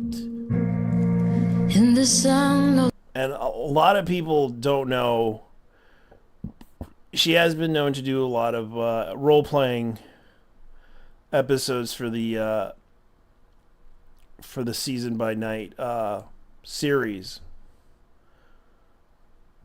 The fact that she was a well-known character in that series, she was also known for another RPG series, which I kind of had to look it up because let's see if I could find it, because I did post it to people talking about her, because I know that some people were defending her, but she was on Geek Sundry. This is the Masquerade. This was like the first episode she did of the vampire. So I'll show you guys. And I play Chloe. Oh wait, is that fucking and Archangel? Hold on. Yeah. What is that? Is that Welcome. Natsuki or Who knows Sayori? who might enter at a dramatically appropriate moment. What's going on? Our epilogue sponsor is Backblaze. Look at this Whether shit. you are mortal or immortal, Backblaze has you covered. It protects your personal and This your is professional definitely- data, yeah, oh, this and is has it ready definitely to be Kyle. restored to you at a moment's This has notice. Kyle's name should the all over it. Inquisition, or Okay, so we drown got. by. We got a How did monitor. you get connected to this world? How did you find controller. everybody after just a note? Oh my god, I know the reference to this shit. You've touched her twice. It's that. You're quite it's certain the that she it's is the human. submarine. Her skin is warm, and it is not the false life that children create when they risk hunger to use the blush of life. It is not the facsimile of vitality. It is the real thing. I'm out here, bro. You are real. Yeah. You're still human. What's up, T-Mo? Yeah, this is what, and she's known to do the RPG stuff. That's how she got in. She was connected with Geek Sundry. I mean, yeah, look at her haircut. Yeah. That's how she got connected. Like, she has connections. That's why it's nepotism. And a lot of people don't notice that. Like, she got her job through nepotism of getting the role of a video game. Yeah, the old Nepo job. Yeah. Well, Erica will definitely fuck the shit up. Yeah, that's the thing. Like, I'm hoping it won't be the worst game ever made, but the fact that they want her to take the role of this game, it's also the fact that there was people bring up the fact that she kind of brings up a lot of like stuff online. I just don't know what to tell you. I mean, honestly though, a voice actor that isn't a fucking asshole in the English dub. Yeah. I mean, let's be honest here. That is something rare. Yeah. Because here's the thing. Every American voice actor is a jackass. And that is a fact. Yeah. And if you don't believe me, just ask Jimmy Marchi. Just ask Jimmy Marchi. Yeah. Anyways. Yeah, because they were getting so obsessive about canceling a person they don't like. And I know, and I realize after talking to what's her name about this whole situation,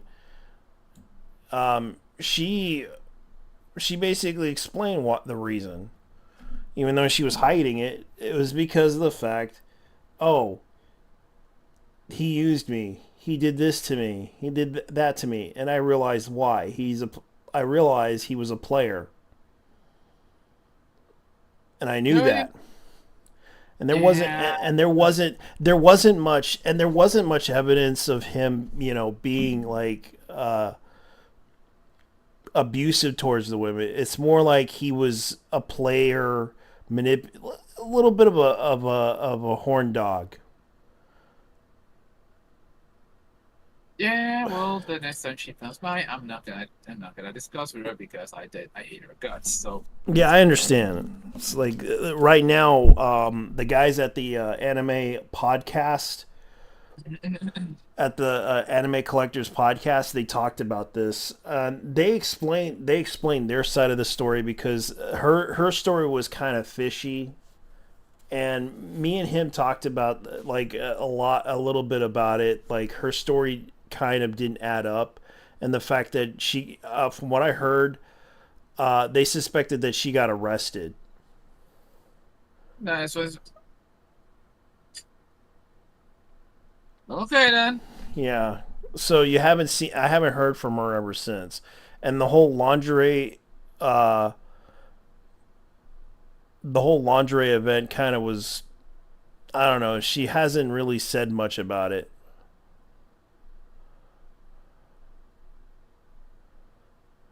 Yeah, well, she's living up to her name, that's for sure.